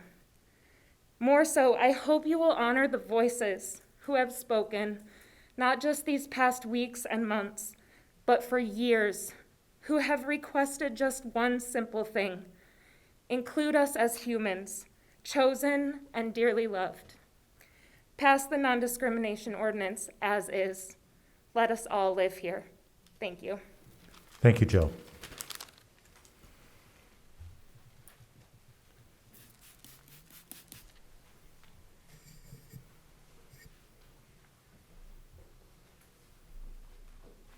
And would you please state your name and address for the record? Thank you, Council, for your time. My name is Jennifer Mannanen, and I live at 10995 Ryan's Way. I'm relatively new to the community, even though my friend Jill says that after 3 years, I'm not new anymore. It's tough for me not to feel like a newcomer in Holland. In fact, a present council member's opening line at a luncheon I attended last fall was, "I'm new here. I've only lived here 30-odd years." I laughed genuinely at this icebreaker. At that moment, I thought, there it is. Holland is such a tough community to penetrate, it's literally a joke. I laughed a second time. You could say Holland takes pride in our insularity. Our commitment to Dutch culture is unrivaled. Even Dutch in the Netherlands seem impressed. There are traditions aplenty, matched with little interest in experiences, culture, or other traditions outside of one's own West Michigan bubble. This intransigent attitude is often expressed with uncompromising pride. I felt it in some of my interactions. I know as a secular queer transplant, I haven't felt welcomed or accepted in Holland. If a council member, in all their privilege and power, openly jokes about how being new in town after 30 years of serving this community, how can I ever truly feel welcome? We must acknowledge and begin to dismantle the unwelcoming culture. Let's name it and shame it. Holland suffers from West Michigan nice. This cleverly coined term describes a specific brand that grants folks an unsaid social escape clause. West Michigan nice ensures avoiding taking a stand on anything controversial. When someone is West Michigan nice, you never know where they stand or what they truly think or feel. The priority of the interaction is to be civil, peaceful, and never disruptive. Too often it's lip service and does little to inspire action that creates meaningful change for future success. The West Michigan nice person believes the NDO goes against their religious beliefs, failing to recognize their own religious privileges. They don't need to worry about their job or obtaining housing, as they can secure them with or without the NDO. It was never about their rights anyway. Their Christian privilege plus heteronormative fragility compels them to demand counsel to follow their interpretation of Christianity. Their entitlement makes it easy to justify personal comfort over the protection of a vulnerable population. The West Michigan nice person is afraid of not being liked or losing status if they speak up against LGBTQIA hate speech or discriminatory practices. They stay quiet and avoid disrupting discrimination to preserve their position. Recognizing potential strong opinion about LGBTQIA rights and the NDO, the West Michigan nice person never discusses it. They don't want to upset emotions, even if their inner voice is signaling that what is said and being done isn't right. Getting labeled a social justice warrior in our polarized country is not an option. This person prefers to wait on the fence for less tenuous times. Let's move past West Michigan nice and toward practicing true kindness. The person practicing kindness recognizes that LGBTQIA folks are vulnerable in Holland and in need of protection from discrimination. They then advocate for protection under the NDO, never putting their own emotions above the needs of the marginalized. As kindness practitioner is motivated by empathy. A person practicing kindness prioritizes the call to action to protect LGBTQIA access to housing and jobs over how it will impact someone's personal feelings or interpretation of religious beliefs. They recognize the difference between feeling offended versus being affected by the NDO and align their efforts with those most affected by discrimination. A kindness practitioner uses their privileges and power to show up, speak up, and help uplift the voices most at risk, even if it's a problem that doesn't affect them personally. If human beings are unjustly suffering, it's a problem for the whole community. A person practicing kindness is committed to treating all with respect and willing to risk their privilege and comfort to confront homophobia. They know justice can't wait. In previous meetings, I've observed some demure detractors brazenly evoke religious rights as their justification to be unkind and discriminatory to members of our community. I reject their perversions of Christianity. They insist marginalized members of our community sit back, shut up, and accept their version of West Michigan nice. Council, I urge you to be on the right side of history and pass this NDO as written tonight. And put aside this West Michigan nice, and let's practice kindness for every person who calls Holland home. Thank you. Thank you, Jennifer. Is there anyone else here who would like to address council?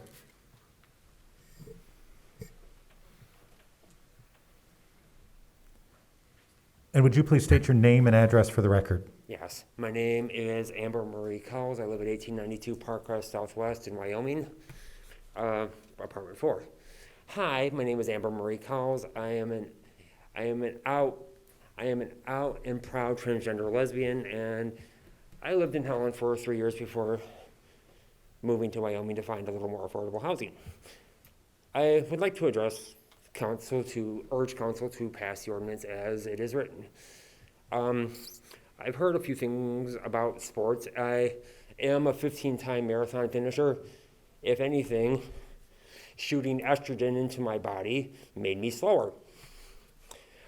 It did not have me competing with Shalane Flanagan or Kara Goucher or any elite marathon female.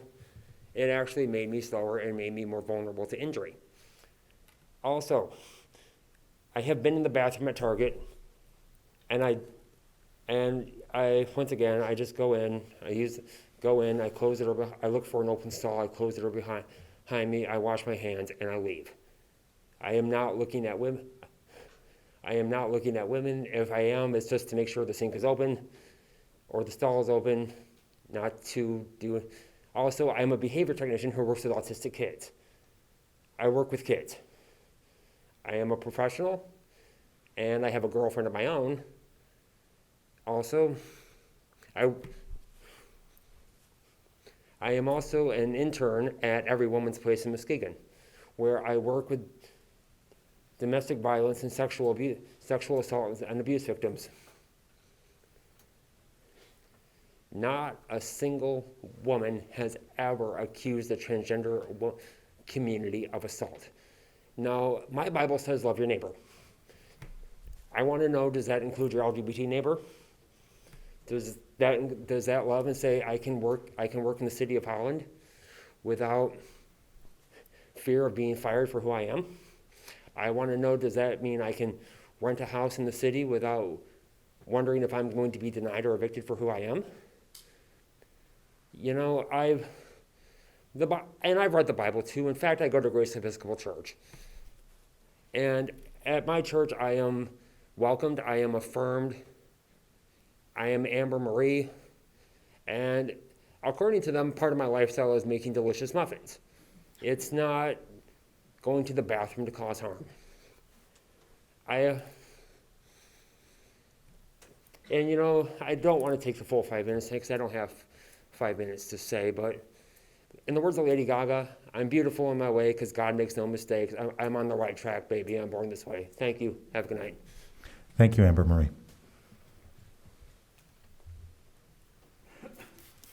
Is there anyone else here who would like to address council at this time?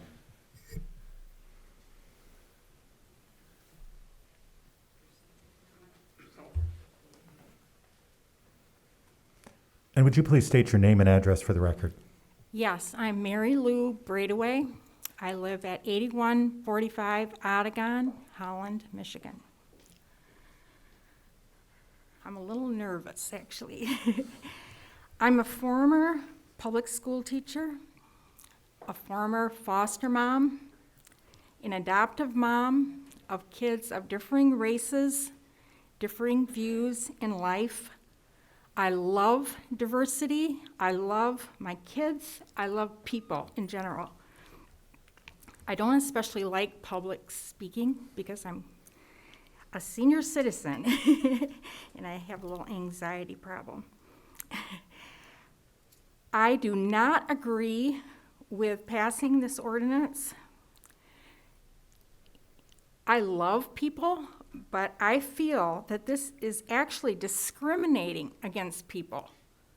It's discriminating against people and businesses who deserve to be free to act and make decisions according to their personal conscience and preference. Many people involved in the gay activist movement are well known to be aggressive and vocal and hateful toward those who disagree with them. We are the ones being spoken evil of and made fearful to follow the dictates of our conscience and biblical understanding. A vocal minority should not be allowed to lead to reverse discrimination. This ordinance is more than an ordinance. It's government endorsement of a lifestyle. Our freedom to act according to conscience will be gone. I strongly urge you to vote no. It's not a matter of love or hate.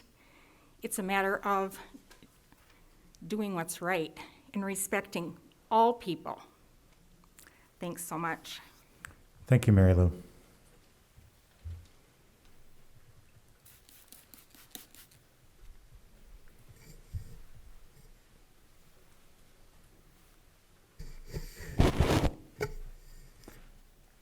And would you please state your name and address for the record? Reverend Brian Burkhoff, 5748 141st Avenue in Holland.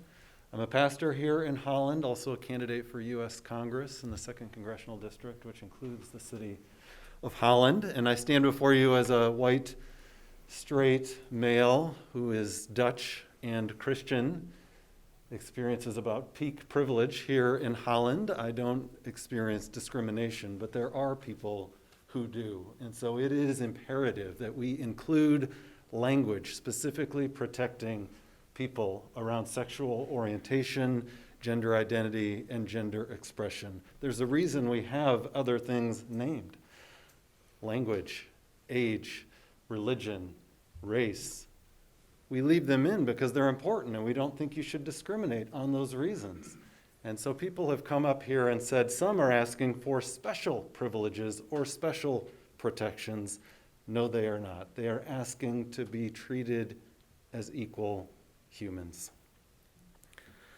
I was sitting in my backyard today and I noticed a hawk flying high up in the sky in the beautiful blue afternoon. And as it was circling up there, I imagined what the view from that height might look like and what people down below might look like. And I thought, humans below would look pretty similar from that high vantage point. They would look simply like people, and many of the differences that we see at ground level would be negligible.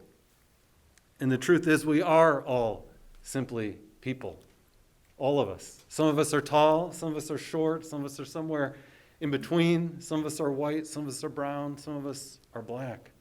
Some of us originate from the Netherlands or from Mexico or from Kenya or Korea, maybe even Canada or Zealand. Some of us are straight, some of us are gay, some of us are trans. All of us are human.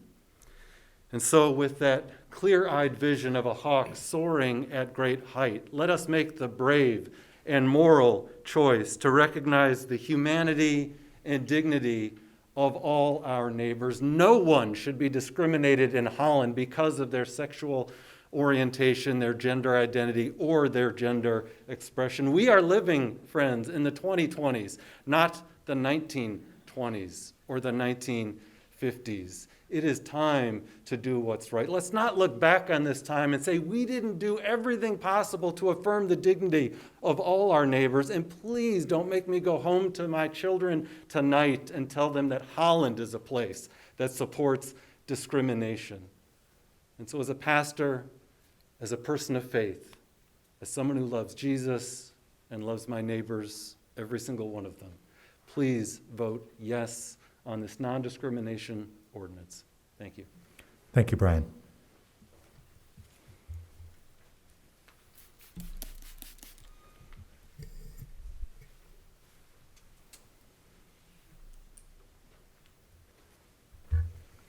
Would you please state your name and address for the record? Yes, sir. Alan Hoekstra, 3977 Tallgrass East Court, Holland, Michigan. Thank you for this opportunity to address the council. It is very much appreciated. I'll try to keep this short. I know you've all been sitting for a long time. I did hear a little bit about what our Human Rights Commission has been tracking and providing statistics and data. I do think it's an important point that the council needs to look into what exactly is the discrimination we're seeking to remedy. So I would encourage you to look deeper into that. I would also like to encourage you to discuss a couple of exceptions to the ordinance that is before you. The first exception I'd like to ask you to consider would be for public accommodations, and I'm speaking of locker rooms, restrooms, and showers, etc. I'd urge you to look to an exception that would allow these to be allocated based on biological sex. I would also like to ask you to consider an exception to the ordinance that would allocate certain public activities, I'm speaking of sports and other related activities here, that have traditionally been allocated based on biological sex to continue to be allocated based on biological sex. And if you don't think you need to discuss these exceptions or if they're not valid, I would really like to hear that explained to the public why these exceptions are not necessary. And I'm not, these are not just made up issues. If you review the recent Bostock versus Clayton County decision by the Supreme Court of the United States, the topic of bathrooms, locker rooms, showers, women's sports come up in these cases. It's the Supreme Court of the United States. We have a chance to deal with those right now. We have a chance to deal with them in a rational manner by making appropriate exceptions now rather than dealing with the confusion and potential endless litigation later. I'll end with a relatively quick example. I'm the husband of one wife and the father of 4 daughters. When our family was young, we spent many weekends at the Holland Area Aquatic Center having a great time. We enjoyed the pool and all the other amenities. However, if my wife and my 4 young daughters would have been subject to naked biological males using the locker rooms and showers at the Holland Aquatic Center, I assure you our membership would have ended immediately. I think the same is true for most families. I don't think my position is illogical or hateful. It's simply respectful that biology is real And in certain situations, it should be used to allocate usage and participation. I'd ask you to seriously consider that. That isn't a hateful or illogical request. So I would encourage you to think very deeply about the decision that you have before you. Thank you for your time and for your consideration. Thank you, Alan.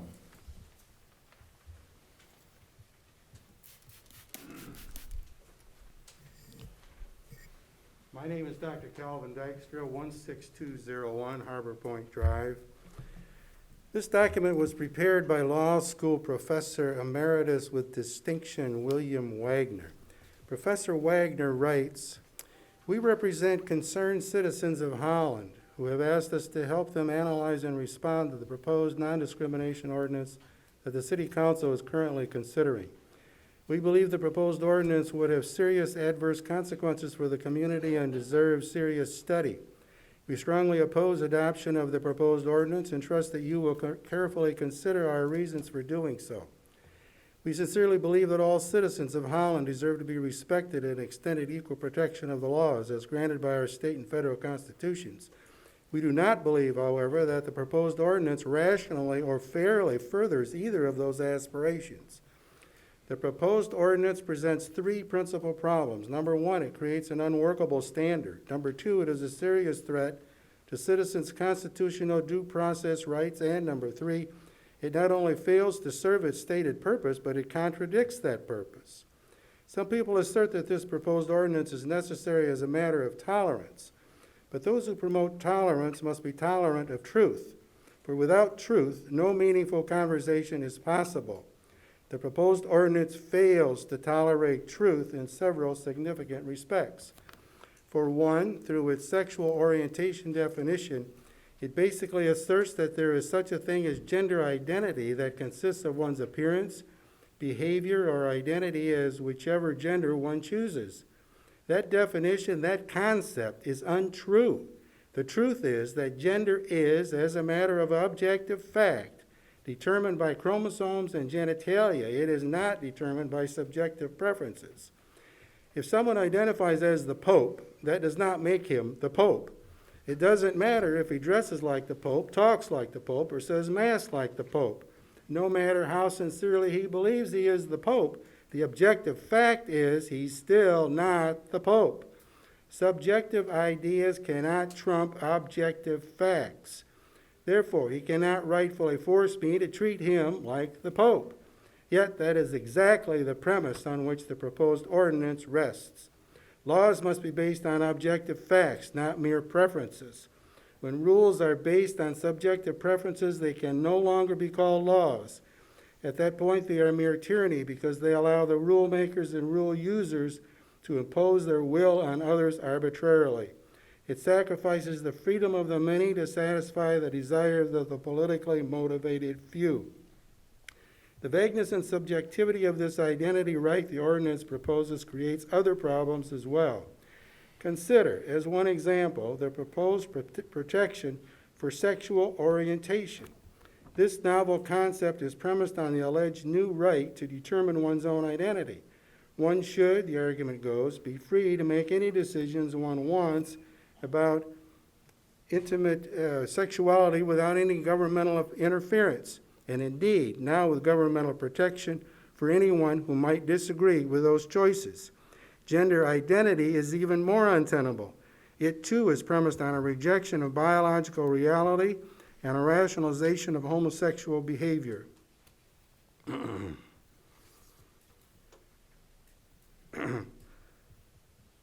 Professor Wagner concludes with, "There is no principled basis for singling out gender confusion or homosexual conduct as protected grounds for one's identity among all the possible identity choices that citizens might make.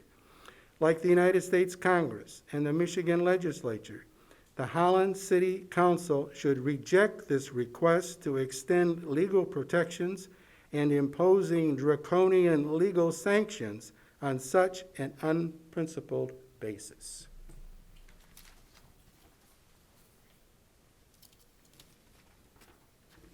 I submit this document for the record. You can leave it right with the city manager there, sir.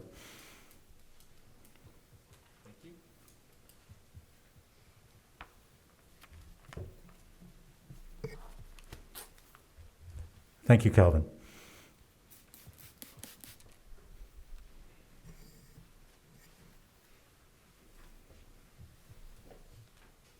And would you please state your name and address for the record? Sure.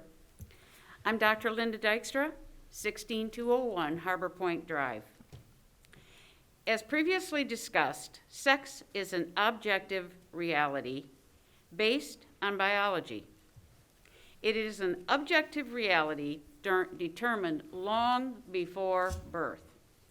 In contrast, gender or sexual identity is a subjective choice.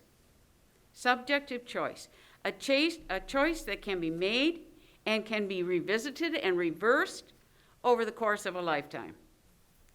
The City Council is proposing to change the laws in Holland from being objective reality-based to being based on subjective choice. Professor William Wagner, and he's got a long resume, so let me just read this short part, served in the United States Court as a federal judge. Prior to his appointment on the federal judge on the bench, he served as an American diplomat, senior assistant United States attorney, and chief of appellate litigation for the Office of the United States Attorney. Professor Wagner has written the document, which I think you all have a copy of. It's entitled, Comments of Great Lakes Justice Center regarding proposed amendments to this Holland City Code. And I'm going to quote from that document. Quote, laws must be based on objective facts, not mere preferences. When rules are based on subjective preferences, they can no longer be called laws. At that point, they are mere tyranny because they allow the rule makers and the rule users to impose their will on the will of others. And they do that arbitrarily. It sacrifices the freedom of many to satisfy the desires of the politically motivated few. Page 1 that came from. Further, I quote again, how can the proposed law, this proposed law, how can it possibly prohibit prostitution, polygamy, bestiality, incest? And I'm a therapist. I know about these things. Clearly, all of these choices and more should be protected. All of those should be protected as a matter of law once the personal identity standard of this proposed ordinance is adopted. There is simply no principled way to argue that these protections for these issues that are not only destructive, but they have to be supported and defended. Now I ask, in order to protect these subject choices, will governmental police power be used? Will governmental authorities be used? Will they deprive their constituents of liberties using their subjective justifications and rules? And what about the legitimate constitutional rights, including due process of the residents and businesses of Holland? I quote again, the proposed ordinance infringes on most individual rights, the rights of free speech, freedom of association, freedom of religion, and the rights of private property, privacy, and contract by forcing city residents and businesses to not only accept, but also endorse subjective identities that they don't recognize as legitimate. Again, I ask, what about the legitimate constitutional rights, including due process, of the residents and businesses of Holland? And what about objective reality of sex? Thank you. Thank you, Linda.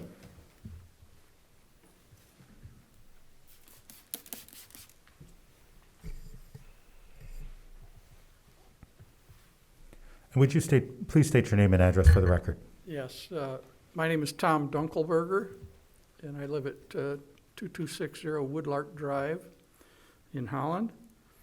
And I'm a school bus driver. I think I spoke at the last meeting, and I've got to get up in the morning to take some kids to school because we started, and that's a great thing. It was interesting to me that when I drove into the parking lot, I saw a word that just jumped out at me. And even in tonight's discussions, I've heard that word used 3 or 4 times in reference to my side of the issue. I mean, and that word is hate. The sign said, hate has no place in Holland. The inference was, if I don't agree with that side, I hate. I don't hate. I think the better word for us on this side of the issue is love, because we love our families, we love our communities, we love our marriages, we love our friends. And for somebody to paint a picture that says, I hate, I think is just wrong. And that bothers me a bit. I think one of the things also that I wanted to bring up was today I heard on the radio about the Boy Scouts of America and what's happening. They filed bankruptcy February 17th, 2020 of this year. The biggest reason is because they have right now over 1,200 law cases that is before them. There's a deadline of November 16th, I believe it is, where anybody who has a case to continue to bring before the courts against the Boy Scouts has until that they need to get their claims in.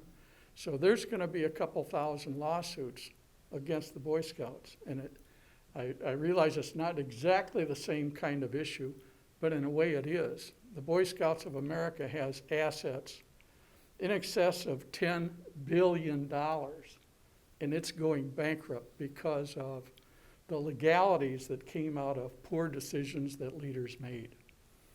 And I'm not going to be critical of that. Those are decisions that were made. Those are decisions that those leaders have to live with. But I think we run the risk here if we make the wrong kinds of decisions. And people are hurt, especially young kids, as they were in that case. There will be lawsuits. There will be consequences to the result of that vote. I don't know what it's going to be. You can't anticipate it either. But I think you need to weigh it in to the decisions that you're going to make today. I don't envy you. It's a difficult decision because you do have a group of people that are being discriminated against in certain ways. Maybe we don't believe that, but they do. And because of that, there is a reality there.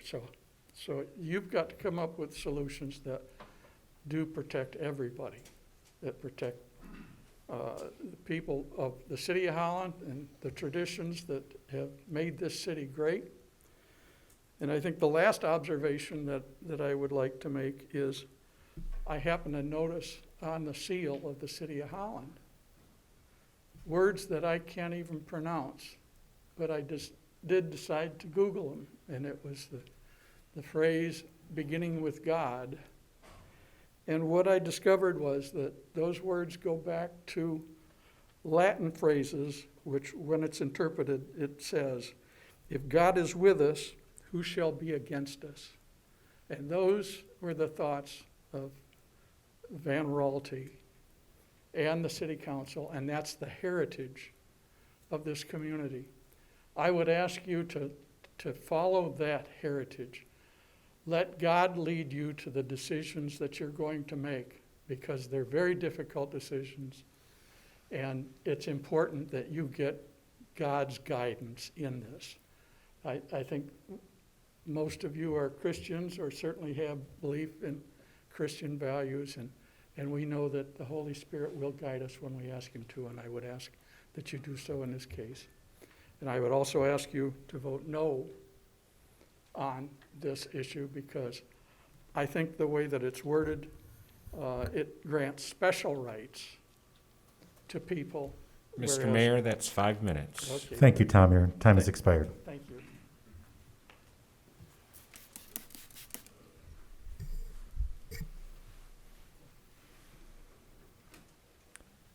And would you please state your name and address for the record? Ann Henriksen, 338 Royal Park Drive, Zeeland, Michigan. The City of Holland Council voted to consider this proposal of anti-discrimination for this special interest group identified as sexual orientation, gender identity, and gender expression. All the other groups mentioned in the recommended ordinance are already included in the Elliott Larson anti-discrimination law and the Disability Act, so it really doesn't need to be in this. The word sex originally in the laws meant a man and a woman, and them being protected from debilitating discrimination. In the Holland ordinance, sex is redefined for the special interest group as sexual orientation, gender identity, and gender expression. Diversity, equity, and inclusion is fancy language to appear to protect all the groups with sexual orientation, gender identity, and expression tucked into the middle of it. This is an LGBT ordinance, pure and simple. The presentation and testimonies have been from the LGBT community and support systems. There were no other groups except maybe one, and she came this evening, for racial discrimination, but all the rest have been LGBT. The LGBT ordinance that will silence anyone who disagrees with their ideology. They say it won't. They say it is acceptance, but on the other hand, if they have to be accepted, that means then I have to accept them. I accept them. They're in the community. They belong here. But now do I need to make special exceptions for them? I visited the downtown stores and I talked to the owners. Most of them have no idea this is going on. And when they realized it was, fear is what came to them. Because what will happen from what this ordinance is built upon? The State of Michigan Civil Rights Commission, who reflects at this point the present Michigan administration, is the one that has made the recommendation of this. In 2018, when the present administration began, they're the ones that constructed the language for this, and they're the ones that added the word from sex to sexual orientation, gender identity, and gender expression. It is faulty in that the Michigan Commission endorses the LGBT language by their own authorization and discernment. When they investigate an LGBT discrimination infraction, they will apply their own language. This is acting as law in the Commission's own eyes. This came about without any democratic process provided by the Michigan Constitution of a public vote or amended by legislative action of the Michigan Congress. Any complaint of discrimination sent to the Holland Department, according to this ordinance, will be sent to the Michigan Commission, and they will act on a biased fashion. This is an overreach of authority resulting in injustice. The ordinance presents undue financial legal burden to anyone accused by a complaint without local mediation support opportunities. It is a hammer to anyone who is accused. The complaint must have substantial evidence to support the discrimination. This probably will result in a witness only. It is clear by this ordinance and some people on this council, any fair judgment will not result, especially for anyone who is acted according to their religious convictions. Finally, I have to admit this. It is appalling to me that any discussion, I've been here for each one, and anytime anything is raised about any kind of language or anything else, it is immediately sidelined, silenced, and ignored. It isn't actually talked about.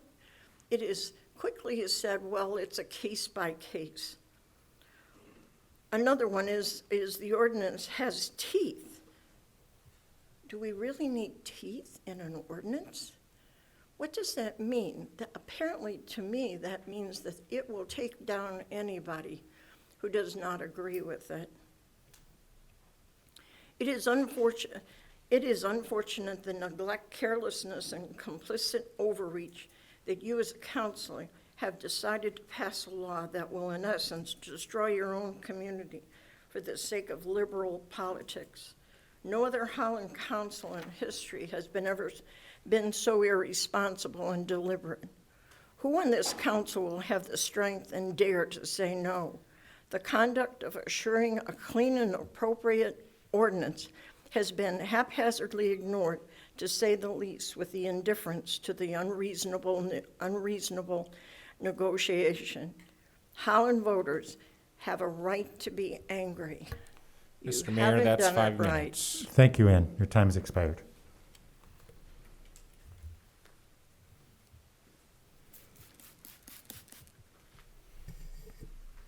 Is there anyone else here who would like to address council at this time?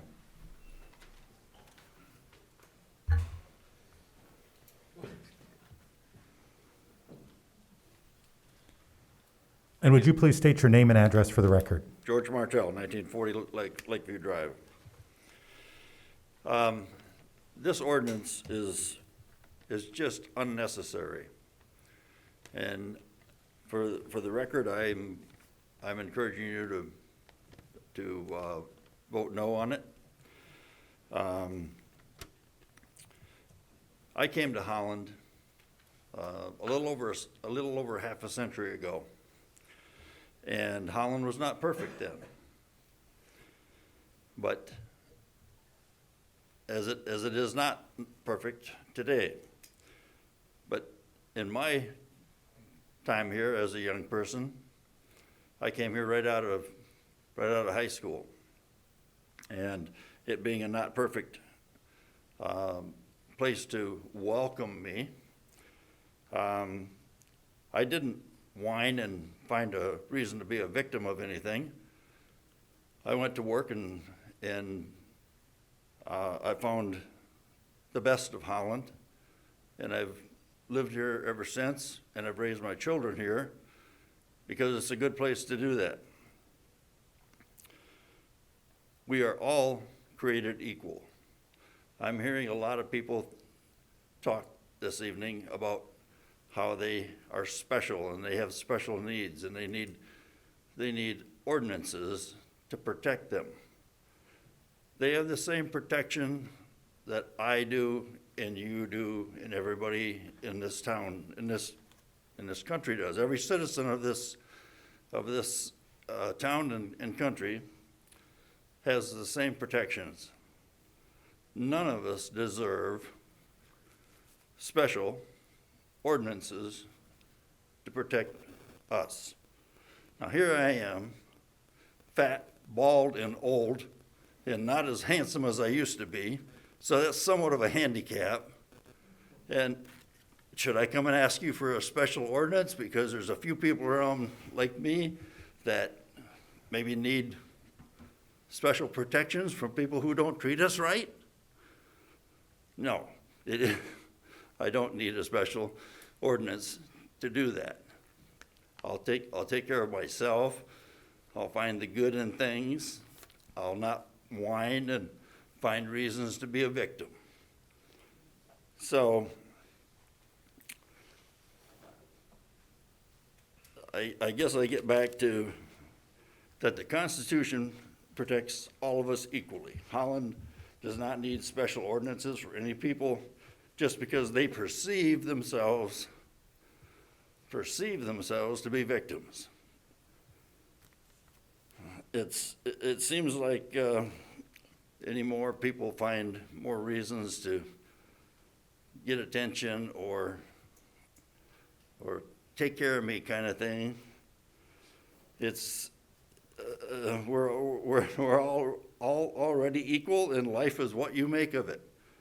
It's up to us to make the best life that we can make and stop asking other people in municipalities and government to take care of us, coddle us, take care of our special needs. Forget about it. Get over it and get on with your life. Make the best of it. Please. Oh, and I guess I want to mention that somebody earlier said this is not 1920 or 1950. I'm going to suggest that this is 2020, but that doesn't give us the reason to lower our morals every time a decade or two goes by. Our morals should be what our morals always were. And I also want to remind you guys and gals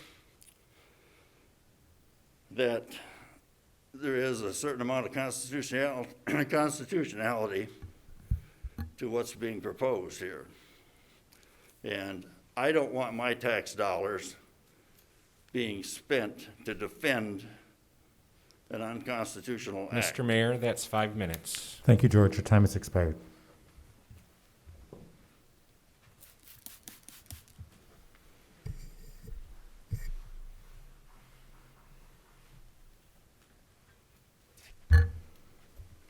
And would you please state your name and address for the record?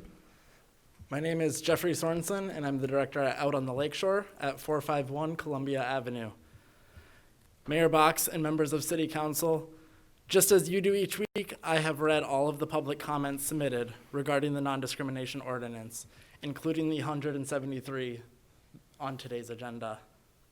In those comments, we've read many examples of discrimination that have taken place right here in Holland.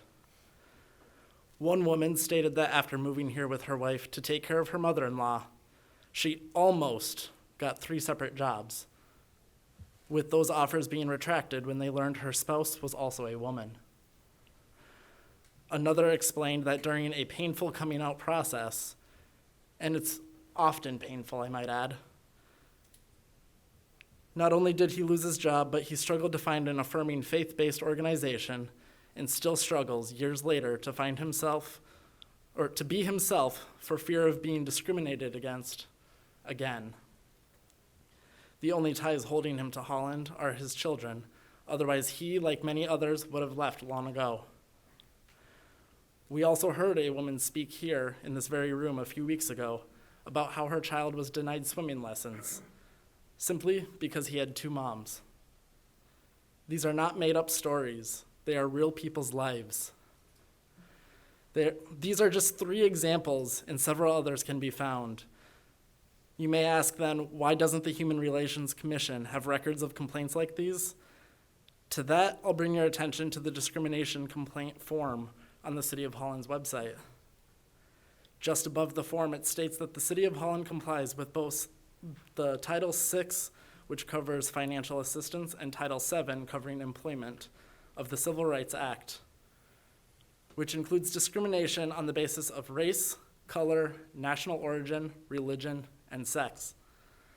No mention of housing or public accommodations, or even the city's own ordinance on the issue. Considering that Title VI and VII also have different definitions of sex, this explanation leaves much to be desired. We talk a lot about interpretation in this room. My interpretation of this is that if I am discriminated against based on my sexual orientation or my gender identity, the city does not recognize that complaint as valid. Pair that with the very well-known city council decision almost 10 years ago in this very room, when previous leaders made it clear that they did not support those protections. So why then would someone continue to file a complaint knowing it will essentially fall on deaf ears? Tonight, council and mayor, you have the opportunity to fix this problem by passing the ordinance intact, including all protected classes and definitions, with no amendments.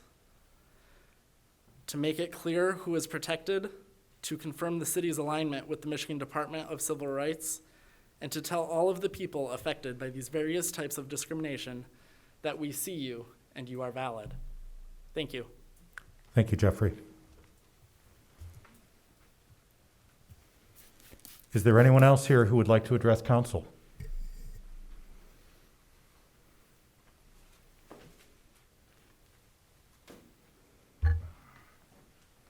Would you please state your name and address? 967 Songbird Lane. At this point in time, especially after tonight, the evidence suggests that the majority of the council only respects the power of the minority while treating council actions as if they're actions of grace. But the power of grace works both ways. Being gracious in law toward the vocal minority also requires a requisite grace toward the majority. Without that equality, such grace is no grace at all. It runs the risk of hypocrisy. In the real world, it is the minority's burden to justify its claims against the majority, not the other way around. If those claims cannot be demonstrated as accurate, any ordinance based on those claims is on its face illegitimate. Holland, just like the rest of the nation, is not governed by a kowtowing to special interest groups.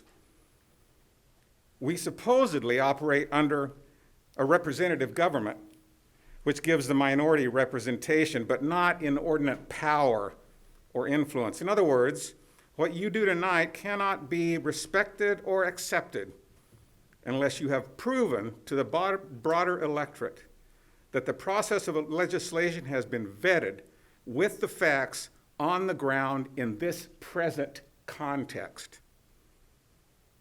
I spent a combined 10 years in the military. In that service, I learned that duty always preceded my personal desires or agendas. Sometimes duty even preceded my values. If I failed to loyally fulfill my duties, the troops under me could be endangered, and the consequences within the chain of command above me could be exponentially serious. Such a failure was encoded in military law as the offense of dereliction of duty. Over my years of interaction with Holland City Council, I've never had any reason to doubt its integrity of its deliberations or its final decisions, even if I disagreed with them.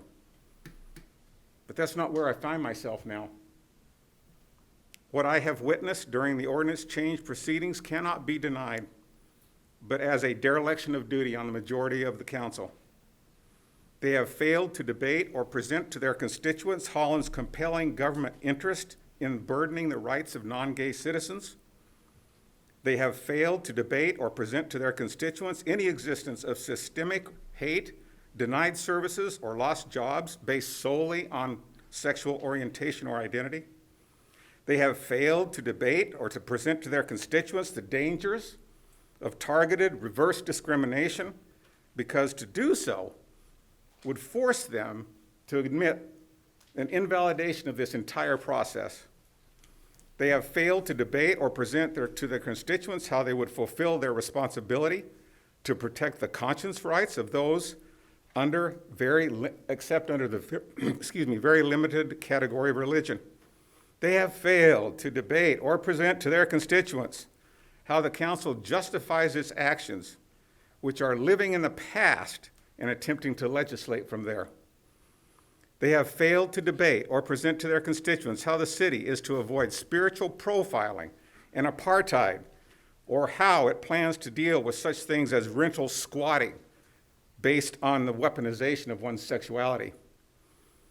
As the majority has demonstrated, religion is then expected to evolve with the surf or be compartmentalized and naturalized so that its only value is as a suggestion rather than being definitive in real lives of real people.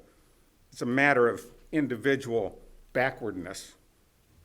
Based on these facts, the council has no right but to table this proposition. And I quote what you have rejected. Government shall not substantially burden a person's exercise of religion to include ownership or operations of public or private businesses or nonprofits, even if the burden results from the rule of general applicability. Government may substantially burden a person's exercise of religion only in the furtherance of a compelling government interest and in the least restrictive means. This council has no right to pass this proposal. It must be Mr. Mayor, that's 5 minutes. Thank you, Bob.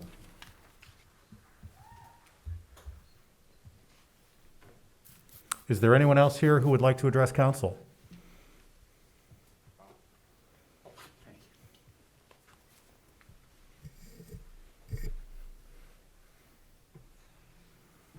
And would you please state your name and address for the record? Hi, my name is Heather Sorbins. I live at 671 Myrtle Avenue. Thank you for allowing me to speak after such a long time. I just wanted to come before you as a mom of 6 kids, raising my kids in this wonderful city. I feel it's a privilege to have lived in this city and raise my kids here. I homeschool my kids, and I consider that a privilege also because I have used it as an opportunity to disciple them in the truth and the word of the Lord. I believe that's the ultimate and absolute truth, and I will teach my kids about the Bible, and I appreciate this country for the freedom to do so. And therefore, I'm asking you, please do not pass this ordinance. We already have laws against discrimination. We don't need special laws. And I'm basing this on the fact that God created us male and female. This is truth. It's an objective fact. It can be determined by chromosomes. We don't need to recreate something that God created in a perfect way. He created us in his image, male and female. And we as a community need to stand for this truth. It has not changed. It will not change. God's word will stand forever, and we need to defend it even in this wonderful city that I'm privileged to raise my kids and be a part of this community. So I'm asking you again, please do not pass this ordinance. Thank you. Thank you, Heather. Is there anyone else who would like to address council?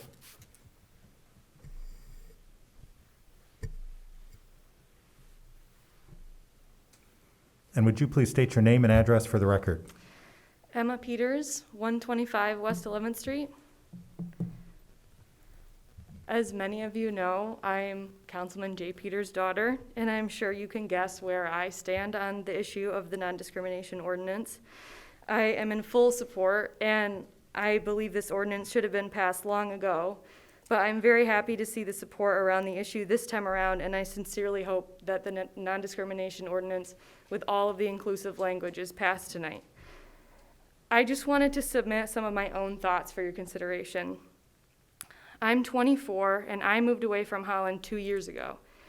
My best friends from high school, several of whom are part of the LGBTQ community, have all moved away as well, to New York, to Chicago, to Grand Rapids, to St. Louis, to San Francisco. I don't think this is particularly uncommon since many people in their 20s move away from their hometowns to pursue careers and experience city life. But the important question here is, will we ever come back?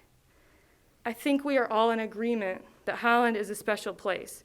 We're lakeside, we have heated sidewalks, we celebrate tulip time. When I describe Holland to people who have never been, it sounds like a dreamscape. It's a safe, interesting, and vibrant place to raise a family if your family looks a certain way. Many of my friends, though they love Holland as much as I do, would have a hard time imagining raising a family here. They are some of the most intelligent, creative, kind-hearted, and engaged, community-minded individuals I have in my life, and they also happen to be gay. And it would be a loss for Holland if we sent them off after high school and college to these more accepting towns, and they never came back because they don't feel welcome here. Even for someone like me who isn't directly part of the LGBTQ community, the passing of this ordinance will speak volumes to the kind of community Holland will become in the future. I cherish the childhood I had on these streets, in these parks, and at these schools. But now, as social issues have come to the forefront of our collective consciousness, I don't know if I could stomach raising my own child in a community where some members aren't given the same protection as others. Quite honestly, I've been disappointed in this community already because this issue has been so voraciously argued when it's really about basic human rights. Can you imagine your humanity being debated again and again, being argued about by your city officials week after week and by the community members? This discussion alone, while unfortunately necessary, has already wounded many in this community. So it's time for you to show them that you have listened and you care and you have their backs. This has been a long night for everyone, and I thank you all for being here and listening. And I thank you for your compassion as you think about this issue. Thank you very much. Thank you, Emma.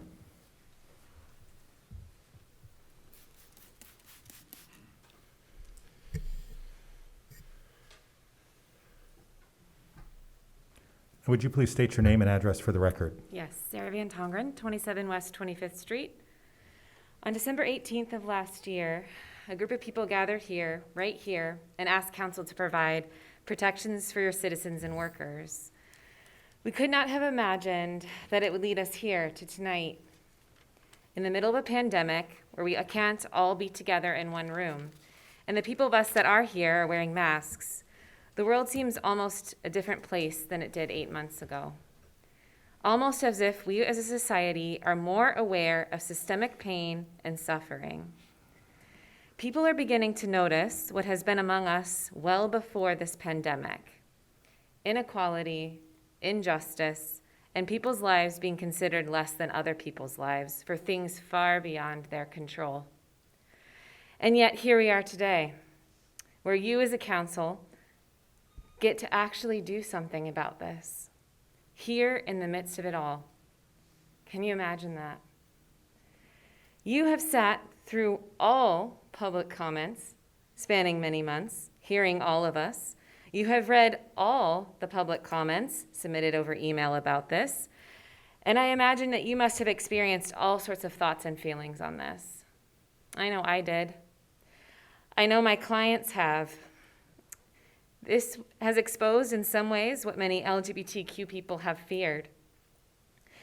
Some people in Holland do not want to offer them basic human rights, and in fact, they want to amend an ordinance to forget them completely. But they've also realized some other things. People actually want them here. They're deeply wanted. They're loved. This has outweighed the fact that they've been called human traffickers, that they've been told that they are morally inferior, and it has in fact outweighed the fact that it has been insinuated that children should be afraid of them. This deeply loved and deeply wanted, that they are seen and they are valued, speaks to the fact that Holland is changing from where it was 9 years ago. Tonight, you are impacting the next generation of Hollanders. A decision to pass the ordinance as it is will have a profound impact on the lives of your citizens in a positive way.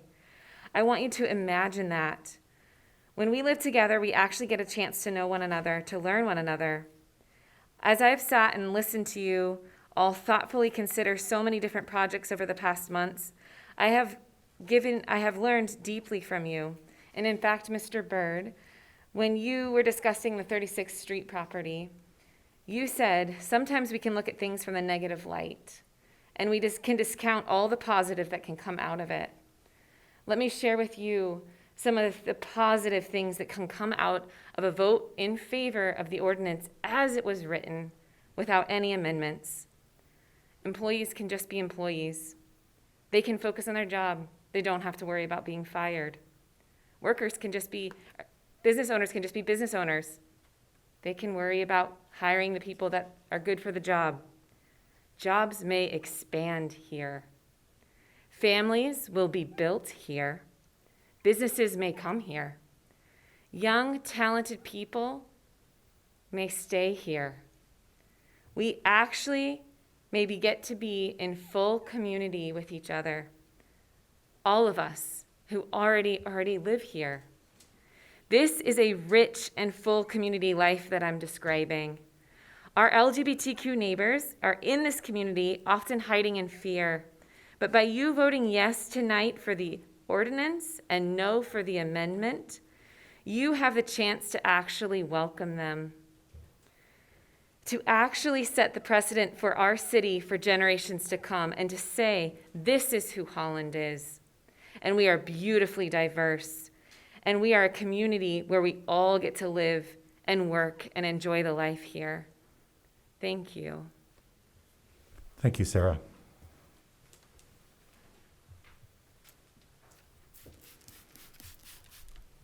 Is there anyone else who would like to address council?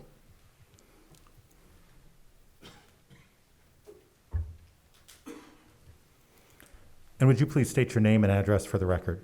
Sure. Jen Adams. I serve at Grace Episcopal Church, 555 Michigan Avenue. I'm chair of the board at Out on the Lakeshore, 451 Columbia. Mayor Box and members of council, thank you for your thorough and very thoughtful approach to this ordinance. I'm here again to speak strongly in favor of your passing it in full. First, I'd like to highlight a portion of a letter of support submitted to public comment this week by 71 local faith leaders, available in full online. Quote, "We grieve language, comments, and misrepresentations that dishonestly mischaracterize any group of people included in this ordinance as violent or dangerous or unfaithful. Frankly, those misperceptions are part of why we believe Holland needs to adopt this ordinance in full. As faith leaders, we see no threat in the passing of this NDO, and in fact, just the opposite. We believe that its adoption will enhance the common life we share with a broad range of citizens in this city. We, as faith leaders, ask you who are civic leaders to adopt this NDO with confidence and trust, doing your part to make Holland a place where all kinds of people can truly thrive together." End quote. As you reference voices of faith tonight, please remember that 71 local faith leaders from 8 different denominations, including RCA, CRC, Episcopal, United Methodist, ELCA, Lutheran, UCC, Quaker, and some non-denominationally affiliated folks are encouraging you to support this NDO in full.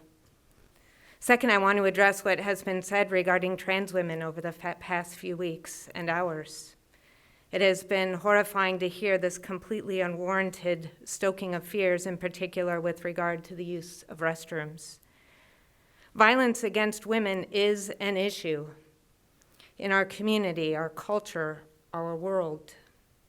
That reality is worthy of conversation and intervention. In fact, the sudden attention to women and girls' safety and health is heartening. But transgendered people aren't the ones committing those crimes. And to place responsibility on them is more than unfair. The truth is that fatal violence disproportionately affects them, trans women, and even more so trans women of color. Already in 2020, the number of transgender or gender nonconforming people who have been killed by violent means has passed the numbers for 2019 in its entirety. So it's okay to disagree on inclusion or to not understand someone who is other to you, but it is unconscionable to stoke fears that target a group of people who are themselves actual victims of widespread hatred and violence. As you consider your vote tonight, please look past fears that are unfairly and even sometimes tragically misplaced. Finally, a quick story. One that happened at Grace. Bob, you and I overlap in this story because it is about me and Ralph, who I know was a dear friend of yours. I told you I was going to mention him tonight. Ralph and I also disagreed publicly and passionately on many things over the years. But besides speaking and writing on various issues, Ralph also faithfully and very generously played the bugle at memorial services for veterans. And as priest, I have presided at many of those services. And so one day, Ralph and I met in that kind of place.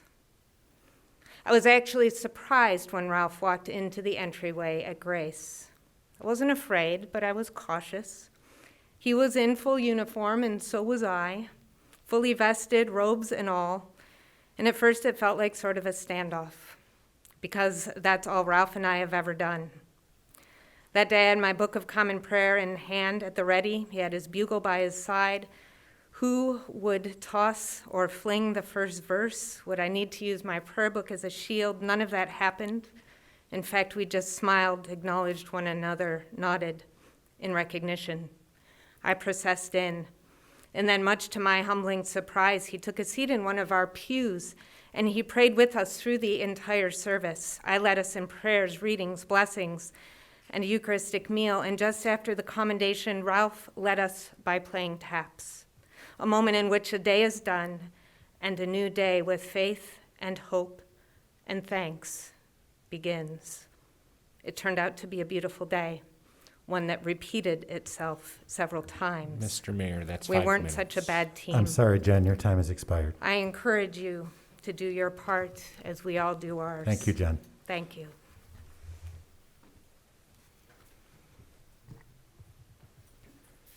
Is there anyone else here who would like to address council at this time?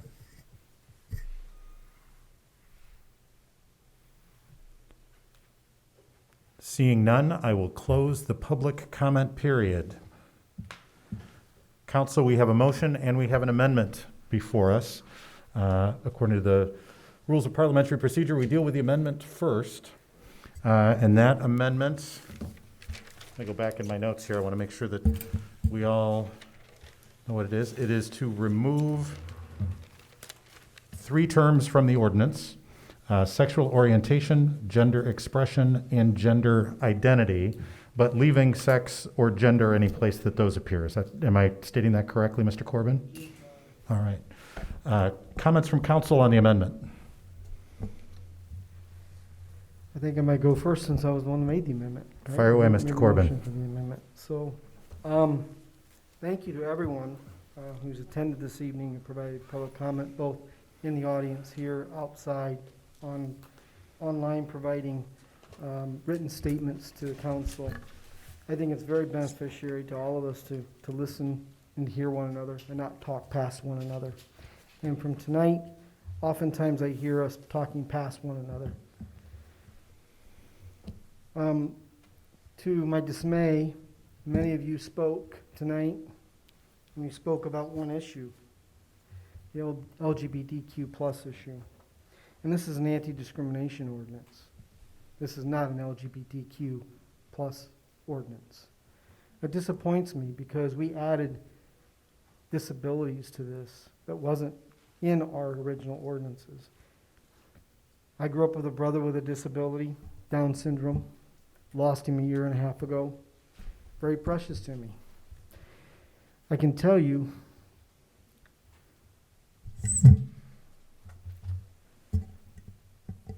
the discrimination that occurs for people with disabilities is unconscionable. It's not acceptable. And if those people out there with a different sexual orientation has the same feelings, I really empathize with them. I have empathy for what they may be feeling or going through. Many of you know I'm not bashful. I'm pretty vocal when it comes to things like structure of an ordinance. And that's why I made this amendment.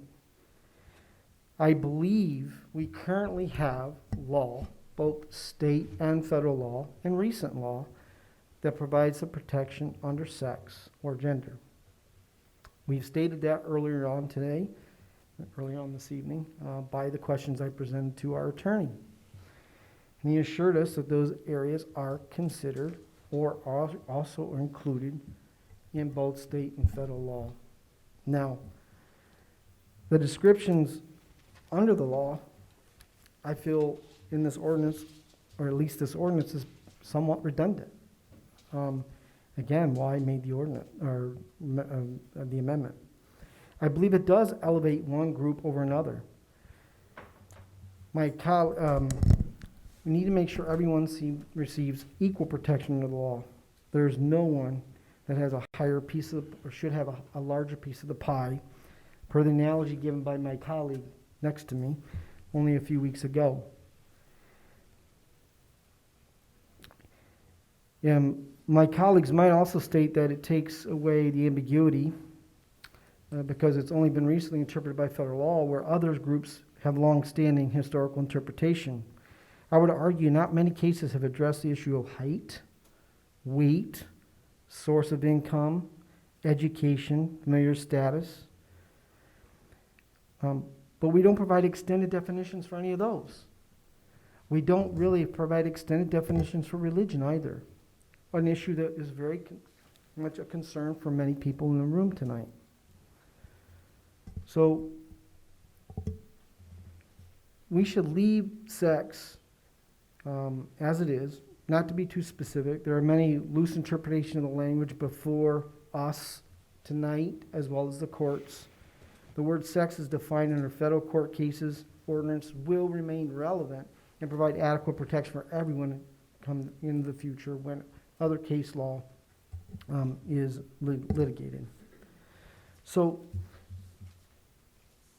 I want everyone to think about this.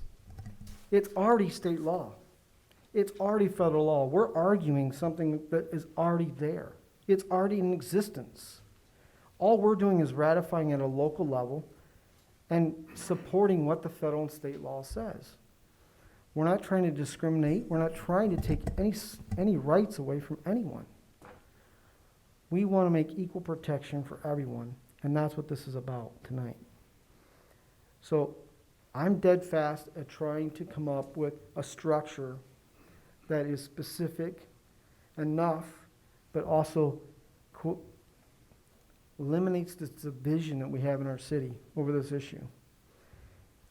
So that's why I'm making the motion to amend it, because I believe that gender, under the footnotes of the sample policy, states clearly that it is included, or these other three definitions are included, and that sex also is deliberated at the state level and the federal level to include it as well. So I hope my colleagues understand my reasoning by this.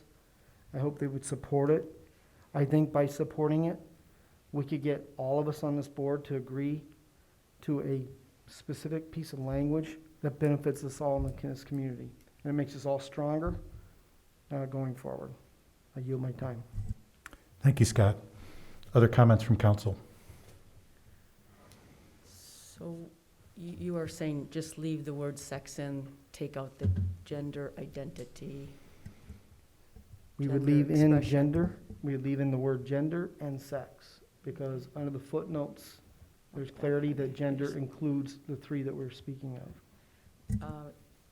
In the scientific community, gender identity, for one thing, is a generally accepted construct. So it's an actual item that exists. It's not just a subset or another word for sex.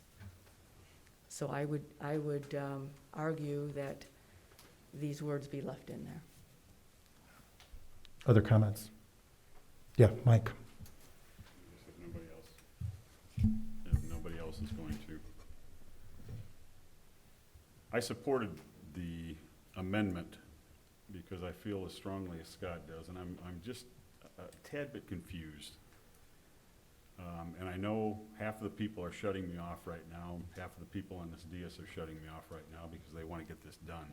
But I'm hoping you're listening with an open mind, as I have been for the last 9 years, and more specifically, these last 6 months. Let me back up here just a tad bit. 9 years ago was an entirely different situation. Ms. Adams, I know you were there. The hate, the vitriol that was coming from some of the groups at those was just absolutely discouraging. And I believe the first time that this group came to us back in December, I went up to Ms. Adams and said, this is what we should have had 9 years ago. This civil conversation, this coming of understanding, and not the accusatory and I don't want to relive that, and I'm thanking heaven that we didn't have to. I am just a tad bit concerned, though, with a couple of things that came over and over and over again tonight.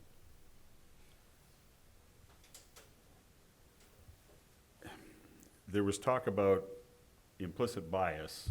Well, part of, and we're all human, we're all going to have it. And whether we want to believe it or not, we do it on a regular basis.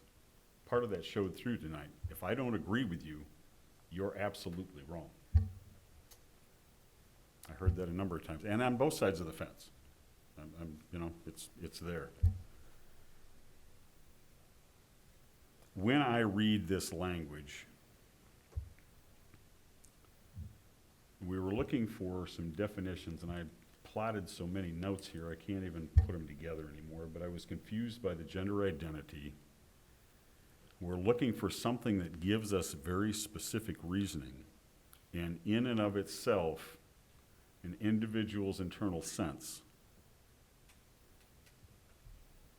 I mean, that's been talked about, and there's, whether you want to agree with some of the situations that were out there, and I don't appreciate the scare tactics, I appreciate facts. But when you cannot put something, let me go back to the race. If somebody's black, somebody's black, right? I mean, it's pretty,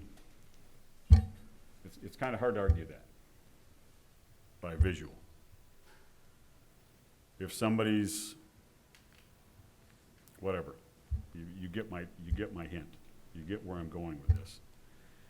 There just seems to be a little bit of vagueness in some of these discussions, and I think that's what's not sitting well with me in with the way these definitions come down. And I think Scott's absolutely right.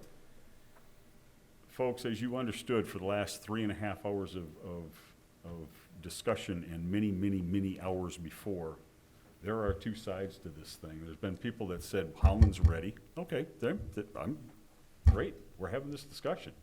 You're absolutely correct. But is everybody on board? No way. Absolutely not.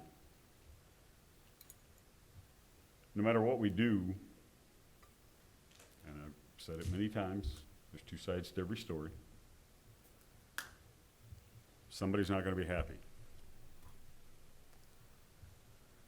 So, there is, and I will get back to my point in just a second, because it's 2 hours past my bedtime and my mind is wandering. What I want to bring out at this point is, no matter how the vote comes out tonight, there is recourse, and Ron talked about that recourse a number of weeks ago. That recourse is bringing this before the citizens of the city of Holland, if you feel strongly enough, good grief, strongly enough about it, no matter which way this comes out. I asked for that 9 years ago. And I'm asking for that again. If you feel strongly enough, we can't do it up here. You want to know how the citizens of Holland sit? Put it in front of them. I can't say anything more than that, no matter how this comes out. I'm not being biased here. I'm not telling you which way, but whatever it comes, if you are affected by it, you don't like it, you don't think we got enough out there, and I don't know how more we could have gone out and talked to people about it. Put it in front of the people. It's up to you then. Okay? Now, getting back to my point. Confused on gender identity. That's, again, that's what bothers me or has a little bit unsettling with me on leaving these in. Because there's way too much interpretation in there. And I'm sorry if people think I'm ignorant, I don't know what I'm talking about, but I gotta go with my gut, I gotta go with what I've got to explain to people. Yeah, some people have it all figured out because they're on one side of yep, why are you so stupid and why can't you just say, yeah, go ahead? But when there is a potential, and we talked a lot about theories and we talked about a lot of what ifs, but if there's a potential out here that somebody is going to be able to take advantage of a situation or change at the drop of a hat because of whatever circumstances that they want to have toward their advantage, that's where I have a problem. The language is redundant, and yes, there are arguments on both sides. My interpretation, the language is redundant. We've got it covered. Scott's proposal there with leaving the sex and the gender where it is, with Elliot Larson and everything else that's out there, we've got it covered.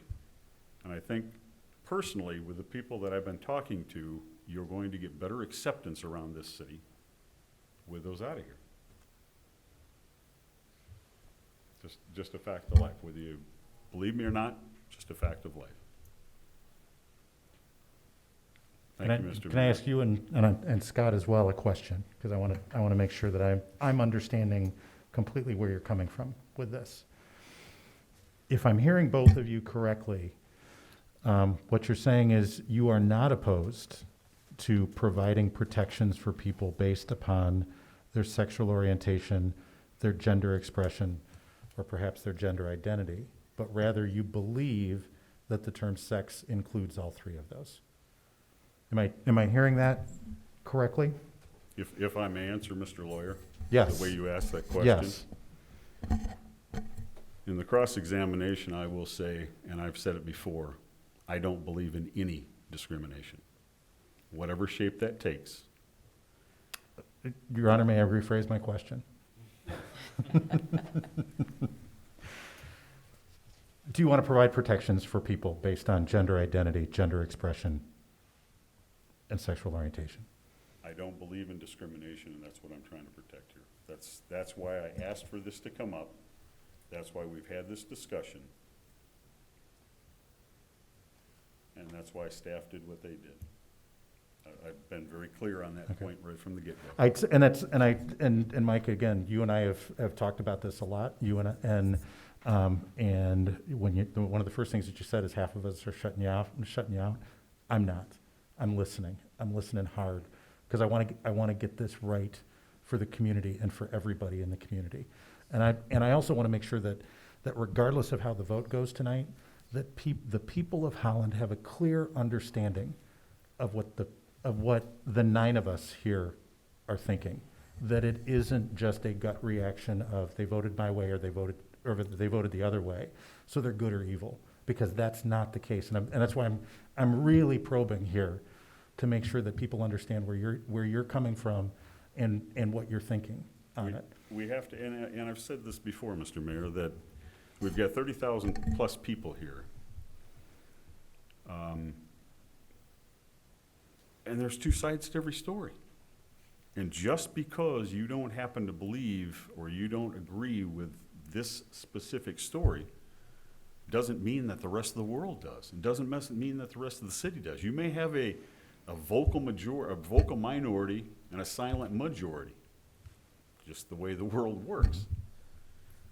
But don't assume, and I'm not accusing you of, but don't assume that just because we passed this ordinance or just because this ordinance is passed that everybody's going to jump on the bandwagon.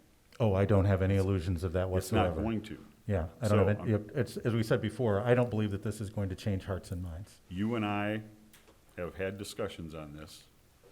Philosophically, we may differ on some things, but I appreciate the process that we both brought to this, the input that we've had from the constituents around. I mean, in the process where we started this, that staff gave us these things. That's what you and I both agreed on. Mhm. That's what you and I both wanted to bring to the table. And I've just answered Scott's question, so. Well, I was just going to turn the other way. Scott, did I read that right, or?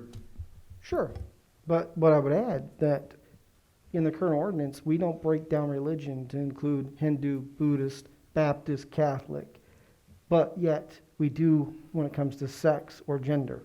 And what I'm proposing is leaving it sex and gender just like we're leaving it religion. Just like we're leaving it people with disabilities. We don't say people with Down syndrome or people that are paraplegic, or we don't go into that great detail. Those are included in both the Elliott Larson, the interpretive law, as well as Supreme Court cases. So I think we're elevating, as mentioned in this room many times tonight, we're elevating one class or one group of people over all these other classes. And I think if we can put it in a box a little bit more so that we find more of a community acceptance for what we're passing here tonight, that doesn't mean that we're in any way not accepting those three definitions. So I'm just proposing that we clean it up a little bit more structurally. It will include those groups, certainly. And I think we'd find more acceptance. I agree with Mike. We'd probably find more acceptance on a community-wide level, let alone this board. I think you and maybe a lot of people in this room are going to be surprised to hear me say this. I agree with you on everything you just said, except for one thing. Except for one thing. It's the word elevating. I see it as clarifying, because this is a relatively new interpretation of the term sex. I've had parts of the recent Supreme Court decision, Bostock versus Clayton County, in front of me. And when I saw that case came out, the way that the court explained it was elegant. And I agree that the way that the court explained it includes those things. And we had a conversation on this some months ago.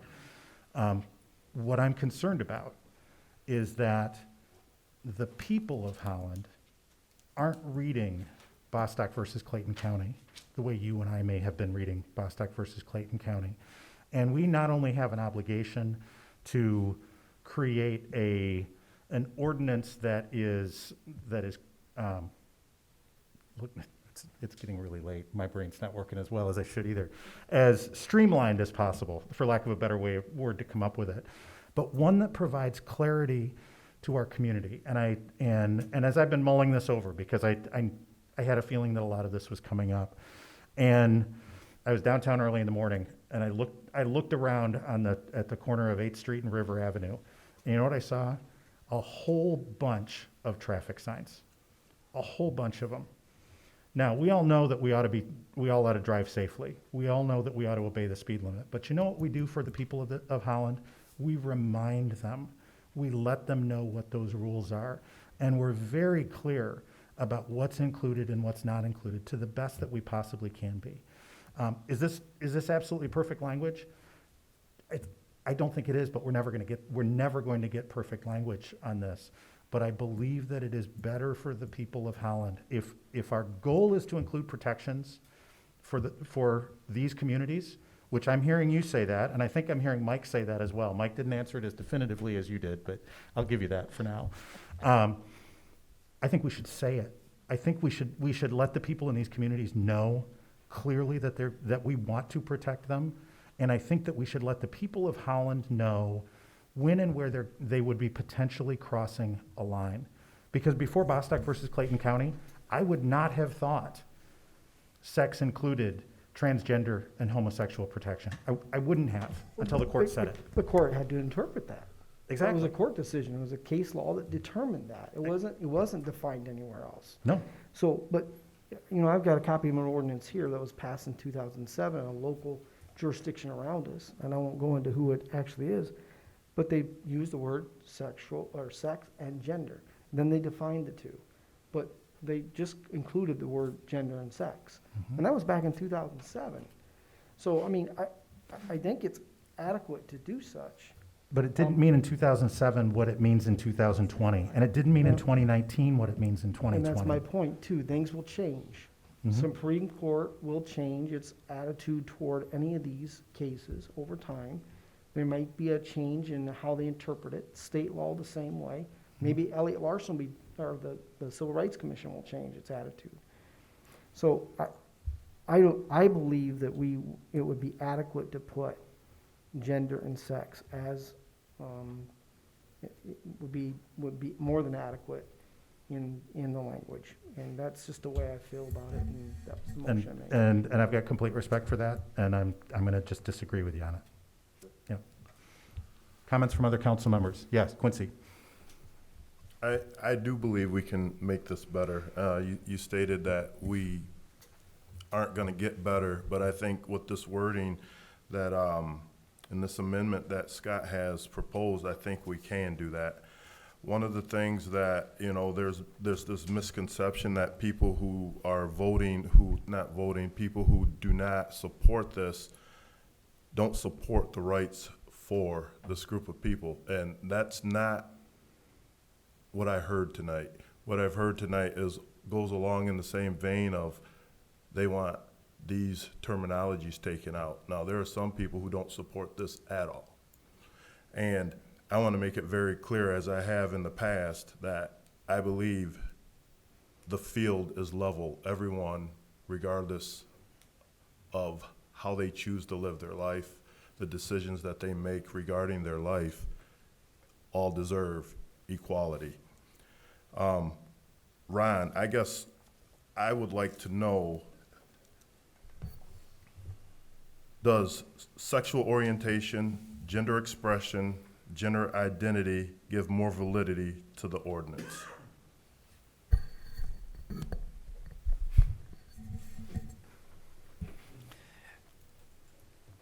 I don't think you could say it gives more validity to the ordinance, and here's why I say that.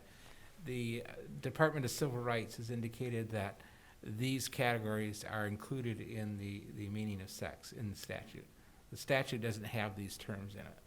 The reason why the Department of Civil Rights enforces complaints or pursues complaints based on sexual orientation, gender expression, gender identity is because they interpret the term sex to include those things. So I don't think that it gives any more validity with or without it. It gives some clarification, which is true. If at some point that interpretation of state law changes, then we would still have that language in our ordinance and still provide that protection, so it would have that impact. But as it stands right now, the Department of Civil Rights position is that these things are included in the term sex in the statute. So having that in the ordinance and law changes, then again, we are to defend that, correct? Because at that point, we cannot push that back to the state. If the legal interpretation of the Elliott Larson Civil Rights Act changes, then that would changes to say these are not included in protections under the Act. Then I don't believe the Department of Civil Rights would have the jurisdiction to enforce that. Does that answer the question? A little bit. So then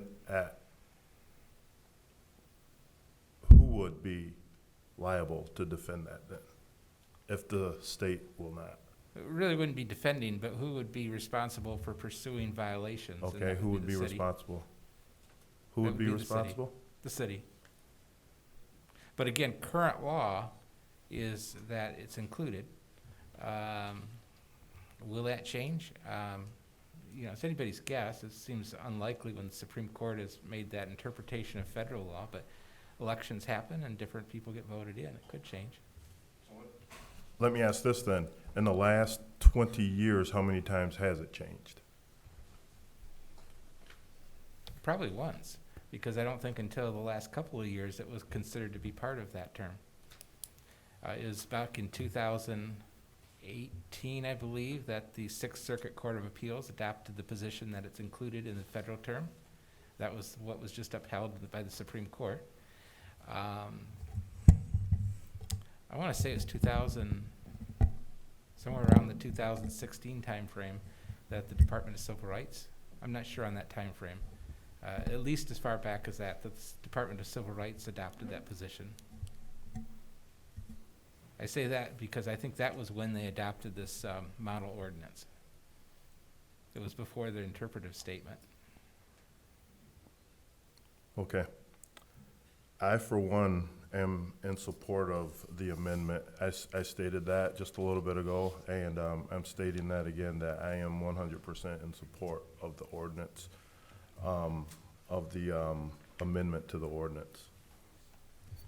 Yes, Scott. So I can just clarify, as I mentioned in the motion, was under section 25.1, which is the purpose of excluding those three words and including the other two, sex and gender. What that I also had said in 25-2, the definitions portion, right? And you said throughout the document, but is to do likewise. But we could very easily define the term sex, which includes, as written here, the sexual orientation and beyond. But also gender can also include gender expression, gender identity under the definitions page. I think it's a reasonable request, but again, it's up to my colleagues and what they decide. Try that again. As I've stated before, my motion was to amend or strike the words sexual orientation, gender expression, gender identity under purpose. There's a small section underneath the definitions that repeats that you would also replace. But then you would just define the word gender and sex as part of the other definitions on page 1 and 2. That's all you'd be doing. And then you can elaborate to what gender and sex means at that point.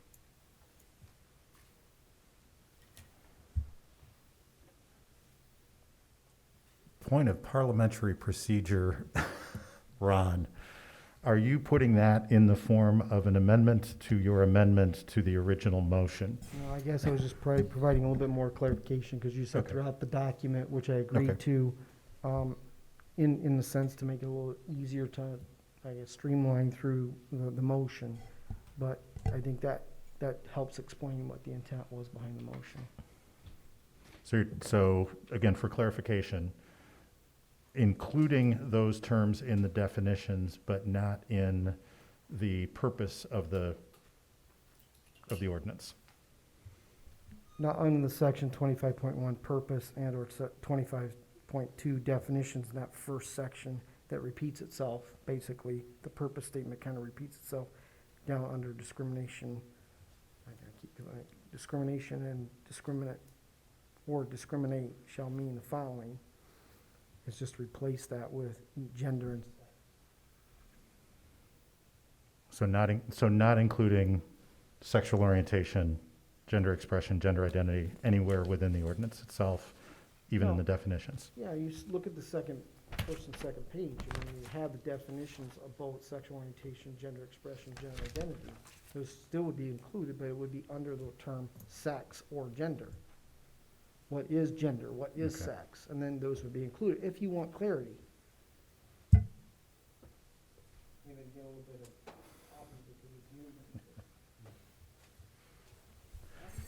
Okay, and since parliamentary procedure, now that I have that clarification, I agree to your interpretation, now that I understand what you're saying.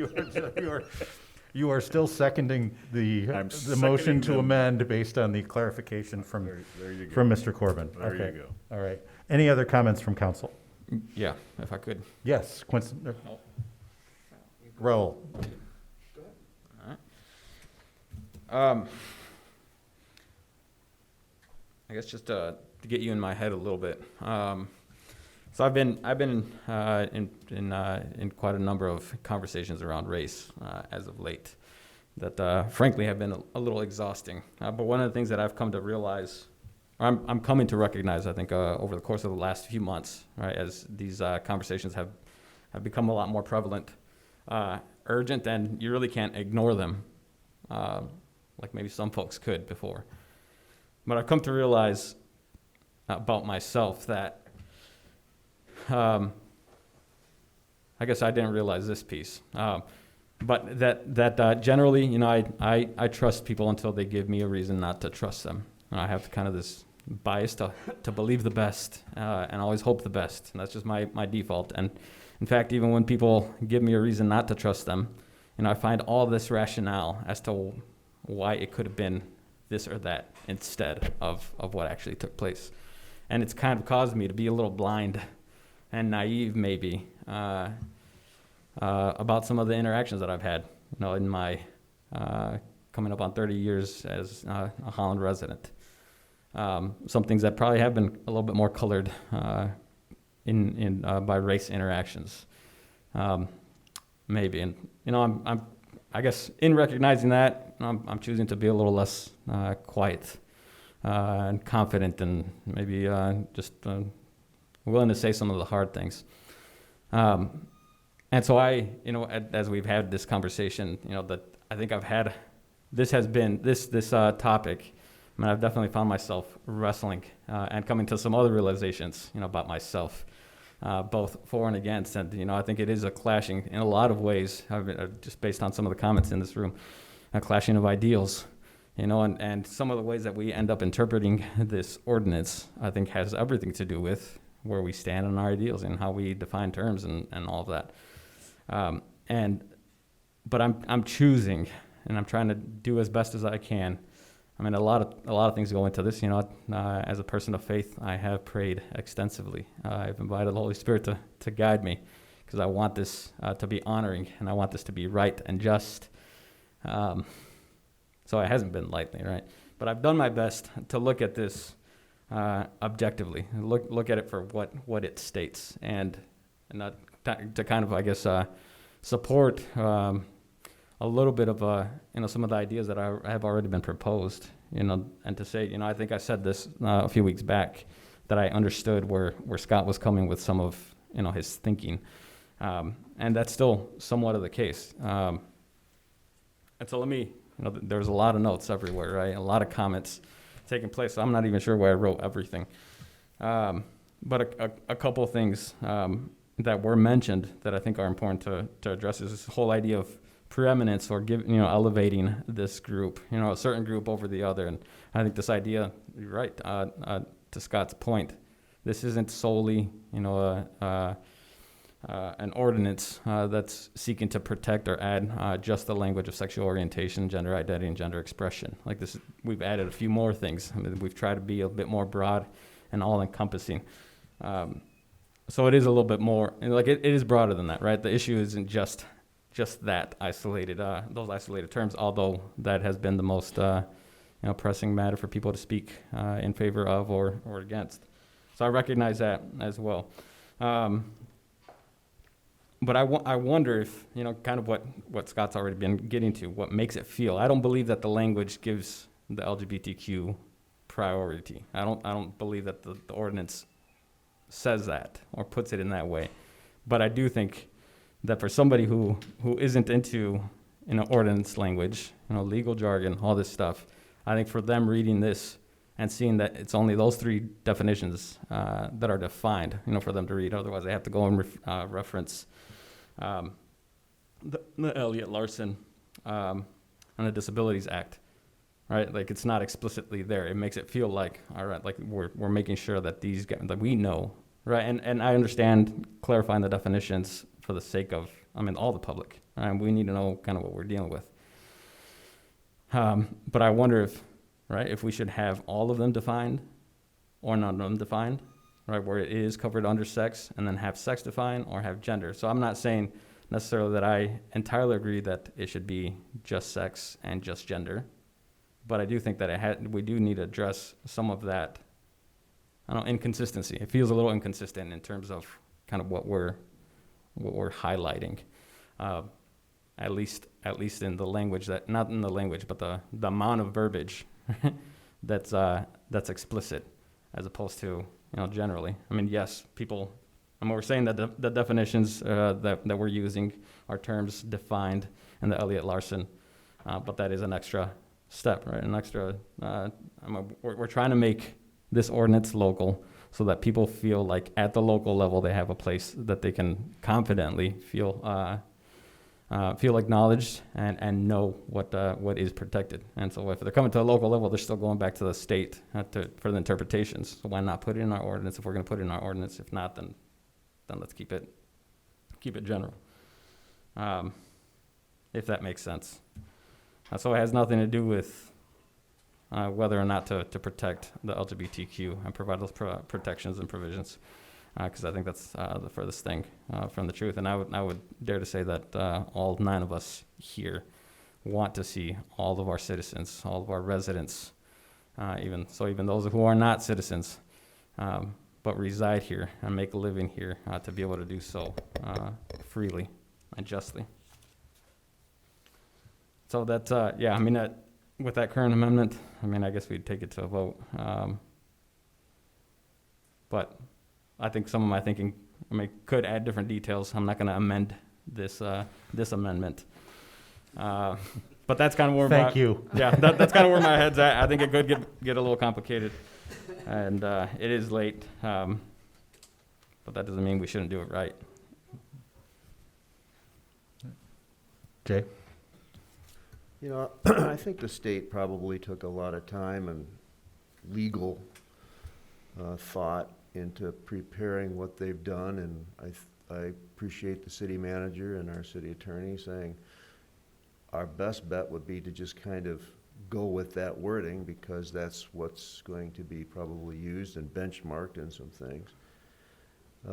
I also think that changing it now, knowing that so many other cities have done it with the wording that we originally talked about, I just don't want to have this be that's Holland being Holland, making a statement that, yeah, we want to be welcoming, but we're taking a few things off the table just because, Holland's Holland. We do have a reputation.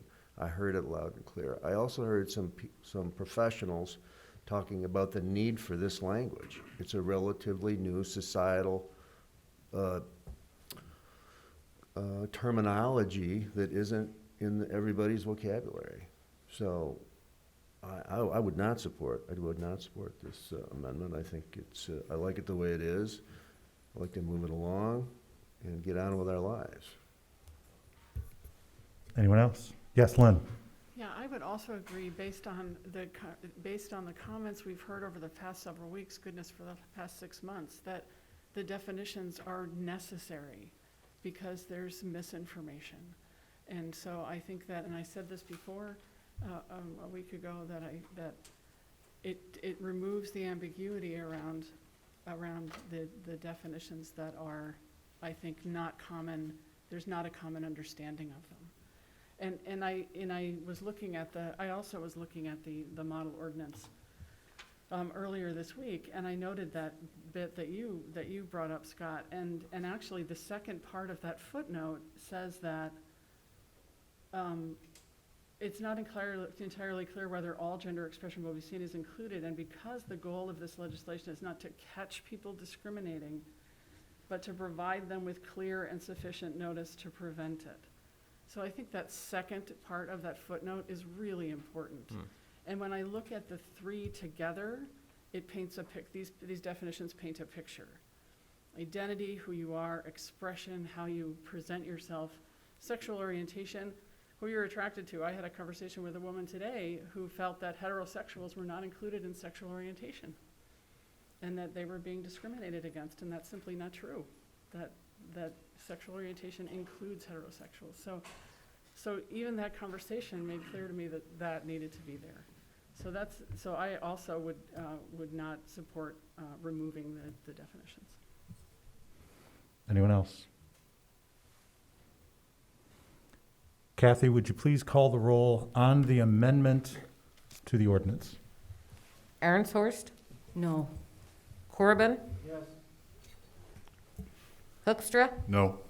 Raymond? No. Byrd? Yes. Peters? No. Garcia?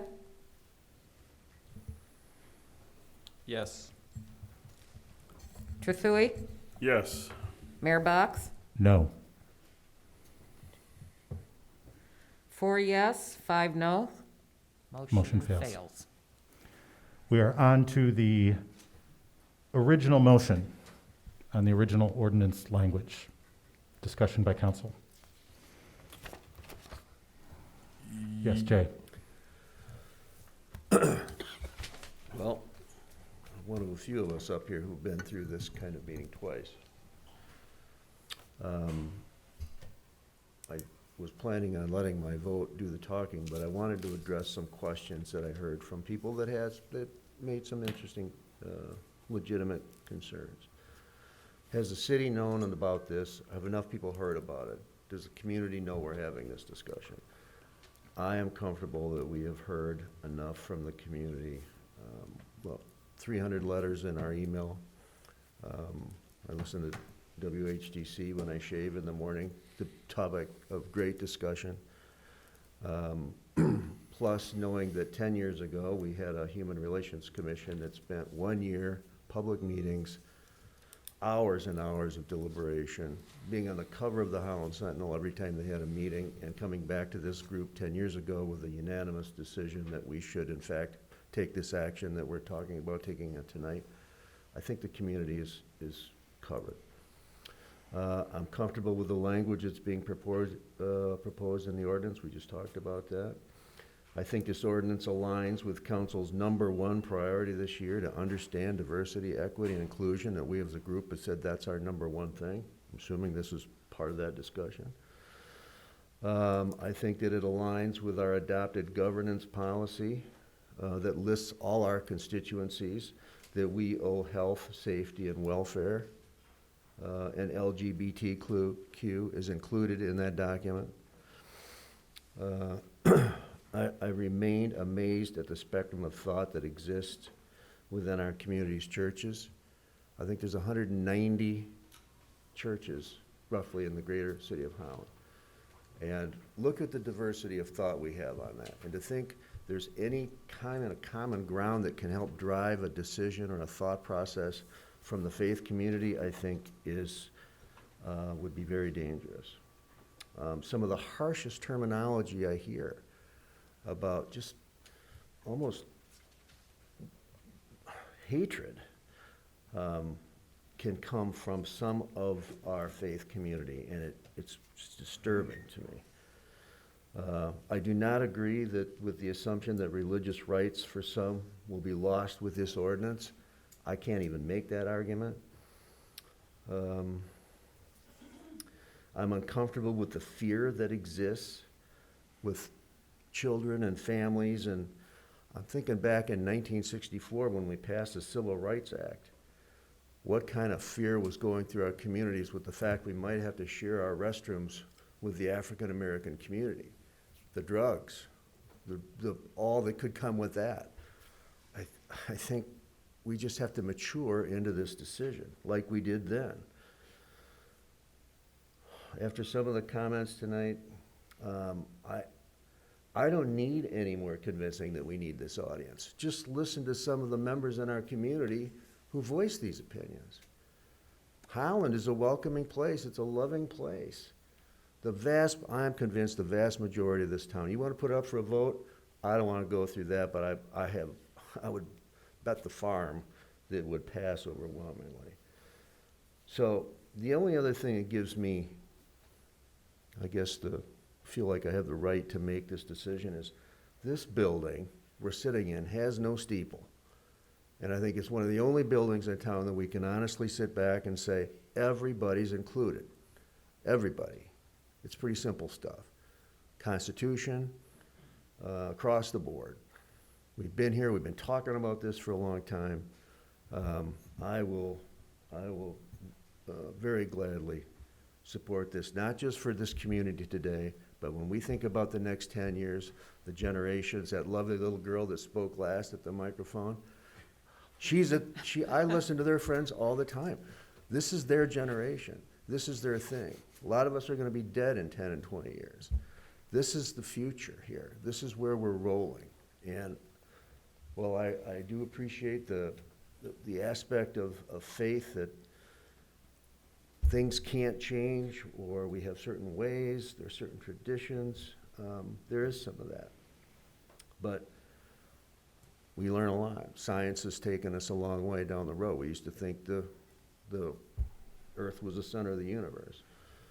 So, I look forward to supporting this again, and really would encourage all of us. It would be a wonderful thing.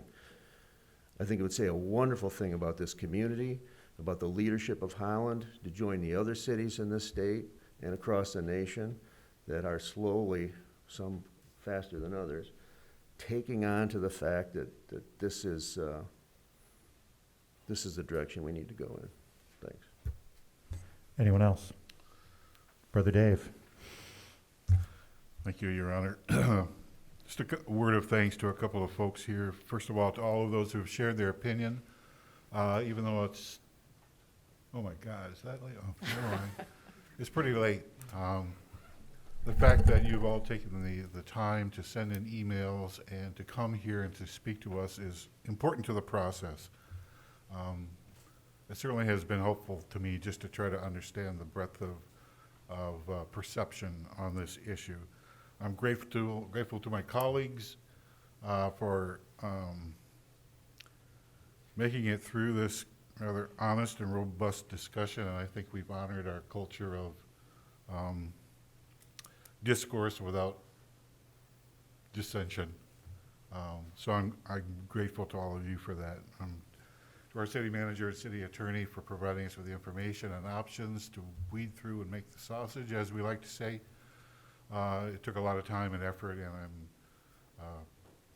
some pointed questions you had to deal with. So you did that in a stellar manner, I think. So I'm grateful to both of you for that. And to the rest of our staff for making this whole episode and experience as available to the public and as transparent as we could be in these times. We've tried to do that. We've tried to include the public as best we could. And that's due in no small part to our staff and allowing us to stream meetings and provide audio and all of that stuff. I had a bunch of stuff to say, but I really don't feel like saying a lot of it anymore because of the time and because of the great comments that my colleagues have made here. I find it interesting, after listening to the comments tonight, that we use the same words, but we mean a lot of different things in those same words. We talk about love. One would get the impression maybe that some love is qualified and some isn't. We talk about acceptance, and it's okay, but is it equally? Do we experience equal acceptance? We talk about God. Seems there's a possibility there's several iterations of God in the universe. By listening to people talk, we talk about justice. And justice is good, but make sure nobody else gets more justice than I get. It's okay to have opinions and things, and it's okay to talk about personal rights and personal freedoms. But I think when our personal views and those things that we talk about that are important, when they become myopic, I think we run the risk of eroding our sense of community and our capacity for compassion. If we can place an equal value on what's good for the other as we do on what's good for me, I think we're in a position to move from being a good community to being a great community. And I think Holland has the capacity to be a great community. I think you are good people. It might be hard to digest that by listening to some comments, but those comments aside, I think basically we are a good people. We rally around each other, whether it's in times of disaster or weird times like we're in right now, or just business as usual. People step forward and they help out. We have the capacity to be great. We just need to muster the will. So I just want to close with this one thought, and I'll shut up. In a few moments, if we pass this measure, and personally I hope that, indeed I pray that we do, it shouldn't mean a win for one side and a loss for another. We should view it as a step closer to realizing equity and inclusion for all in its broadest sense. And I sincerely believe that that serves us all very well. So I'm ready to vote and go home. Thank you, Your Honor. Thank you, Dave. Anyone else? Roll. So I might be speaking out of the other end now, a little bit. But there's a lot of comments, so many comments that I wish I hadn't heard tonight. But yeah. But I think one in particular that I wanted to address is this idea that all people have had the same protections, under the Constitution. And while that may be correct, I think the definitions, the need for definitions, all of the advancements, all the work that's taken place in the arena of civil rights wouldn't have been necessary if it had been clear from the onset. All right, and so the fact that we're having this discussion and rightfully so, is because things do need to be defined. I mean, we need to name things, and so and I'm glad that this conversation was brought on when you brought it on, because it needed to be had. And so I'm looking forward, and I guess to just put into a vote here in a bit. But I do have one question that, Ron, if you could just kind of clarify, and this actually is not targeted towards transgender or really towards LGBTQ, although tonight they've kind of been targeted right in this scenario. But in the space of bathrooms and the whole locker rooms conversation, I probably feel like the bigger threat, right, is the heterosexual, who is posing, as something other, so that he can have some privileges into a space that he otherwise shouldn't, right? So that's the issue. But what kind of risk is that really? I mean, with the language that we're looking at, with what's in this ordinance, what does that mean? Like, what is that scenario? I think that issue is and by that issue, I think what you're talking about is say a guy says I identify as a woman and I'm going to use the women's restroom. I think that risk is a bit of an unknown at this point, because I don't think there's any uniform view as to whether limits on that would necessarily be a violation of the statutes or this ordinance there. I've heard a lot of people talk both ways on that. So that is something that is open for interpretation. That is one thing specifically that the Supreme Court said they're not deciding in their recent case, issues over bathrooms or locker rooms and such. And so that's left for future determination.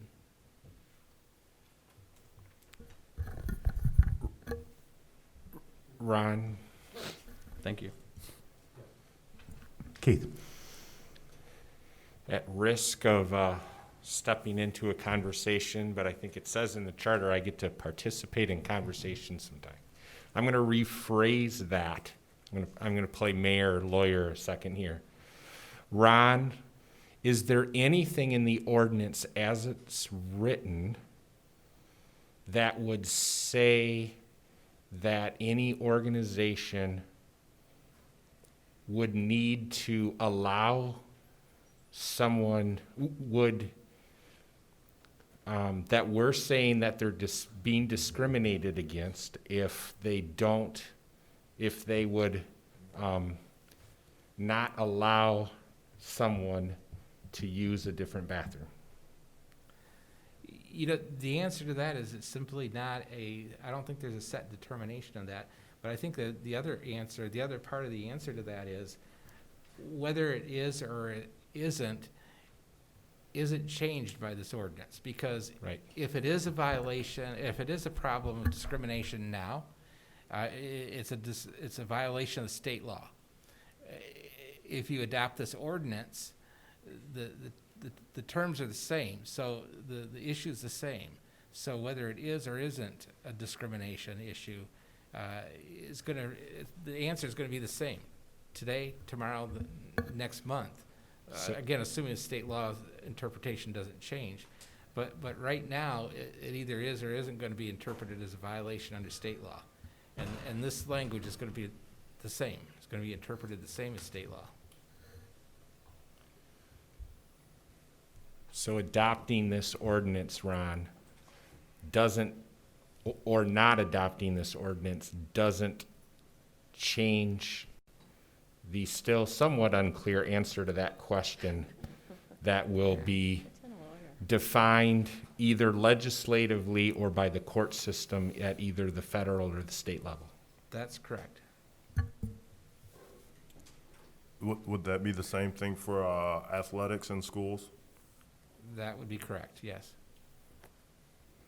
And for clarity, and I think Mr. Corbin said this early on, what we're doing here is we're not expanding the law from where it is with the state. We're not expanding the law from where it is with the federal government. We're saying locally, we're affirming what the state and the federal government have already done.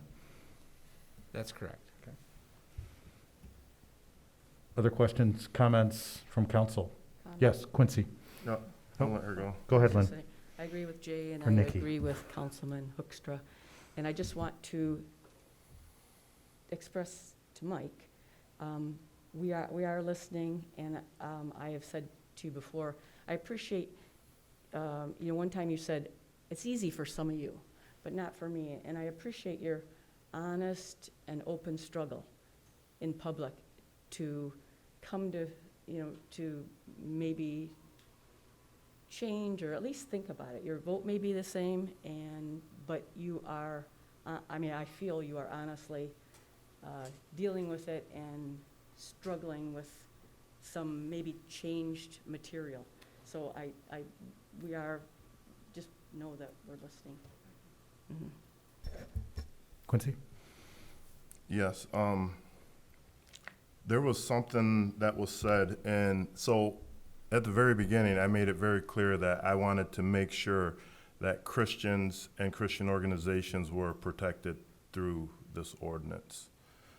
There's been a lot of statements that Christians or Christian organizations would not be affected by this and that they would be protected. Just looking at things that have happened in our society in America, there have been people who have been fired because they've spoken about God, who have been suspended because they've spoken about God, predominantly in our education arena. All the way to coaches can't pray before or after games. And so for me, that's a big deal. And I'm going to repeat myself again. I do not believe that the LGBT community is less than. I do believe that the LGBT community should have access to every single right that every single one of us in this room have. That's undebatable. So I want to make that very clear, because I have been in opposition of some of the things on this ordinance, but I don't want that to get confused because I disagree. Because tonight and other nights, I've heard multiple times is, if you don't agree with this, then you are hating. And I've heard that from council, and I've heard that from the community as well. So I want to make that perfectly clear. So when you go back, there's no debating in your mind if I agree with that or not. But I want to make sure, as I stated just a little bit ago, that the Christian community is protected.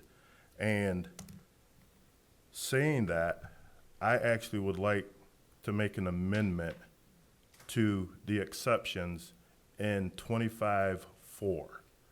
And I would like it to, I think it would fit under B, that says to religious educational institution or an educational institution operated, supervised, or controlled by a religious institution or organization which limits admissions or gives preference to an application of the same religion.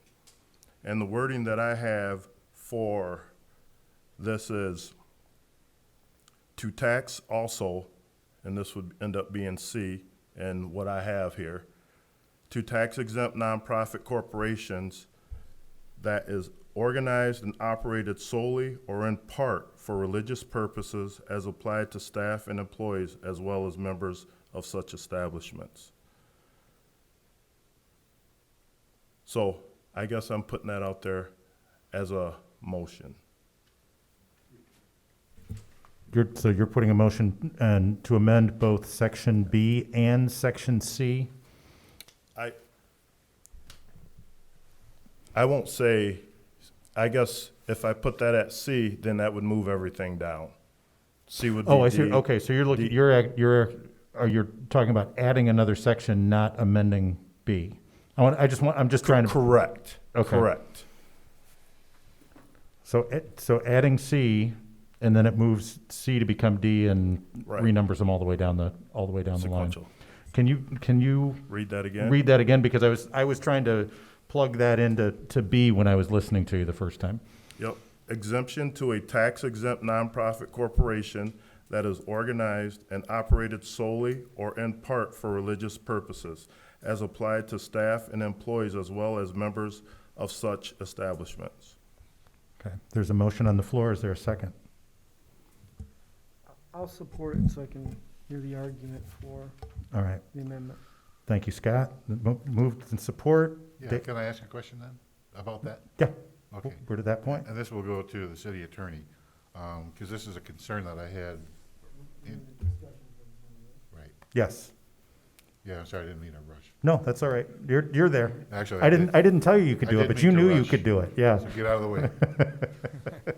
Around what Quincy's proposing here in terms of language, we had said before that religious institutions were protected under previous law, either federal or state, right? So Right. are we in a position here now where we're just sort of reiterating or adding another layer of definition?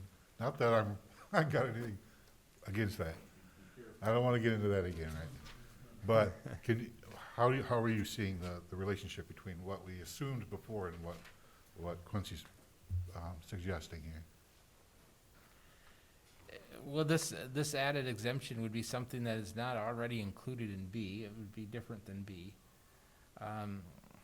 And so, to the extent that, and it might be broader than what's in 25-9B, which is another place where we mention the religious rights, the free exercise of religion. So it may give a little bit broader protection.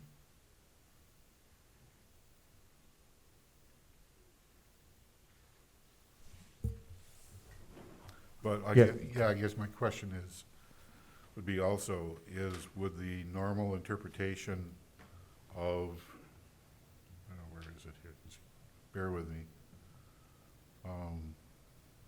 25-9B, is that what you're looking for? Yeah, thank you. Would the interpretation of that equal the intent of what Quincy's suggesting we add in? I wouldn't think, you just said, does B equal that intent? Yeah. I wouldn't say B includes what Councilman Byrd has indicated for his amendment. I think this would be on top of that, in addition to it. So again, the hour's late, please bear with me. If I understand Quincy's suggestion, it's that tax exempt nonprofits or churches, I'm assuming that includes churches, Correct. or their employees or those who are members of those institutions would be exempt. Is that correct? Is that what I'm hearing? Yeah, I'm really sorry for this. Quincy, could you read it again, please?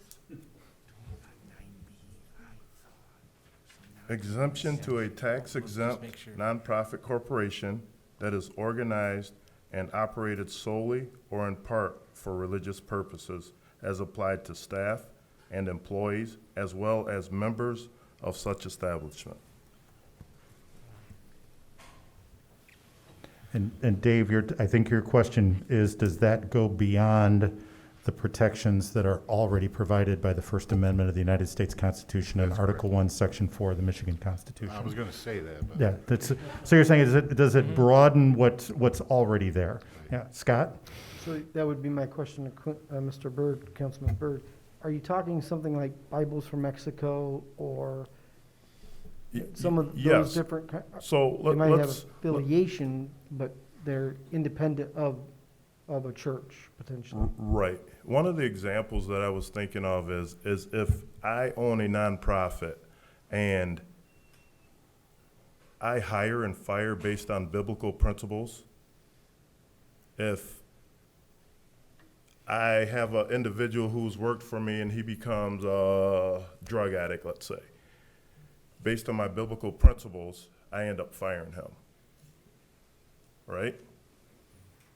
If I have another individual who decides they want to change their gender and dress as a opposite of their sex, then I want to make sure that they can also still, on biblical principles, be able to do that.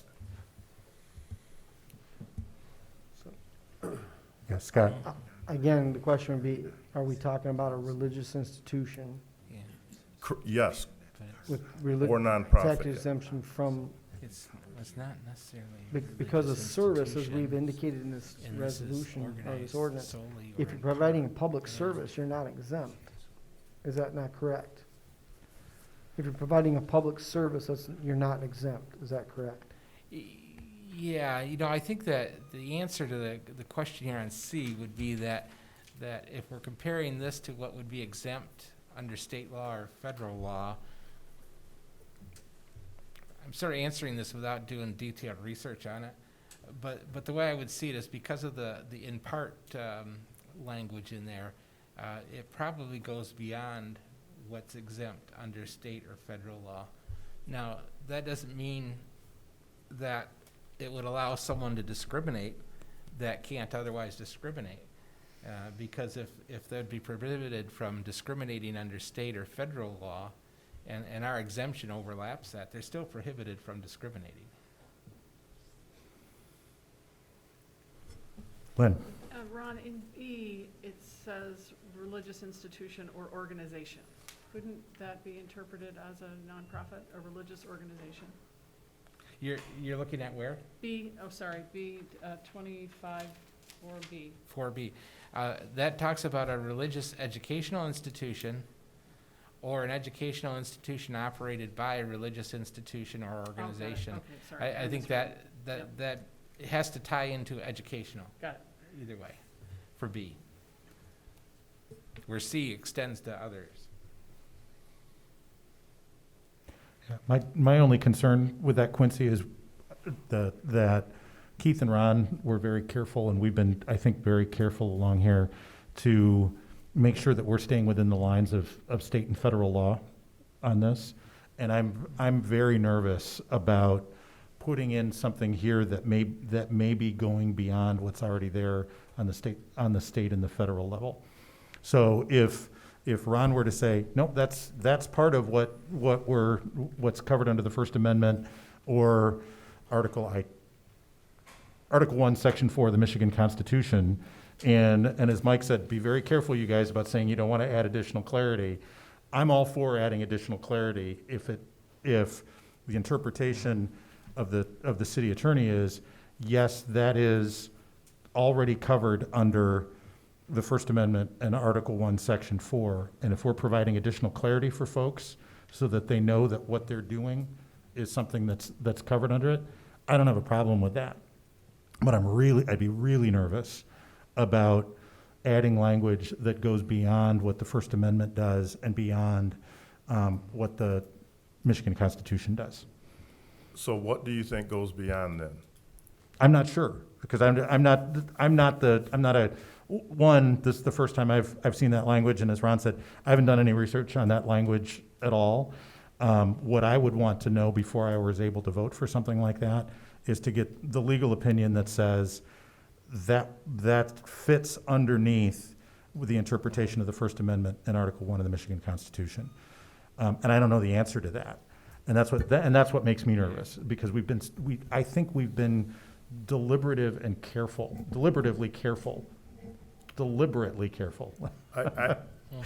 careful. I agree with that and understand that, but also, if we're going to, in my opinion, take those 3 terms out of sex, and we know those are already covered, then why wouldn't we do our due diligence to find out if this does fit? I'm not arguing that. I'm not arguing that at all. Okay. But what I'm also saying is I could sit up here, I know, all day long and throw out potential examples of things and say, we can't vote on this ordinance until we know what the answer to this particular situation is. We'd never get an ordinance passed. And so without knowing that, and I appreciate you saying that, and the first thing that comes to my mind when you said that was actually Habitat for Humanity, where I thought it's a nonprofit organization, it's religiously based. Would Habitat be covered under this or not? That's the example that popped into my head. But then if you said, well, Quincy started his own nonprofit organization and was able to do it, but isn't necessarily it's partly a religious organization. Is that covered too? I don't know if we can answer that question, or we'd ever be able to answer that question. And if we wait to vote on an ordinance before we answer all of those questions, we're never going to pass an ordinance. And it's very different than what we were saying about these exceptions, because what council has said to us is, no, that language is covered under the Constitution, under both state and federal law. We're not breaking new ground on state and federal law. What I'm worried about what you're saying is that we could be, and I don't want to vote for something that's going to be doing that. Let me ask you this, Ron. Taking off the last part and putting to a tax-exempt nonprofit corporation that is organized and operated solely or in part for religious purposes, would that satisfy? Yeah, again, that is something we'd have to research a little bit more. The biggest thing that I have concern with is the "or in part" language in there. But again, we'd really have to research that to know how that compares to federal and state law on discrimination. Your Honor? Yes, Dave. We do have procedure in place that if we found it necessary to alter the language of this at a later point, we can do that.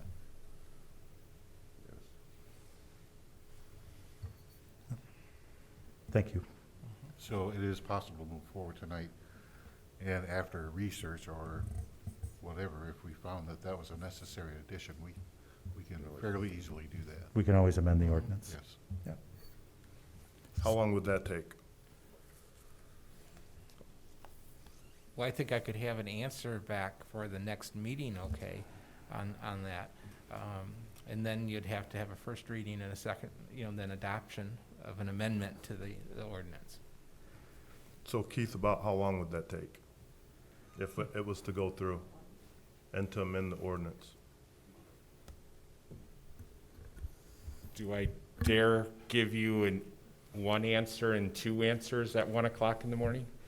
Well, I'm not going to hold you right to it. Approximately. Is it going to be a couple of months, or is it going to be a year? Well, by time that you would do a new ordinance and you'd have a first and a second reading, basically what you're looking at is, a month and a half.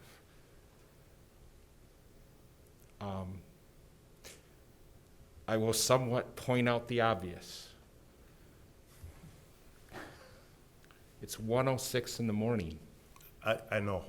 I get up So- at 5:30 every day. So basically what we're doing is you now are going to have multiple meetings where we're probably going to do what we just did probably 3 or 4 times again. We're in it now. Your Honor, Yes, Scott. just a quick question, Ron.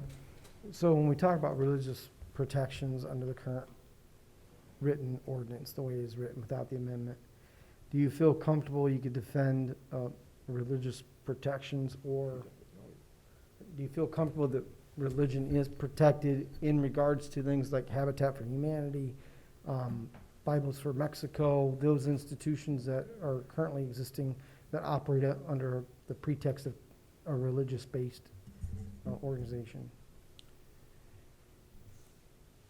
The exact details of how far exemption goes has not really been determined. And in fact, going back to the Supreme Court case in the Bostock case that came out just earlier, one of the comments that they made was that we're not making a decision about the religious exemption.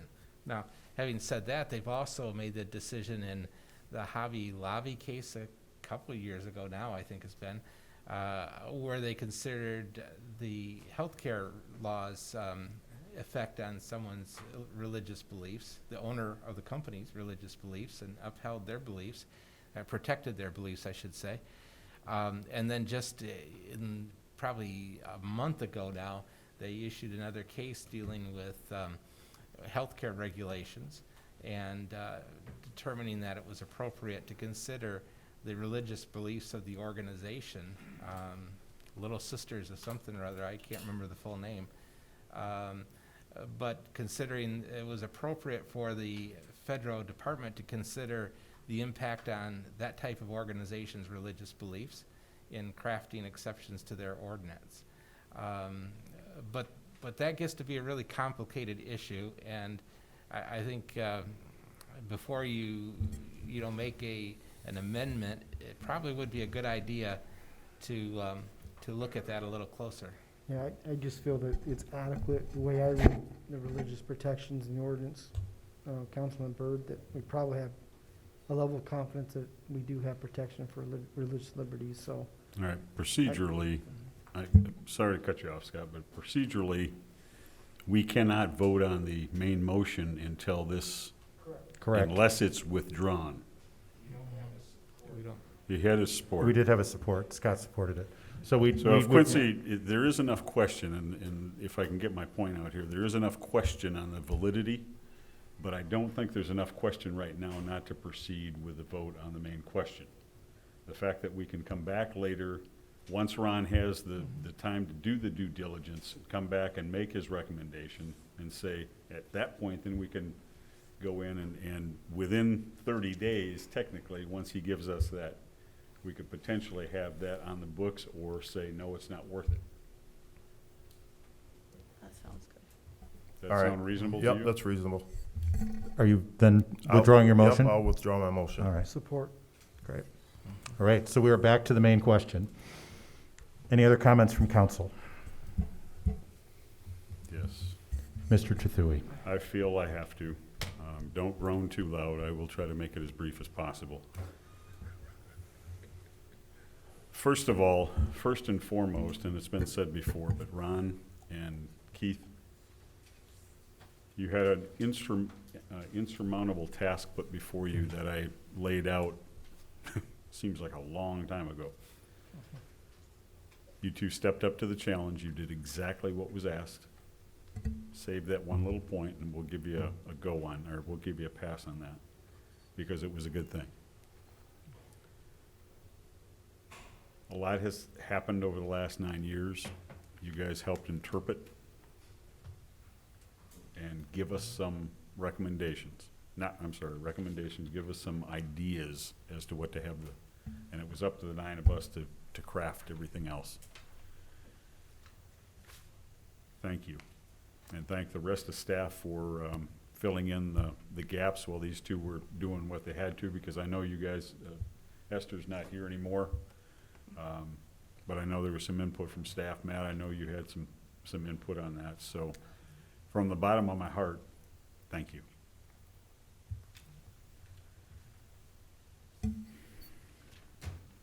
This is extremely difficult for me. I'm torn about 16 different ways. But my core belief that there should not be any discrimination of any kind. How we get there, we're going to disagree on. I would prefer, and I said before, if I voted no on this, it was because of the instrument and not because of the language. Well, my instrument went by the wayside a couple of weeks ago. I voted no on this, and I'm the only one on this council left, and it's no surprise. And I voted on it no at that point because of the overwhelming comments that I had from my constituents. I was 50-50, and I've said this before, and there's a number of you that have been in the room before that have heard me, but to the person, it was 50-50.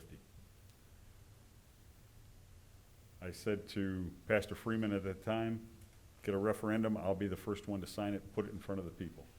That's what we need at this point. Make a long story short, there's a couple of things that rubbed me just a little bit raw today.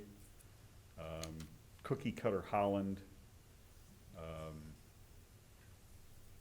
the new themes, or new cookie cutter Hollander, I guess. I used to make jokes because my dad used to make jokes about being Dutch. My mom was 100% Dutch, so I've got a good portion in me. The Welsh side of me kind of fights it every once in a while, but I'm proud to live here. I get a kick out of it sometimes and I've been here for 63 years.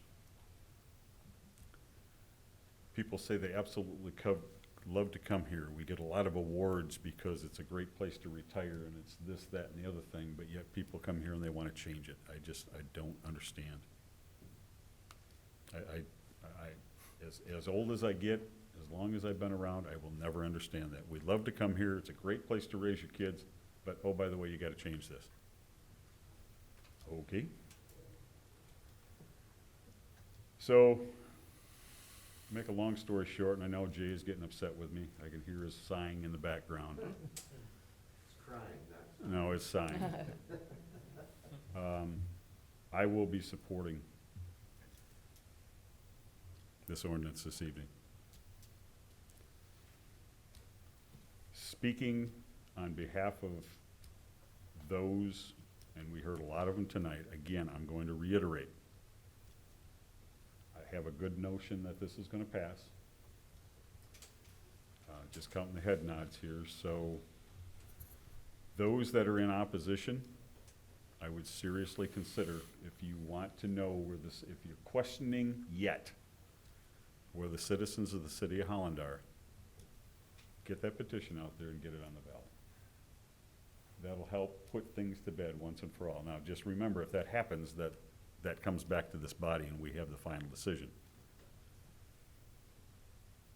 But I asked for it 9 years ago, and Ron, tell me if I'm wrong legally asking for it now, but if it's at all possible, this is going to put a lot of hurt and a lot of things to bed and a lot of questions that are in a lot of people's heads at this point, whether you believe it or whether you agree with what's going on or not. So at 1:15 in the morning, let's call the vote, Mr. Mayor. Anyone else? This is the original. This is the vote on the original, but you know, Mike, I can't not say something. And so I apologize to everyone who's been here, but, oh, Quincy, did you have a? Yeah, Go ahead. I'll speak before you do. Okay, please. I've repeated myself about my support for the rights, but I can't support this ordinance as it is, with the amendment, not knowing about protections for other Christians and nonprofits, and with the language that we discussed earlier that Councilmember Corbin gave an amendment to. That's where I am right now. Thank you, Quincy. Lynn? Yeah, just, I would like to say something. I can't be as eloquent as so many people were tonight, and folks here at the dais. I really appreciate, somebody said the other day when we were talking a bit about race, she was talking about how these conversations have been going on, but they're just the volume has just been turned up. And that's what's, I think, happening here too, that these conversations have been going on for many years. And we've heard the volume turned up and so that we can hear now, again, what people are feeling and what's happening in our community. I appreciate Councilmember Corbin bringing up disability. I think that's a volume, that's something that needs to be turned up too. We need to listen to that as well, that's what this is about. It isn't just about LGBTQ. This is a non-discrimination ordinance. And one of the things that just stuck with me was probably the first or second person who spoke tonight, and he asked, what do we owe each other? And I think what we owe each other is to say that Holland will not discriminate, simple as that. Thank you, Lynn. Anyone else? Ro. Just real quick. I wrote down this final kind of closing remark that I wanted to make. It started regardless of how this vote goes, but I think we know how it's going to go. And also addressed to my fellow Christians. But I think this is this is more broader reaching, and that's, we need to do a better job of loving our neighbors, and loving our neighbors begins with proximity, with knowing each other. And I just ask that each of us would seriously consider whose homes we're invited into and who we're inviting into our homes, because I think that's a huge tell. And if we do that right, I think a lot of things would be different. Great word, Raul. 100% agree. Anyone else? I am really, really proud, Mike, as you said, to be part of this town. And I am very proud to be part of this group. To anyone who's still watching out there, these are 9 people who are patient, who are tenacious, who are civil with one another, who are willing to listen and to talk and to try to work our way through these things. We have been at this issue now for 8 months. And it's been said, in January, we asked our city manager and our city attorney for non-discrimination ordinance without recommendations. You guys did your job well. You deserve a pat on the back, as does the staff. Council members, you have done a great job of letting the public know how great our staff is. I want to thank all of you. In those last 8 months, as you know it, we've had hours of public comment, not just tonight, but at I don't know how many meetings we've had public comments. And we've received hundreds and hundreds of emails. And yes, we have read every single one, some of them multiple times, because we would get updates of the packet and you forget where you were before and you find yourself 6 or 8 emails in and you go, I think I read that one before. Oh yeah, I did. We've listened. We have, and we've learned. I think that we have moved along with this group. As a council, we were elected to make decisions on behalf of the people of Holland. You voted for us so that we could vote for you. We represent Holland. It's our job. And each of us brings our life experience and our beliefs to these seats. Who we are is a big part, I believe, of why each and every one of us was elected. As a Christian, I'm called to love the Lord with all of my heart, all of my soul, all of my mind, and all of my strength, and to love my neighbor, all of my neighbors, as myself. And although this is a body that there's separation of church and state, there isn't one of us up here that isn't keeping in mind how this impacts our neighbors. As a businessman, I want to welcome talent into our community. Employers know that success means attracting the best and the brightest to make Holland their home. And as mayor, I got one job. That is to protect the rights of Holland residents equally. 2 weeks ago, I said I've never really been on the margins. That's not completely true. In middle school, I was a shy and geeky kid. I remember walking into the lunchroom, tray in hand, looking for a place to sit, looking for a place to belong. And just because there was an open seat didn't mean I was welcome there. Even middle schoolers know that an open seat is not an open invitation. Every moment that I scanned that room, looking for a place to belong seemed like an eternity. As part of a youth leadership program in high school, I was asked why I wanted to be a leader. At the time, I wasn't prepared for the question. I hadn't thought about it much at that point. So I said the first thing that popped into my head, because I love people. And I've thought about it a lot since then. My first response is still true. It's the core of who I am.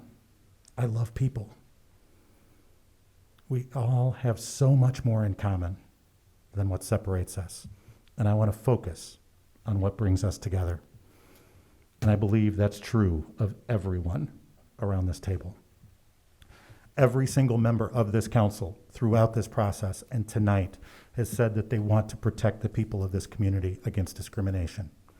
Every member of this council wants to bring people together. Every member of this council has said that they want to protect the rights of the people of Holland, all of the people of Holland.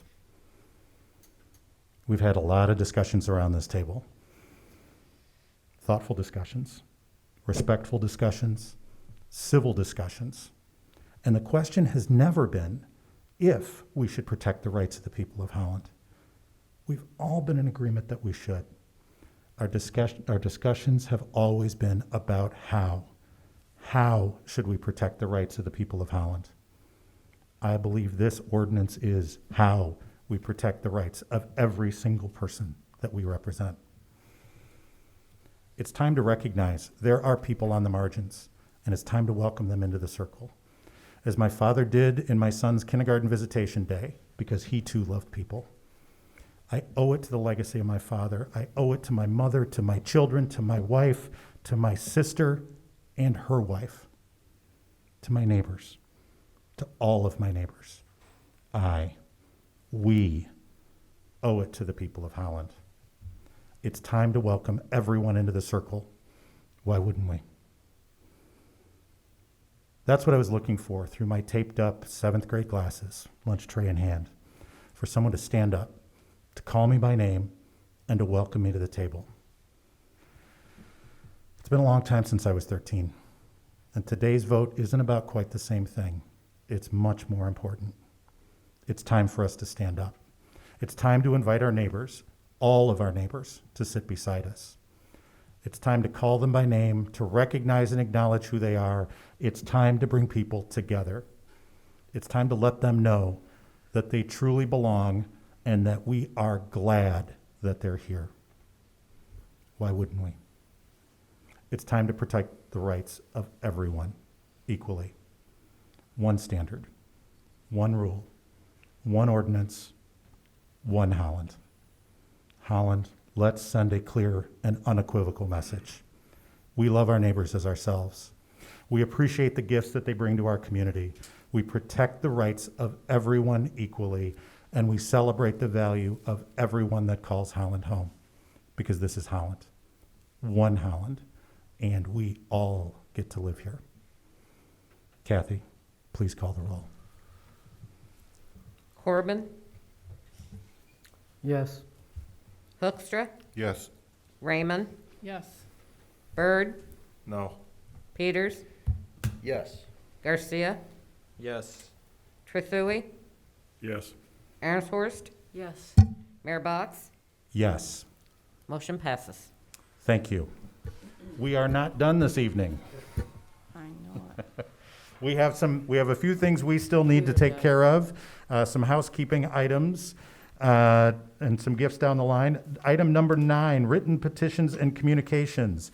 We have received 173 email comments in regarding the non-discrimination ordinance, one regarding housing in Ottawa County, one regarding a CEP strategic development plan, one regarding abortion, and one regarding the 10th Street bike path. I would entertain a motion to receive those into the public record. So moved? Moved by moved by Hoekstra. Hoekstra, support by Trethewey. Any discussion? No. All those in favor say aye. Aye. Thank you. Item number 10, adoption of ordinances. This is a housekeeping matter, is it not, Mr. Vanderveen? That's still your name, right? It still is. It still Even at is. this time. Yes. This removes that. I'll let you speak. All right, thank you.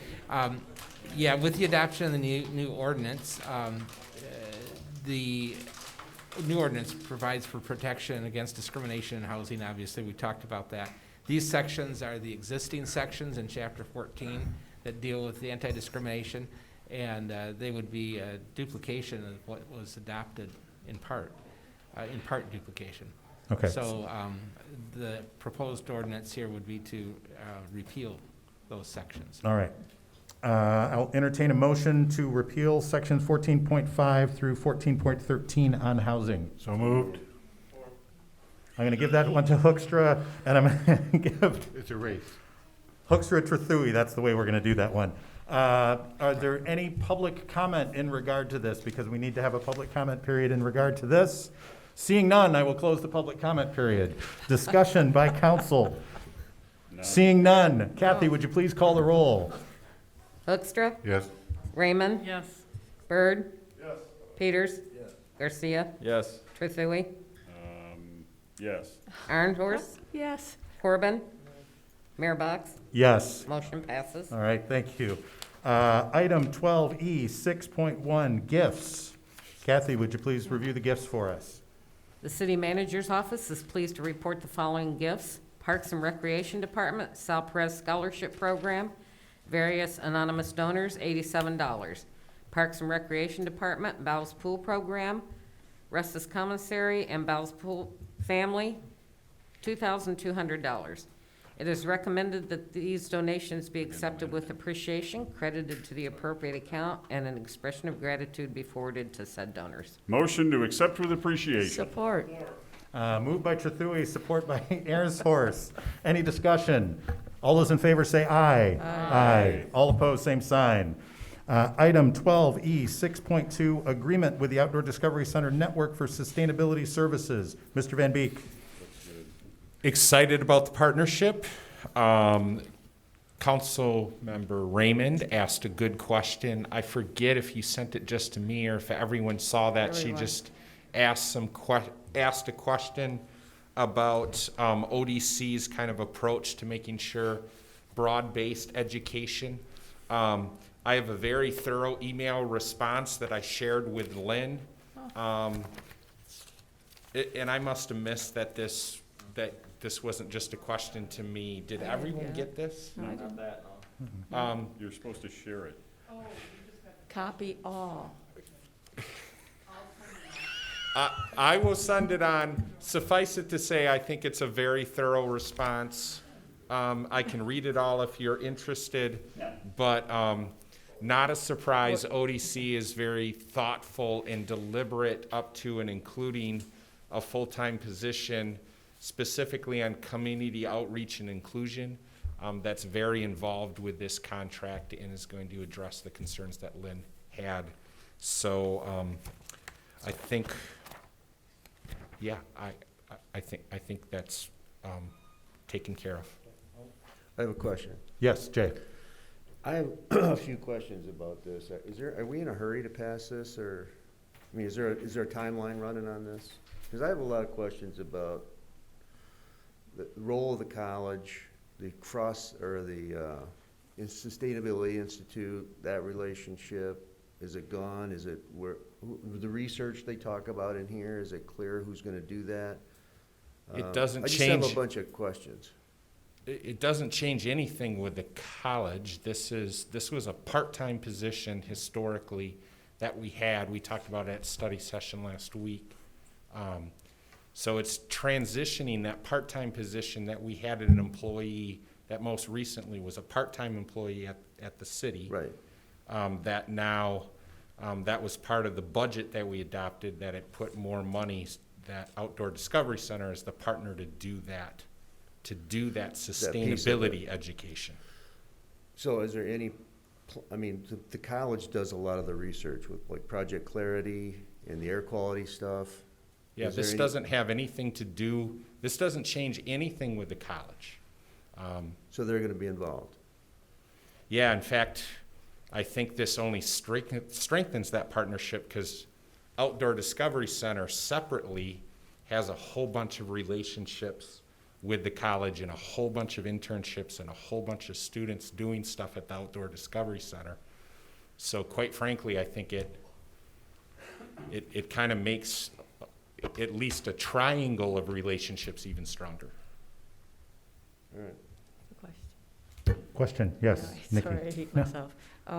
So with this partnership, you know, they're a resource for climate, transportation, recycling, which is some of what Sustainability Committee has done before, and also with the Holland Energy Fund meeting, which we had before this meeting. You know, it seems, are they involved in the integration of some of that, you know, with marketing and education? Is there overlap with some of this? Or are we phasing out, is this part of the BCC and phasing out our official sustainability committee? Because ODC seems to be like that on steroids. I mean, they have the ability and they've been doing some of that. They're not overlapping or underlapping? I'm not exactly so again, what I presented last week again, Yes. remember, is that sustainability is broader than the community energy plan. We've always had this in place. Yeah. So this is beefing up the resource and an investment in the resource per your priorities, where we took it. Someone help me. I think it was 15,000. 50. We've taken it to 50,000. So it's beefing up the resource, and there are a whole bunch of bullets in here, right? And a scope of services. So it's an education plan, and all of the things underneath the education plan with sustainability. But then it's also a resource that we have available to us in the ODC that's also beefed up in a way. And it's not ever an internal resource that we've had. We've always contracted out for this. Now we just have a partner that I think excels in this area, and it's a resource that they can bring to us. But it's not an exclusion of other resources that potentially that we can take advantage of that are, quite frankly, integrated with them as an So organization. we can use them for information we need on CEP and all. Yeah, that and it's stuff. outlined. Right. It's Right. outlined in here. Right. Okay, very good, thank you. Any other questions of staff? I'll entertain a motion. Moved by Trethewey, support by, is that you, Quincy? Support by Byrd. Any discussion? Kathy, please call the roll. Raymond, Yes. Byrd, Peters, Garcia, Trethewey, Aaronshorst, Yes. Corbin, Hoekstra, Yes. Mayor Box. Yes. Motion passes. Thank you. Communications from the city manager. Technically, it is before 8 o'clock. Heck no. None. No appointments or communications from the mayor. Appointments, motions, and communications from council members. I got one more motion I'll entertain. Just one. Move to adjourn. Moved by Trethewey. Is there support? Support by Peters. All those in favor say aye. Thank you, everyone.